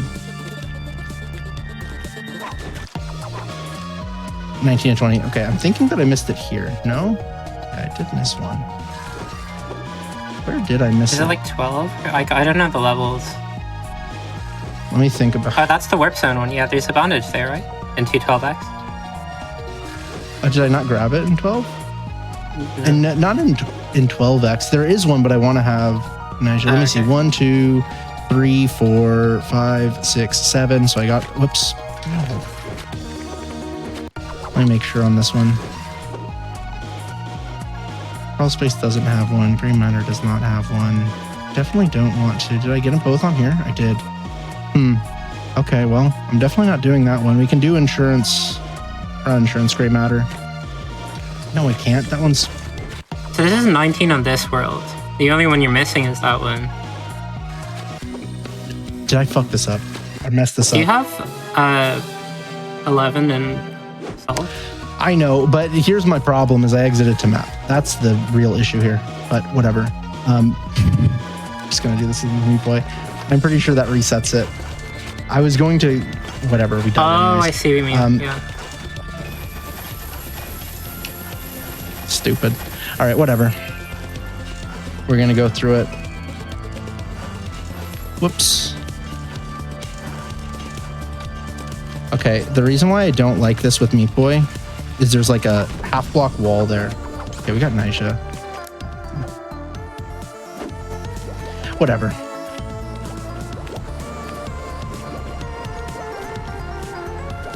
Been pretty good on deaths here. But yeah, you can whoa. Missed it there. A lot of these without Nyjah end up being pretty tough. So Nyjah's nice because of the dash ability. Basically can go on. You reset your dash each time you touch a wall or ceiling. Here's what I'm gonna do. Did 11, didn't do 10, so we're gonna do these 3.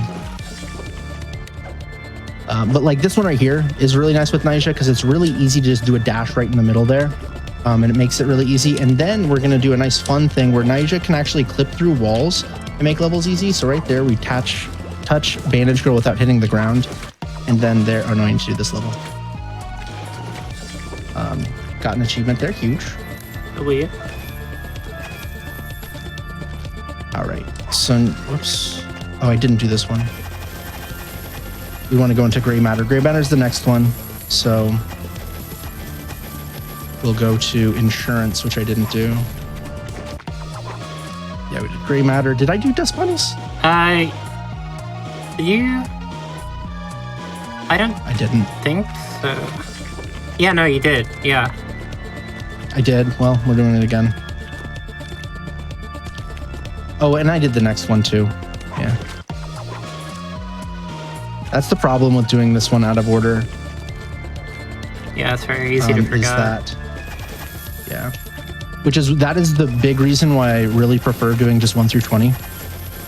Is that it's really easy. I just keep going through and just cycle through. And there's a few levels that are harder than the other ones, but not that big of a deal. But yeah, we'll go through these, and we got the hard ones out of the way. All of those Nyjah, well, actually, this one's kind of, shouldn't say that. The game listens, it knows.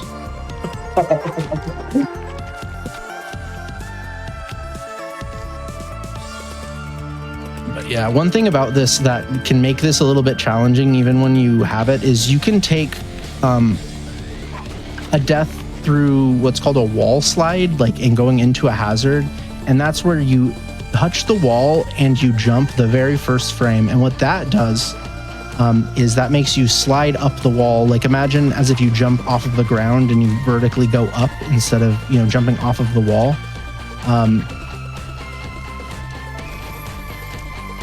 That is what a wall slide is. So it is very not good. And the way that you sort of route around that is to, when there's a jump that is near a hazard, you make sure that you land on the wall and take like a few frames in order to make sure you're on it.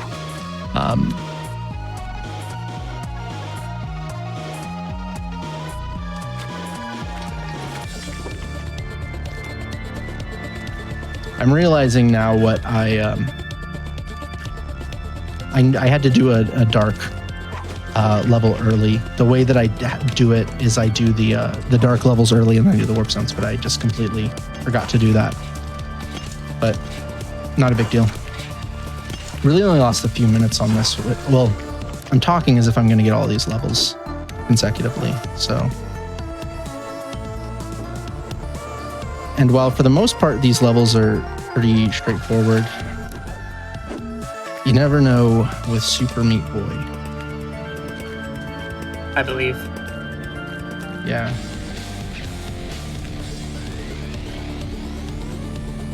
Or is there two more after this?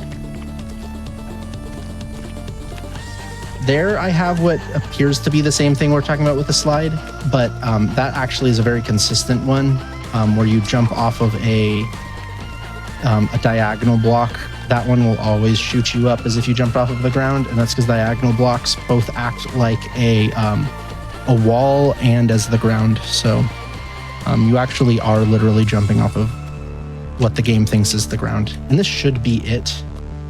Just need to be careful here. Just gonna wait for that to go away. Nice. Yeah, there we go. Did I not get Glitch Girl? Again? Yeah, I think not. That's actually kind of impressive. I went through that twice without it.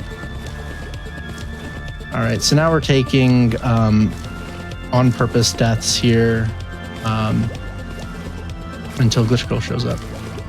Where would you farm for deaths here on chapter 2 if you were doing no deaths? I think I do it on here, and I just change characters between Commander Video and Meat Boy, because I'm fine with either of those. Gotcha, yeah. And then doing it with this, or Nyjah, is pretty easy to where oh gosh.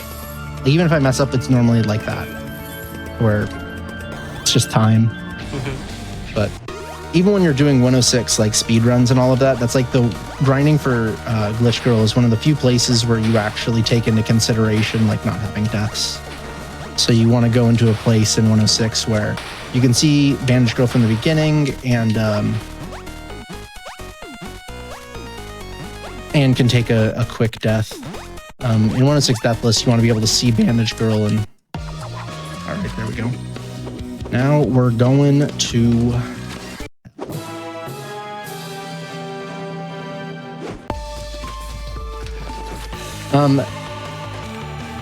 Health has a few levels that are kind of challenging, but the one nice thing about it is we're really going to be using other characters to their advantage. I think this might have the most character swaps across between Ogmo, Meat Boy, and Nyjah. So there's only a few times when it's just the same character all the way across, which is really nice.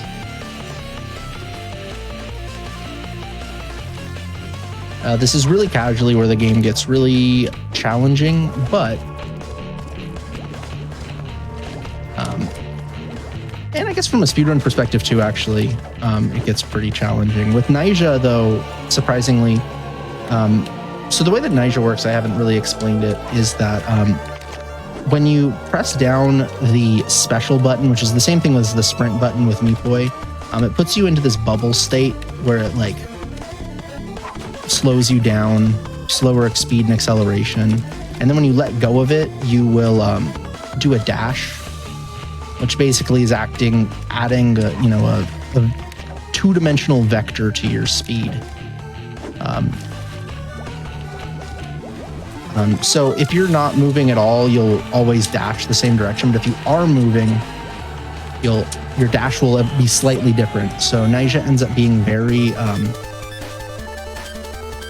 yeah, I'm going to unlock it and then not do it. There's a chance of death on that one. But anyways, Nyjah can be very unintuitive because of that. And also, almost all dash characters in games that I can think of, you press down the dash button and you dash. But this one, you let go of the dash button and you dash, which can be very strange. Oh yeah, for sure. All right, gonna do a thing where I go through a wall here. There we go. There's gonna be a lot of that throughout this. One thing that makes Nyjah really nice in this run actually is that, like right here, on this level right here, technically I could do that, but I also want to get this bandage here. And so I could just play through. Oh no, I don't want that. I only want to get rid of 2 of those blocks. You can grab the 3rd block from the top with Ogmo, but Ogmo's jump is so small that there's a chance that you don't, and then you fall down, and then you're gonna go right into the Not even close. right into the laser. Not even close. So I want to get rid of those 2 and come back.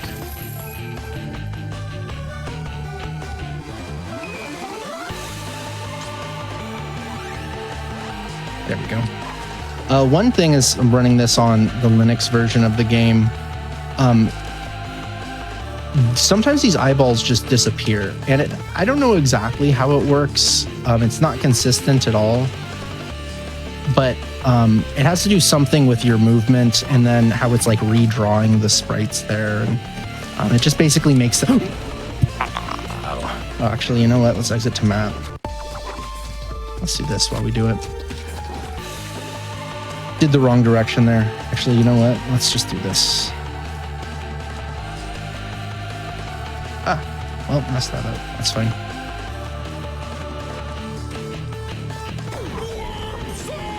Anyways, what was I saying? We're doing the warp zone now on there just because if I take a death, it puts my counter back to 0 where it already is anyways through the chapters. Yeah, it's kind of liberating to die, I guess, because you can start doing the riskier stuff. And you can also go and That's do true. riskier strats. That's right. And it makes it like the first 2 levels on that are really easy, but it's just this one, especially where I use auto jump there, and I say that's for consistency on there, and it's consistency on my speed to climb up it, but sometimes you can be on a different height, and anyway, there's like a small chance that it's inconsistent. Whoa, we're gonna unlock Fly Wrench right now. Fly Wrench has a triple jump, but it's a really like short jump, so not really very useful. You can also like crawl up walls, which is nice in theory, but doesn't end up helping me at all because Nyjah can basically do that. All right, we're gonna start on 14.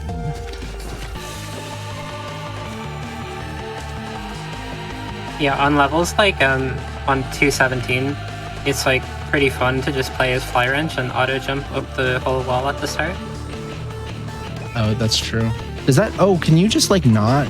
You don't get hit by the laser there? I don't know. I don't think you do. I don't think you have to wait or anything. I did like an IL of it before, I think. Nice. I never considered that. I haven't done too many stuff outside of death, like any speedrun stuff really without some of the other characters. Yeah. All the stuff that I've done with them are mostly just like a step away from casual stuff. Mm-hmm. It's not like it's fast or anything. Oops. It's just, I thought it was like a funny little IL for Fly Wrench. I agree. I wish there were more like ILs of this with just like by character kind of thing, you know? I think what inspired me was the character percent runs that you can do. Sure. Shout out to Chris S. Shout out to Chris. The character percent goat. Actually, there's a few people now that have done like all of them, I think. Yeah. The like all 20 characters. Yeah, I think I did a lot of them as a result of the advent calendar thing again, but some of them are pretty difficult, like head crab and stuff like that. They just control very funny, and they also have like maybe some levels that are almost impossible. Yeah. I know I did all levels with Spelunky, which is not on this version of the game. The console and PC versions have different characters. There's supposed to be an eyeball in here, but it's gone, which I love when that happens. It has Linux. Yep. So we just got to do the first 13 levels. I should have done this warp. Oh, who cares?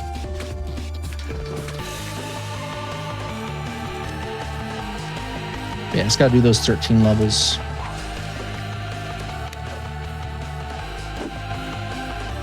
And then we're through it. But yeah, the characters, not all characters can get through all levels. Like Ogmo and then Spelunky, because their jumps are so short, it can be really difficult to get through some of those levels. Like the dark version of this one with Ogmo or Spelunky. Whoa. I don't know what happened there. Mind playing tricks on me. But it can be fun to just try to beat them with those. Feels like doing like with Meat Boy, you can get through the first 5 chapters without pressing sprint. Yeah, which is considering there's like a tutorial level of teaching you to use sprint. That's pretty funny. Yeah, and you can beat that level sprintless, right? Yeah, that makes sense. I feel like you have to do a wall jump. Yeah, I think you just do the wall jump and you're fine, but it might be you can't do it. I don't know. I think I've played sprintless Meat Boy before, and I think that was the case, but it's been a while. I did it for Crew Crux's advent calendar a couple of years ago, and that was like it. It feels, the fun thing about that is it feels so straightforward until you get to like Rapture especially. Yeah. It's just actually kind of a nightmare. Some of those orb levels.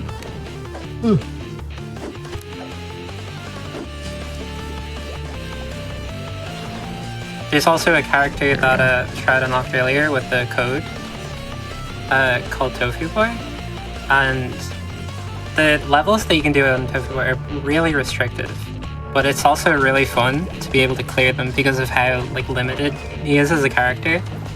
But the runs can end up taking like I don't know how long. I think my PB is like 40 minutes or something, but the first run I did might have been like 2 hours.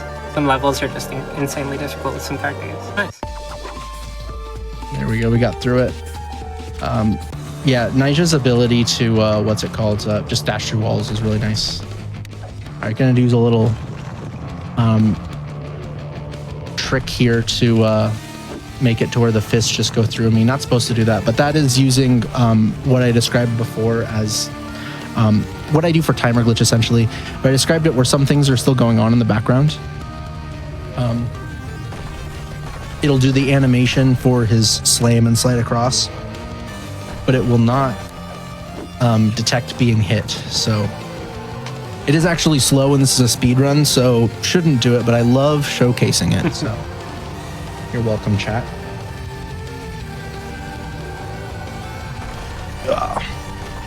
Looks like I actually saved time on this to PB. Hell is not an easy one. So that was decent. Nice.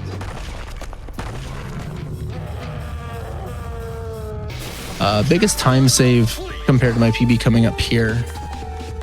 Basically every single chapter after Light Hospital, I would say, is pretty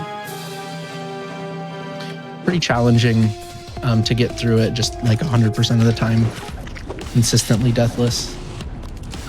All right. I'll let you go. I was just gonna say we're gonna do Kid right now. I'm gonna do this weird thing where I exit back to the map and then re-enter the level. And then once I exit it again, it'll be I'll be over the top of another warp zone. And I don't know exactly why, but the way that it seems to work is it messes something up, and it's like, oh, you're on the very first map tile there. And the first map tile in this case is the warp zone. So it doesn't really save any time compared to just unlocking the warp zone normally in an optimal way. But what it does save me is, I guess, doing a level twice. And so I just don't have to think about doing the level. It just helps me stay locked in. But even if it's slower by like a half of a second. It's not much. This is probably the most notorious thing in the game. Takes people hours. People will leave their game on overnight. I did that. Oh my gosh, whatever. Nice. I don't know if that was a slide or what. It looked like it, I think. Not going to get through it deathless this time. Shucks. Unlucky. We'll do it next time. But yeah, as you can see right here, I am on top of the warp zone here. Yeah, I'm not entirely sure why it happens, but it does.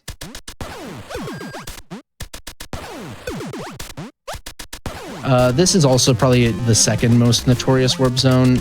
It's not nearly as challenging as Kid, but the thing is that these warp zones, if it's a character warp zone, unlimited lives. You have as many shots as you can, because it's really there to like teach you how to use those characters. And then Kid specifically is there to also like be the hardest thing in the game. But the other warp zones give you lives, and you have to beat all 3 of these levels without dying, which for the most part isn't actually a big deal. But yesterday on the 3rd level, I took a game over. So we're going to try to not do that again. But this one's fun because we just basically have to go through this level twice. Once to go over and back around so we can grab the bandage. We have to grab a key to where we can actually go through it. And beat it again. Yeah, this level is like very notorious. Yeah. Once you do it a few hundred times, it really is straightforward, but you know, that's my advice if you ever are struggling on it. Do it a few hundred times.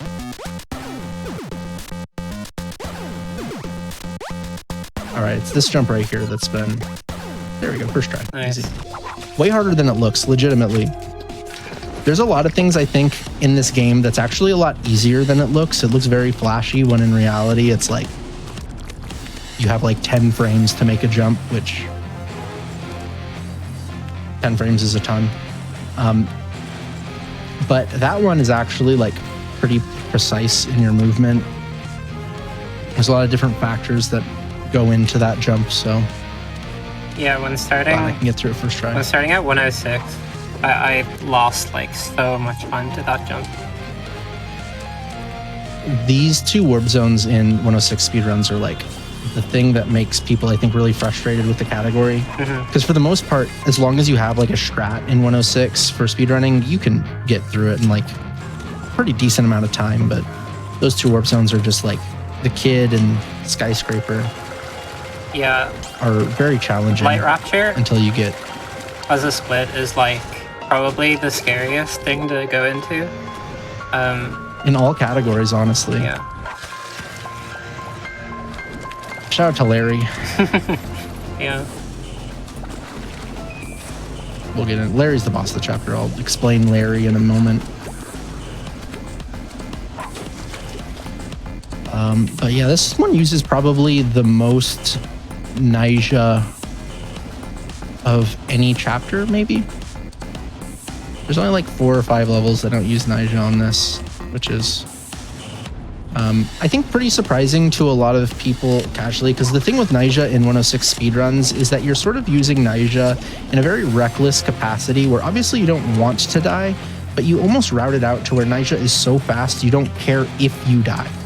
You expect to have like 30 to 50 deaths and you can still PB.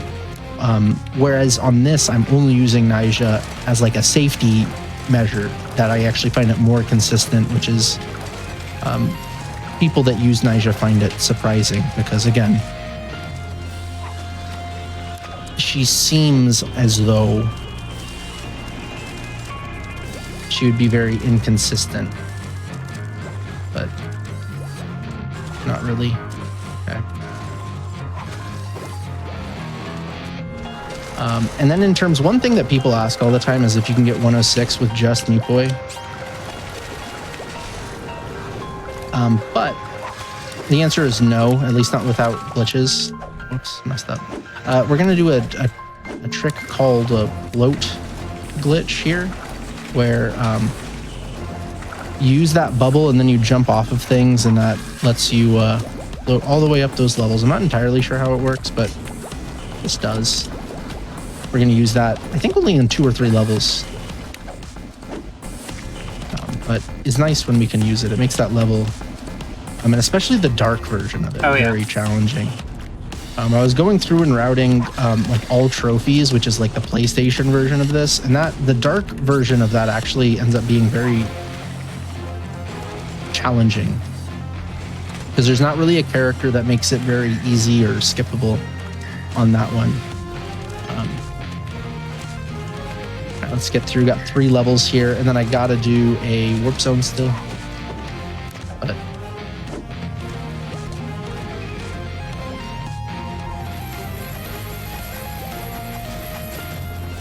all right, there we go. Probably gotta lock in. I'm thinking about 520. The last level on here has this thing at the end of it that I don't really love. So I'm considering. Oh gosh. All right. We're fine. Weird rocket cycle. Yeah. I think I'm gonna do this level twice. There's a pit that has a bandage in there. It's full of zombie meat boys. I did not mean to do that. Okay, I'm gonna wait for this. Yeah, there we go. There's a cycle down there. Anyways, those zombie meat boys are they're RNG. So we got through 1 through 20 deathless. Let's go first try. But I do need to grab the bandage here. Anyways, these are RNG, and they can sort of mess you up through sort of no fault of your own. But there we were fine. I'm gonna go through, yeah. This is Sunshine Island. Very nice, pleasant. I actually really like this warp zone. Talked about the other light Rapture warp zones as if like it was a nightmare. And this one, nice and pleasant. 3 just fun levels. But we are going to go into a boss, Larry, which is an RNG boss, like 100%. And the way that it works is there's 3 worms, and they work basically dependently of each other and not independently. But each time, basically, one... Oh, gosh. Uh-oh. All right, we're fine. Anyways, each what we'll call a cycle will have each worm dependently sort of thinking like, ooh, has a worm jumped before me? If no, it thinks, you know, there's a RNG chance that it jumps. And if a worm has already jumped, it won't jump at all.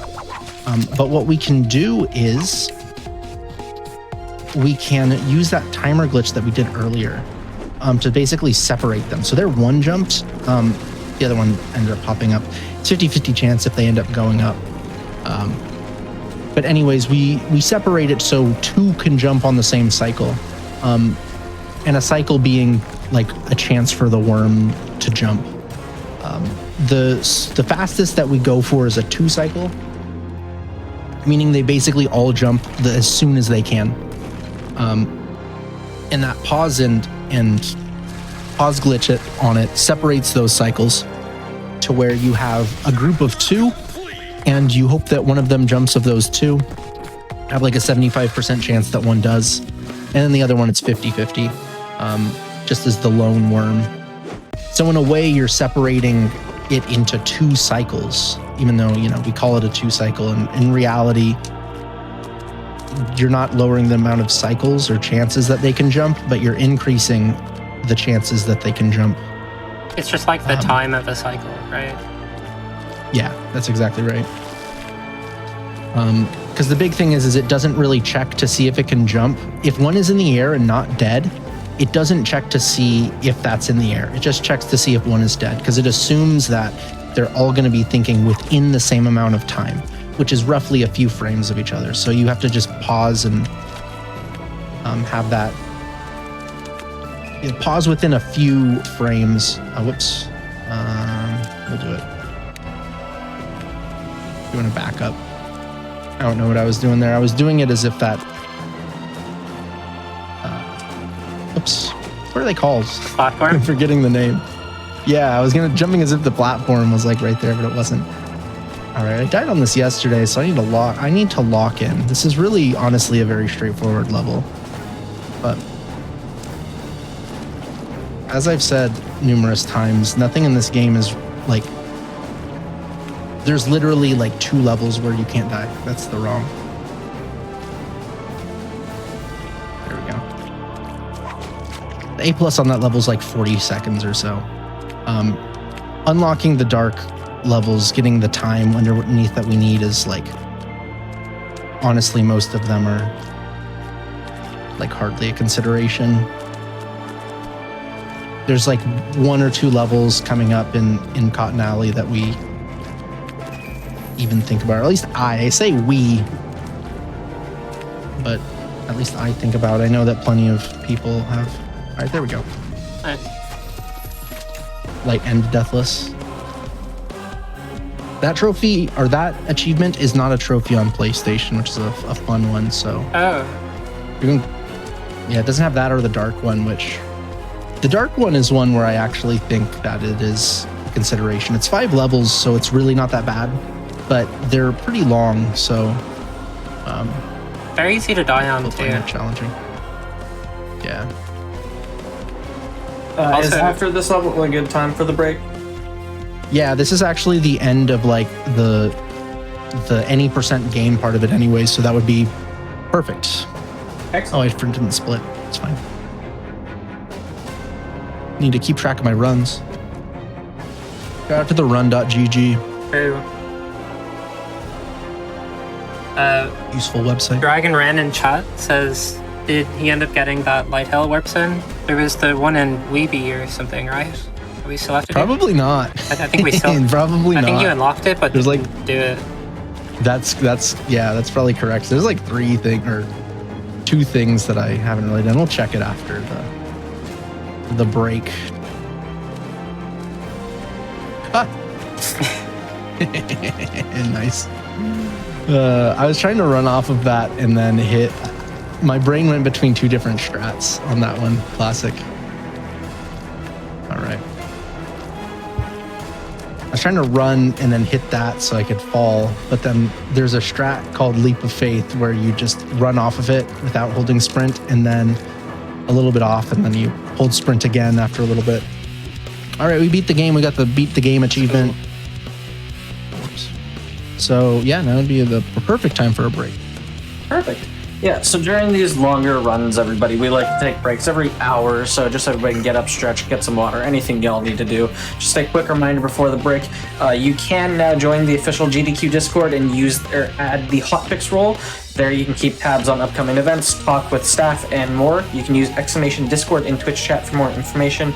With that said, we'll take our break. We'll be back in just a few minutes with more Super Meat Boy.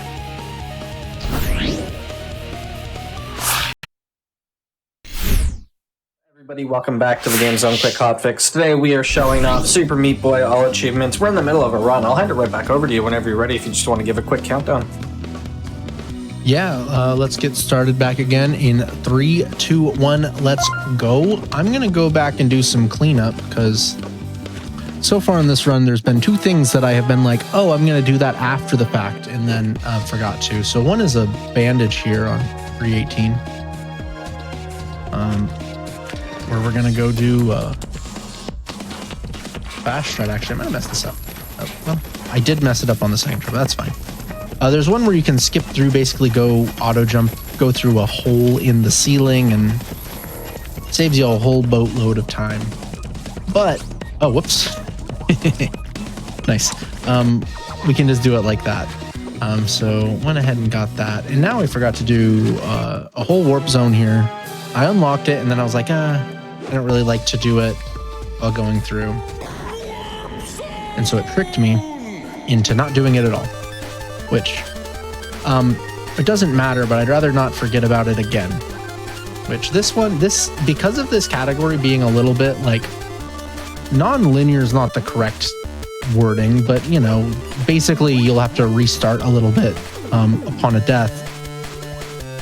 You can forget sometimes things if you're a forgetful person like me, but again, all of these forgetting stuff is kind of not that big of a deal compared to chapters like this and getting through that death list. This is Cotton Alley. If you've played this game before, you know that it is basically very difficult post-game content. And just on here, you can see that there's just a ridiculous number of saws. There's going to be a lot more obstacles than normal. It is like, hey, you know exactly, you're like a master of this game.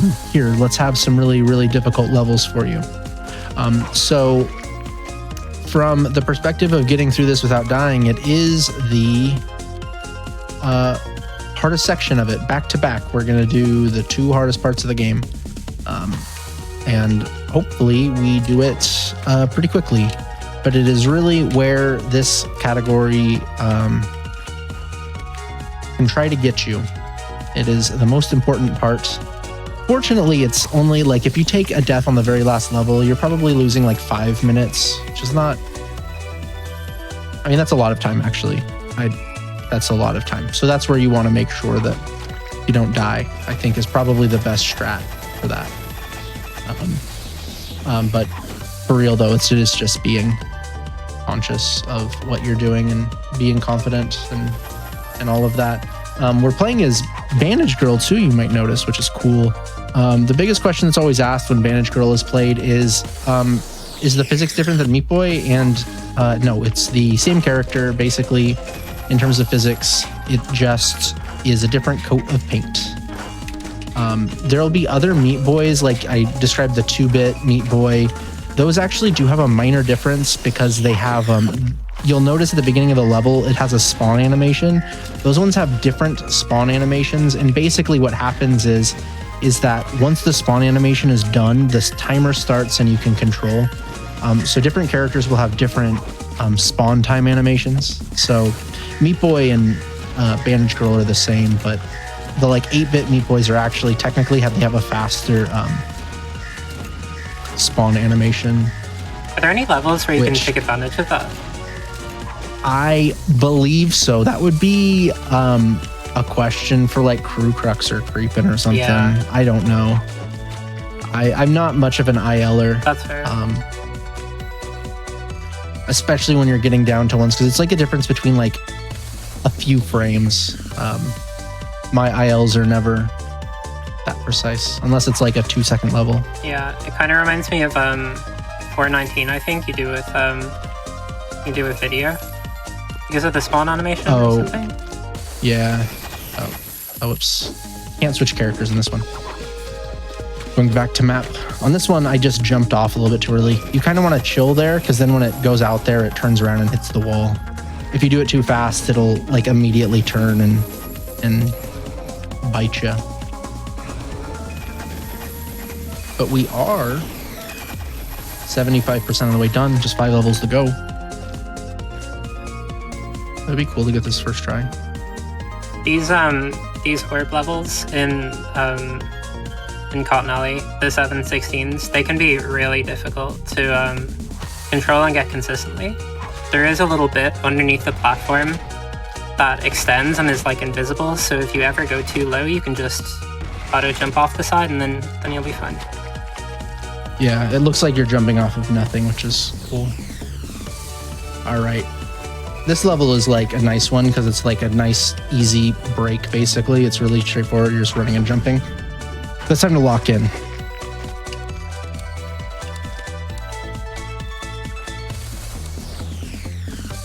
.720 in particular is really long. Yeah, and some of the jumps here can be rather precise with like very... Especially at the end, yeah. Yeah, very short sort of corridors.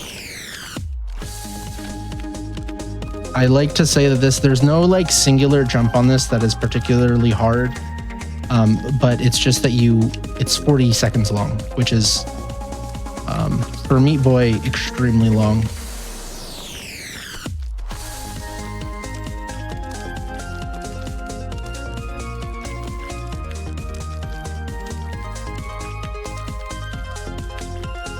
All right, Let's first try. Let's go. go. That's huge. I've said for years that actually Light Hospital is way harder than Light Cotton Alley Deathless. Take a death on that, but not on Light Cotton. It's true.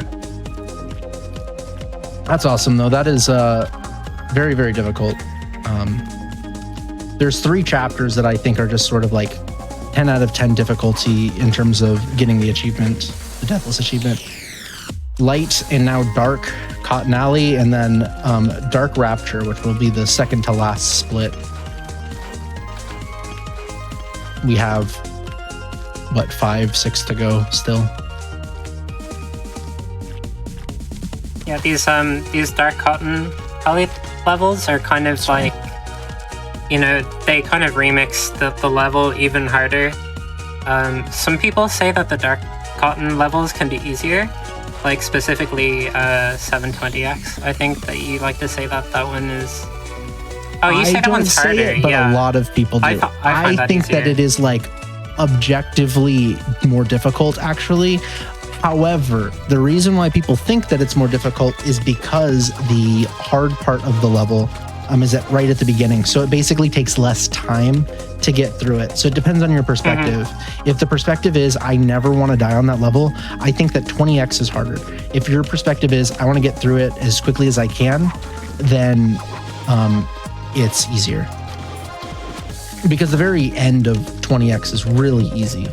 But the very beginning of 20 is really easy. So yeah, getting it's a give and take. to the bottom of 720X is basically like a victory lap of the game almost. Yeah. But yeah, a lot of these are Dark Cotton is very frustrating in my opinion, just because of how long some of these levels are. Especially near the end. This game there's no other than I guess the chapter 2 boss, there's no actual like auto scrollers in this, but there's a lot of levels in this chapter that are essentially auto scrollers where you like do one thing and then you wait, which a lot of this game ends up being to where like, you know, you want to do as fast as possible, but there's a couple that just take forever, and let you sit and think about how you're going through the game.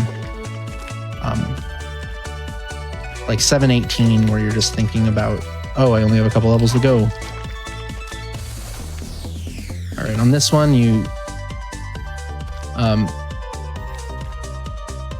actually, I don't even know how I explain what I do there. I guess I'm neutraling at the bottom, so I'm technically doing a jump off of the bottom of that platform. It lets me do it more consistently than just landing somewhere on that conveyor belt and then doing it. But you have to sort of go off of it and detach from the conveyor, which is a very strange level. It gets people casually like a lot of time because detaching from a conveyor is very strange. You don't immediately detach when you press a different direction. It takes a few frames.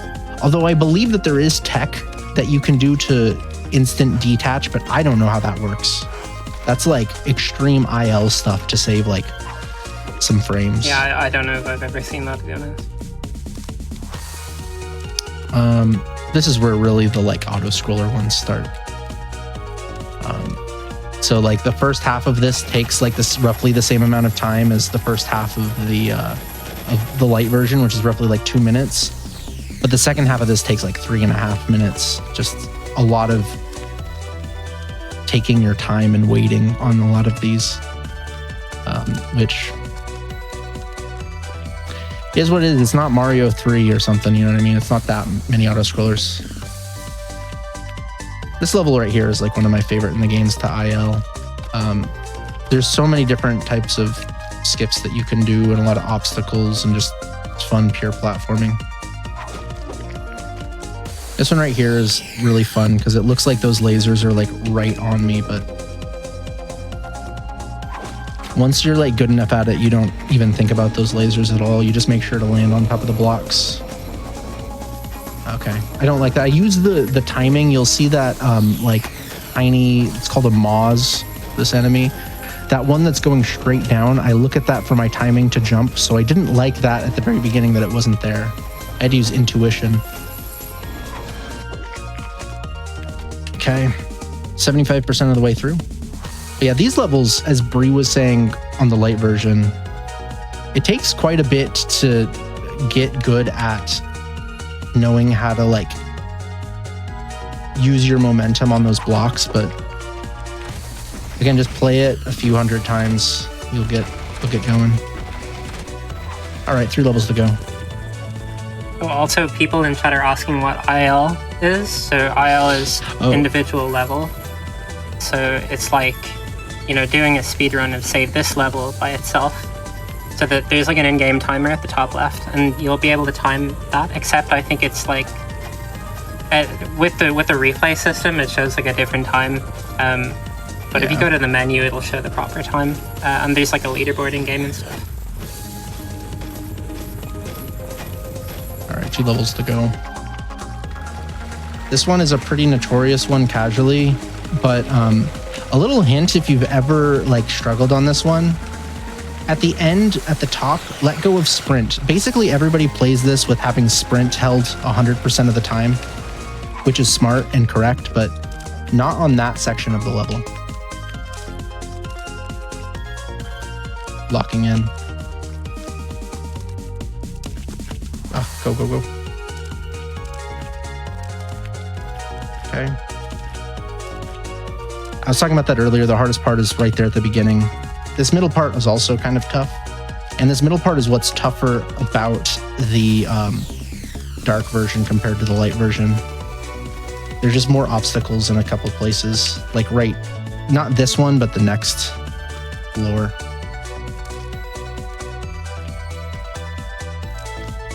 All right, no way. All right, that's Cotton Alley. Oh my god, We what? didn't spend that much. We even got a Meat Ninja appearance. What the heck? That's so sick. All right, that's awesome. First try Cotton Alleys is really cool. If you don't know what if you don't know what Meat Ninja is, there's basically like a 1 in 2,000 chance that when you beat a level, you'll get a pop-up where the character Meat Ninja says some random thing. I don't even know what it said there. There'll be references to like other video games and stuff. It's very, very, very rare to get. Very funny that it happened right after. Because I also, if you get that, there's some of these levels that are like, what's it called? Cycle based, and it will interfere with your cycles because it basically have to where the cycles will like start in the background and then not reset necessarily. So it'll be like whatever, we're fine. It'll be like a few frames different, and you don't like that. You want everything to be consistent. But it's showing up right after I beat chapter. It'd be really cool. It's like something. And now we're in dark. Something you can manipulate with tasks, but it's very infrequent. Yeah. I think that if I'm correct on this, I believe that that Mate, when doing the tasks, was just like guess and check, sort of.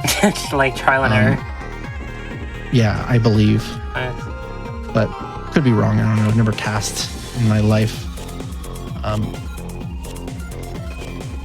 But yeah, this is Dark Salt. Considerably easier than Cotton Alley. Whoops, I already did that. But still some challenging things. Plenty of Joseph on this one. We're going to have some Nyjah in there. The bandages are back. That's the thing with Cotton Alley that's kind of nice, is there's no bandages or anything. You're just going through and beating them. I was going to say as quickly as possible, but not in this category. As non-deadly as possible. Technically a combination, as fast as possible without dying, which kind of good. Oh, I said I got through both deathless. That's a lie. I lied to you. I died on that one level. It was the second level of the thing. 7-2x, yeah. Basically deathless. Though. Yeah, I mean, you didn't lose That's like any a time. 40-second. Yeah. Like a negligible. This is my favorite strat because of how easy it is. You just land on the ground and then you just jump with Ogmo. So absolutely fantastic strat for all achievements. It's a decent 106 strat too for grinding for glitch. Oh yeah, if you're struggling. There's some other strats though that. Oh nice, first try.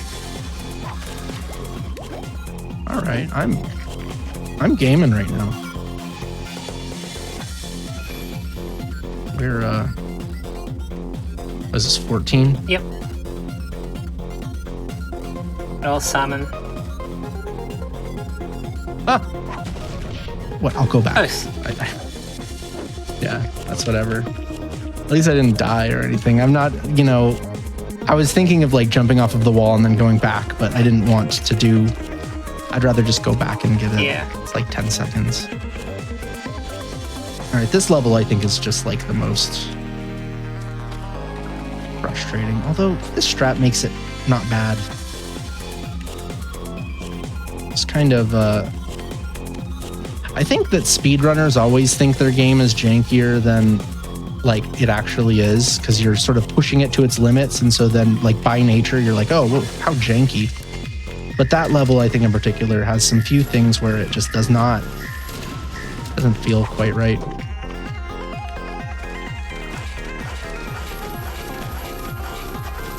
Died on this the other day. We're gonna not do that today. Danielson asking in chat, what's easier, Dark Souls or Dark Souls? Good question. Good question. Like, I don't know, Dark Souls, kind of hard sometimes, but also kind of easy. I've actually, in terms of deaths, died way more times in Dark Salt than Dark Souls. That's kind of true. I think I would say the same, but Yeah. the whole like lead up to Dark Souls deaths takes like way longer. That's true. Okay. I've said that I don't... Actually, I should beat this level first. This strat is very consistent, but... Let's Oh my god, go, no way. dude. I was literally about to say, I was like, oh, I didn't have to grind. If it came here, it would be the perfect level, because then I'm just done with the stuff. I got that achievement. I got Glitch Girl. That was That's perfect. unreal. This is... Thank you, Glitch Girl. I've never said that before in my life. All right, this is one too where like some of these glitch levels, if I get it in the middle, I would just do it. Not this one. This jump right here is scary. I got through it. First try though. Still got to go through and do, I got to do two things actually. Grab a bandage, do the warp zone.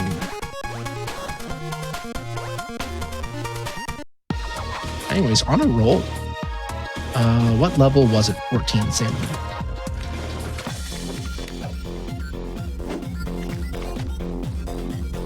Yeah, I always remember this level is called Salmon because of the The color of the background? yeah, the pink. Yeah. I was going for a little skip there that I like never do. Oh, where you like slide Missed up the thingy. Yeah, and then you get the two midair jumps. Yeah. Yeah. We got black and white meat boy. Let's go. Oh. In 106, in theory, because of the like, you know, what I was talking about earlier with the spawn animations, like it could, in theory, have been faster to use one of those. Because it only takes like a second in order to go and unlock. Whoops, I did that wrong. It's fine. Anyways, it only takes like a second to go over one space and then select it, but it actually ends up not being faster at all because in 106 you end up going back to map a lot. So you go to warp zones or whatever. So even though you'll save like 2-3 frames, it doesn't actually add up to very much compared to the literal 1 second of going over and selecting it in character select.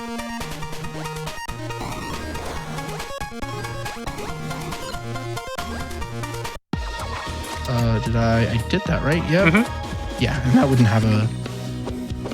Just double checking on there. Oh, that was a gold for me. Let's go. That's cool.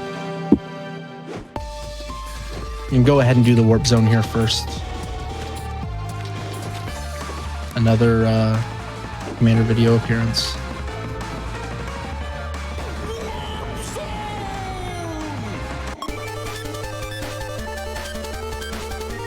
Oh yeah, that jump right there at the beginning is probably like, yeah, and that jump right there.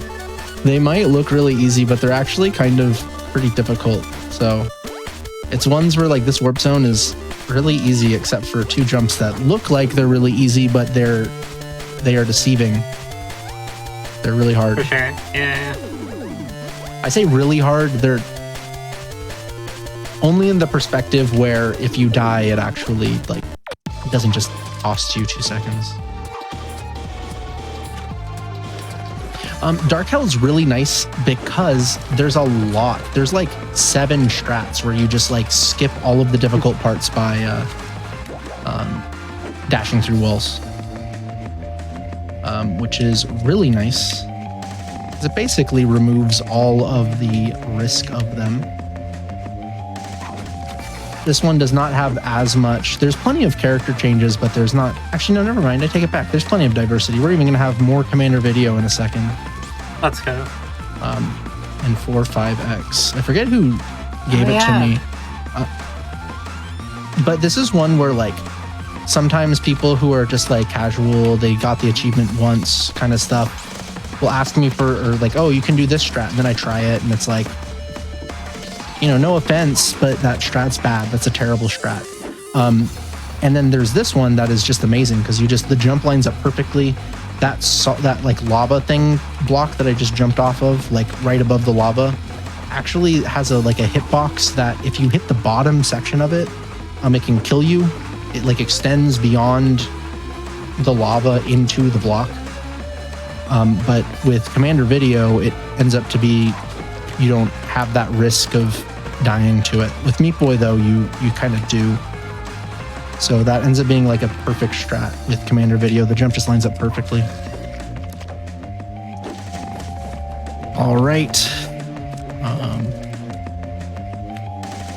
This is a fun one where with most, hopefully I don't die because most strats, I have like a strat for when I'm grabbing the bandage and a strat for just doing it normally. I don't on that one. I only have the like bandage cycle strat.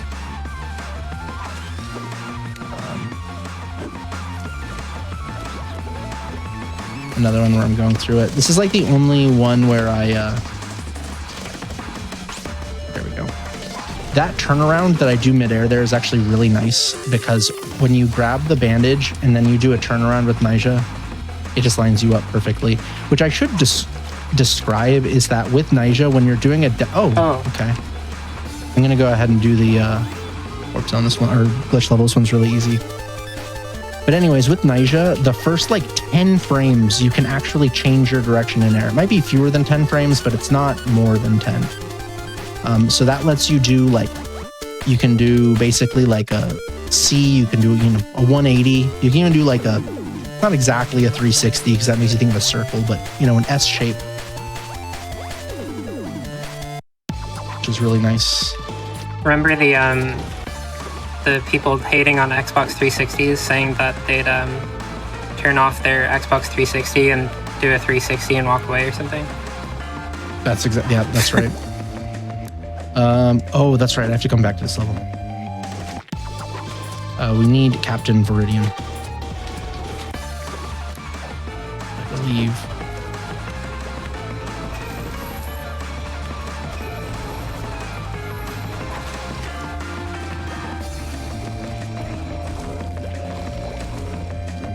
The last level of this chapter is very scary. It has like one jump that is whatever. That's fine. I don't know what that sound was though.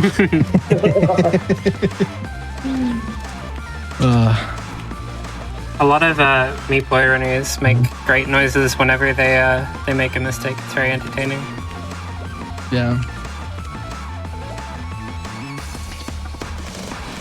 I'm just gonna do this little skip here. Max789L asking, is this run technically no death? I think for the most part you do want to try not die, but I think it doesn't matter for like some glitch girl grinds and stuff. Like it's particularly not a big deal. I will say this: if I were to be, well, I guess I probably would grind normal with deaths in what's it called? Forest. But if I somehow got even to like the second grind point and I was deathless, I probably would just try to stick with it without dying, even though it would be a little bit slower. Mm-hmm. You know, just because no one's ever beaten 106 deathless, and this does include 106 and you're trying to go deathless, but it doesn't really route out the same as when you're doing things and trying to go for things deathless. Like even I unlocked that warp zone in this chapter earlier. When I'm going for 106 deathless, I actually do it in a really strange way where I don't want to get Glitch Girl until that level, and I will change character over and over until I get Glitch Girl on the same level as the warp zone level. I'm gonna play it safe here. But anyways, what that'll do is when you get Glitch Girl the same level as a warp zone level, when you finish the glitch level, it puts you over the space of the warp zone. And that basically makes it to where I can do the warp zone, get all of that, get the percentage for it, and not take the risk of unlocking it. Because you'll see it at the bottom left side, or bottom left portion of the screen is where that warp zone will be. And I had gotten it first try when I unlocked it, just a few minutes ago. But it's very difficult to get without dying. So the whole point of trying to get things deathless is you just want to make sure that you're lowering any chance of dying as you can. So I basically grind for Glitch Girl there. I was talking about this earlier where I'm gonna go and get a bandage here that doesn't exist, but it just wastes the exact amount of time to where my cycle ends up.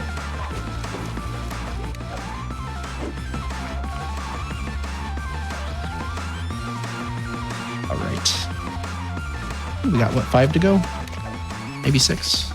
Not too many. I will say, even though that makes it way easier to do that, those lava hitboxes are really very large, and it is a little bit tighter than it looks. For the most part, I would say the hitboxes in this game for like keys and buttons and things are actually very friendly, but because they are so big, but the lava hitbox is very big. It's like one of the only big hitboxes that don't like. All right, now we have Captain Viridian. Hello? Oh, that's right. Oh, cool. I don't know what I did, but I made that eyeball go away. That makes it really easy. And just jump over here. All right, bye, Viridian. Thank you, Viridian.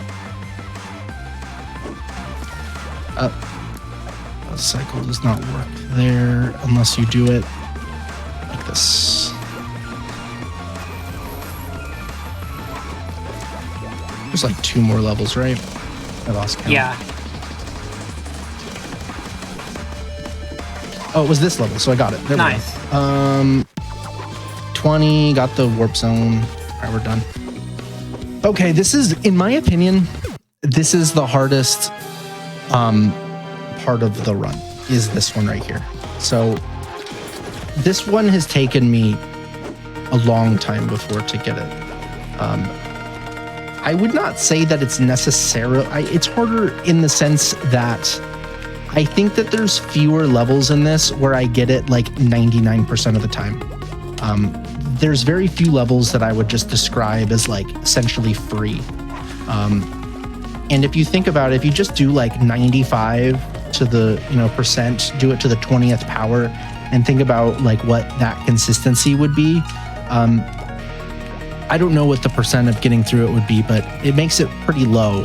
And I would say Cotton Alley has like, each of those light and dark have like 4 or 5 where they're pretty tough. Even though I think that there's levels in Cotton Alley that are like much more difficult than anything that's in this. There's just more levels there. And like this level right here is just sort of it's a tricky one. Even though I don't die on it often. Whoops. There's just nothing that you can really use to just like unwind and relax. You got to be locked in the whole time. Which I would say that pretty much all of my deaths so far in this run have been on levels where it probably just wasn't locked in enough, but you can't stay locked in for 2-3 hours, you know what I mean? But doing well at the start.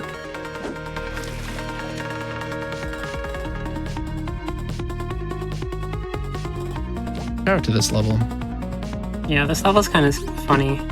The hitbox of these saws here is just like enough for you to dip by, but it's not the same in the light version. Yeah. And then the ending here is not my favorite. Shout out to this level, which is like 25 seconds long, but we're gonna do a thing where we go through and you end up dashing right to Glitch Girl. Oh, I keep messing it up. You have to be like a specific distance back from the wall when you dash. And it's not 100%. It's actually like 1/3 of the time. It's technically not RNG, but it's, you know, RNG for all intents and purposes. Essentially, the way that this version of the game, so not the most recent version, but OG version, is that there are frames that are 16 milliseconds and there's frames that are 17 milliseconds. I don't remember which one is which, but two of them are one and then one of them's the other. You want to have the one that's, you know, the one, so it's a 1/3 chance. I don't remember if it's the 16 or the 17 millisecond frame time. But yeah, not every single frame in this is the exact same time. Some of them are, it's either faster or slower, I don't know. I want to say it's slower and it's the 16 millisecond one. Oh! Stupid. All right, whatever. Probably not going to be the only one on this one. Yeah, a very tough chapter anyway. Yeah.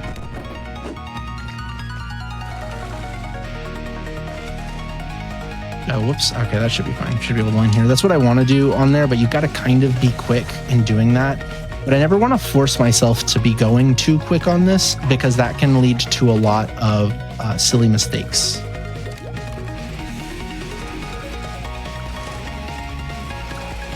There we go. But we're 2 levels in now. I'll do the 518x band. Whoops. Oh, okay, whatever. That was not correct. All right, that's fine. The back half of this chapter, I think, is very, very, very difficult.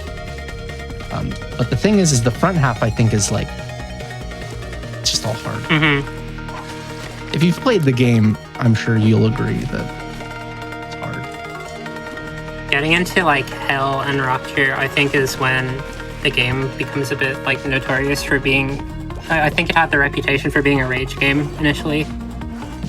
So like it was very easy for people to just like rage and get really frustrated, which is like understandable. These levels are really hard. Yeah, shout out to this bandage. Casually kind of a nightmare. I think it's actually really cool. I wish there was a little bit more rocket parry stuff. There's some speedrun strats that use like rocket momentum where you can like save like a half second or so, but I kind of wish that there was a little bit more to it. I know that Back made like a custom level that has some, oh, whoops, nope, I'm alive.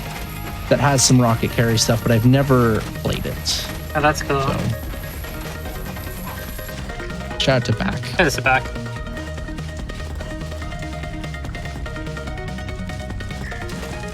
I should be fine. Oh, that's not, okay. I'm just gonna restart. I don't know. I had a strat that I came up with in practice a couple days ago, but the hardest part of speedrunning, I think, in general, is just remembering to do the strat that you just picked up. Oh, whoops. It's fine. Forgot to go over here. We're fine. Yeah.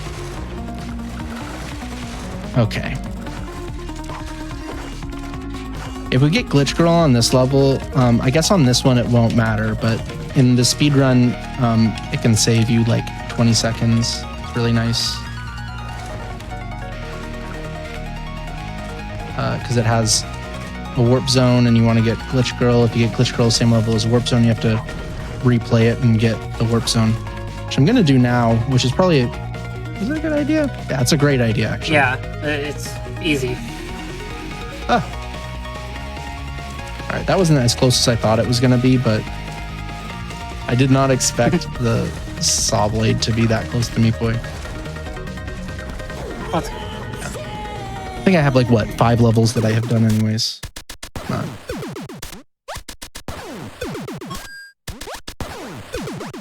This is a relatively chill warp zone. It is one where I would say that this game's levels are mostly designed for this like freedom of movement. You're constantly running and jumping and never like stopping. But on this one, you really do a lot of like insta stops with just letting go of direction and having Meat Boy stop, because these jumps are very they're very tight. So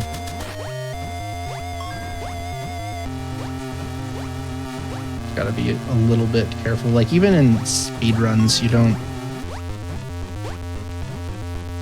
you'll slow down quite a bit. Obviously not a lot, but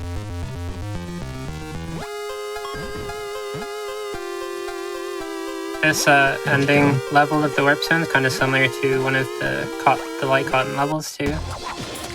yeah. Oh, we got Steve. Oh, yo, nice.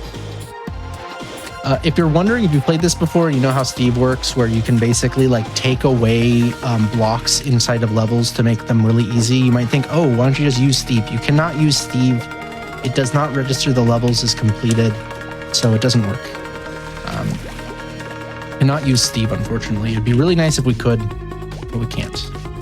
Just like, I wish we could. yeah, just like make a little mine shaft towards the end of the level. Would be pretty nice. That's right. Especially on that level, or this level right here. Oh yeah, exactly. I've considered, because you can unlock Glitch Girl and it will get Glitch Girl on there. I've considered the idea of like, well, if you did this last, you could grind here, but it's not fast at all.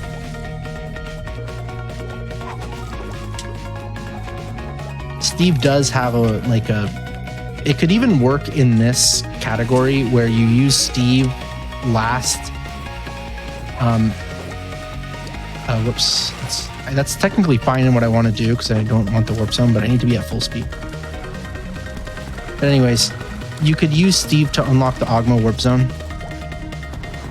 but ends up the routing for it's really weird because we want to use Ogma in a couple places, so I don't really love it, but in theory it could save 3 seconds, 5 seconds.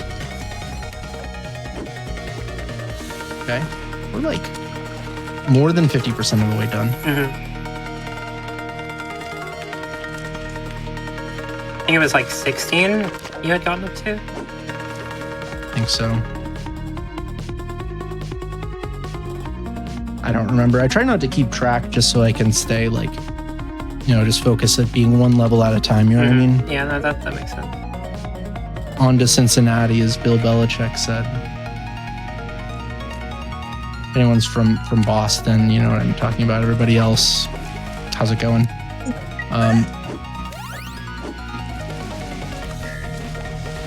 You really just have to watch the NFL to know that.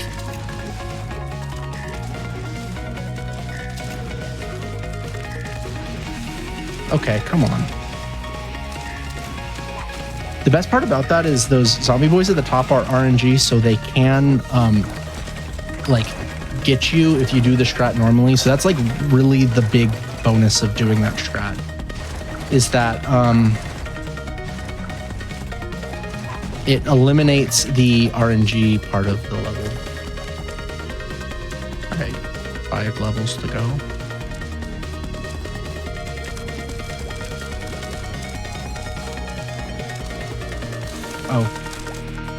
I mean, that is correct, but I was almost going back and forth as if I was having to go get the bandage, but I had already gotten it.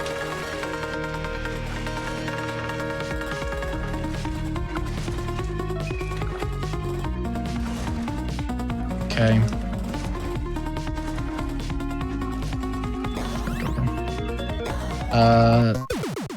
This is not that bad of a glitch level. What level was I on? Oh my god. That was 12 I remember or the 11? number. 11 Did I do 12? Which one did I do? Did I do Yeah, this you one? did. I just did this one.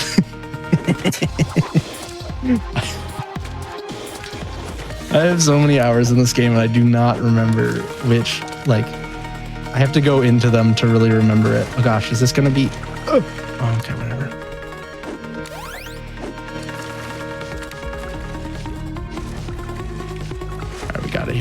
Whoa. Oh, it was that one level. So I think that it's either 1 or 2. I think 2. Or sorry, it's just this one that I got to do with Meat Boy. I think this is the last one. Yep. We'll see. Not. No. Oh. Okay. Okay, good catch. Okay. So the weird thing about this level is those maggots in the center. When you reload the level, it can be through changing your character or after dying, but sometimes they are both on the ground. Let's go. Nice. Whew. All right. They can be both on the ground. The level is impossible to beat when it's like that. So if you enter the level and do it first try without changing character or dying, it's not an issue, but right there I changed character, so gotta watch out for it. Very fitting level to end on, being called choke also. I know, I was worried that it was gonna do. I got worried about that hitting me, but then I remembered that you don't have to do this without dying. It would have lost me 15 seconds. Okay, well, this has gone extremely good. Extremely well, I guess. Because this is the last split. Did not expect Dark Rapture or either Cottons to go this well. In 106 speedruns, this has like a very funky routing where I start with 3x, or sorry, I start with 4x actually, and then I grind on 3x. But here I'm gonna like beat the game and then grind for Glitch Girl. As I described, your getting Glitch Girl is dependent on your chapter completion percentage. So chapter completion percentage divided by 2001. And since you're going through 5 levels, not only are your odds lower because you don't have very many, of your low probability chances. I guess actually that's the main thing, is that you don't have very many low probability chances. So this chapter in speedruns can be very notorious. There we got 100%. Technically, I think right now it says that we have 106, even though technically we haven't done anything. Basically, it's rounding error. The way that 106 is described is you get 1% for each glitch level you have, and then it basically takes every single level, warp zone level, and bandage, puts it together in one big number, and then, that's the denominator, and the numerator is the ones of those that you have collected. So it ends up rounding up, so we already have 106 technically, but we don't have all the achievements yet. But if I were to just go and get Glitch Girl and also beat the dark version of the boss, I would have all of the achievements. However, oh no, I also have to beat this Deathless. Okay, whatever, never mind. I was thinking the 106 part of it. I was thinking like, oh, you don't have to do them. Yes, you do. Good. This is the only category where it's not debatable. Well, I guess it's only 106 where that would be debatable, but no one debates it because that would be. Imagine doing 106 and it's like, oh, this is the category where you do everything, and then you don't do everything. You just like pick a level that you don't like and you just ignore it. Yeah. I think there's a rule for 719X because that level for some people can be. Yeah, maybe. If you don't have a consistent frame rate, it can end up being to where it's unbeatable. So there's like a rule saying that, you don't necessarily have to beat that if you're having a thing. Or at least that used to be in the rules. I don't know if it still is. Yeah, there's a program that we use to keep the frame rate consistent called Rivet Tuner. And whenever 719X doesn't work for me, I know it's because I don't have Rivet Tuner. And that's the last Deathless one, right? Yeah, it's the last Deathless one, so we gotta go beat this boss and we gotta get Glitch Girl. This is a fantastic run. Yeah, this is very good. I see that my RTA timer that I have for myself is gonna be like maybe like a 202 or 203. That's like the second fastest I've ever done this. That is so crazy. Average time on this is like 2.5 hours. I've been And I had played a bunch in like September, and then I didn't play pretty much. Actually, sorry, August. I didn't play almost at all in September, October. But the game's like riding a bike. it's too consistent. Yeah. I was wondering why this had 9 minutes on my split time on my timer, but then I remembered how I forgot to get forgot to do the tofu boy thing. That was so funny.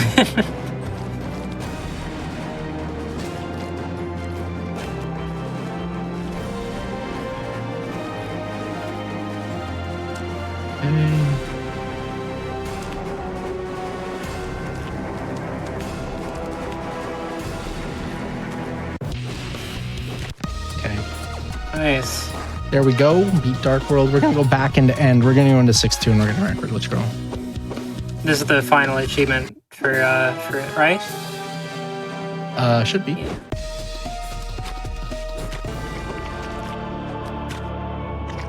Cause I got all the deathless ones. I got all of the bandages. I got all of the glitch levels. Oh, there we go. That's a good grind. I was so locked in there. Whenever you died, it was like, oh no.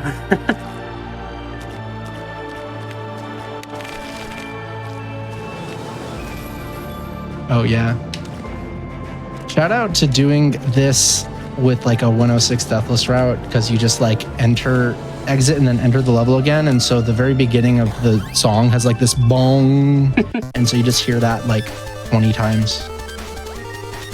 All right, time is coming up in like 10-15 seconds. Whoa.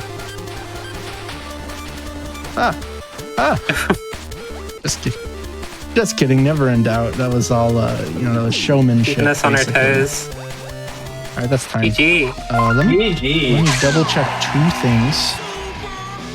Okay, 40. That's pretty good. And then let me double check here on my end. I'm not gonna show it. It looks like I did in fact get all of them. It looks like in a RTA, including that break, it was under 2 hours and 1 minute. What was like the time attack time on this? 1:54:06 is what the timer has. That's amazing. That is so That's weird. Shout out to Cotton Alley going so well. Oh my gosh. Even with everything, that was okay. That was quite the run, to say the least. Because even like a good chunk of that run was just grinding for Glitch Girl. Probably like 20 of those deaths. Yeah. Okay. Yeah, actually, yeah. Yeah, that's all I got. Shout out to the Meat Boy community. If you ever want to do this run and you haven't played this game before, I would recommend having at least like 1,000 hours before attempting this category, because it is very difficult. But there are very easy categories of this game to run, like any percent in all of those. So highly recommend those. Join the Discord if you're interested. Shoot me a DM and I'll always be happy to answer any questions that you might have. Yeah, I cannot believe that this run went this well. I am sort of shocked. Yeah, you killed it here. Yeah, that at the beginning of this was so like that the ending of it was just like not flawless, but as flawless as I could expect. So, wow. Okay. Yeah, Breed, you got anyone to thank or shout out or anything? Well, thank you for having me, Shred. Yeah. Again, just Thank you. shout outs to the Meat Boy community. Any percent is like pretty fun and relatively easy to get into. Like once you beat the game, you can kind of go into runs. Yeah, I don't know. Shout out to the Frame Fatales community as well. Yeah, I don't really have anything else. Yeah. Oh yeah, go to twitch.tv/Shredberg and hit me a follow if you like Super Meat Boy and platformers and Nintendo games. I stream many nights around like 7 p.m. Pacific time. So go shoot me a follow. And then if you're on Blue Sky, I'm Shredberg on Blue Sky. You can follow me there too. I'm technically on Twitter still, I guess. I don't know. I can go over there. Yeah, thank you. I'm sorry, go ahead. No, that's all I got. Thank you so much, both of you, for showcasing. Absolutely fantastic run. You killed it, both on gameplay and commentary. So thank you so much for showing the runoff. Truly a very, very difficult run. So huge congrats on the sub 2 in a marathon setting. And yeah, thank you. Be sure to follow or give both of these fine folks a follow. We are going to take a quick break. We'll be right back, y'all.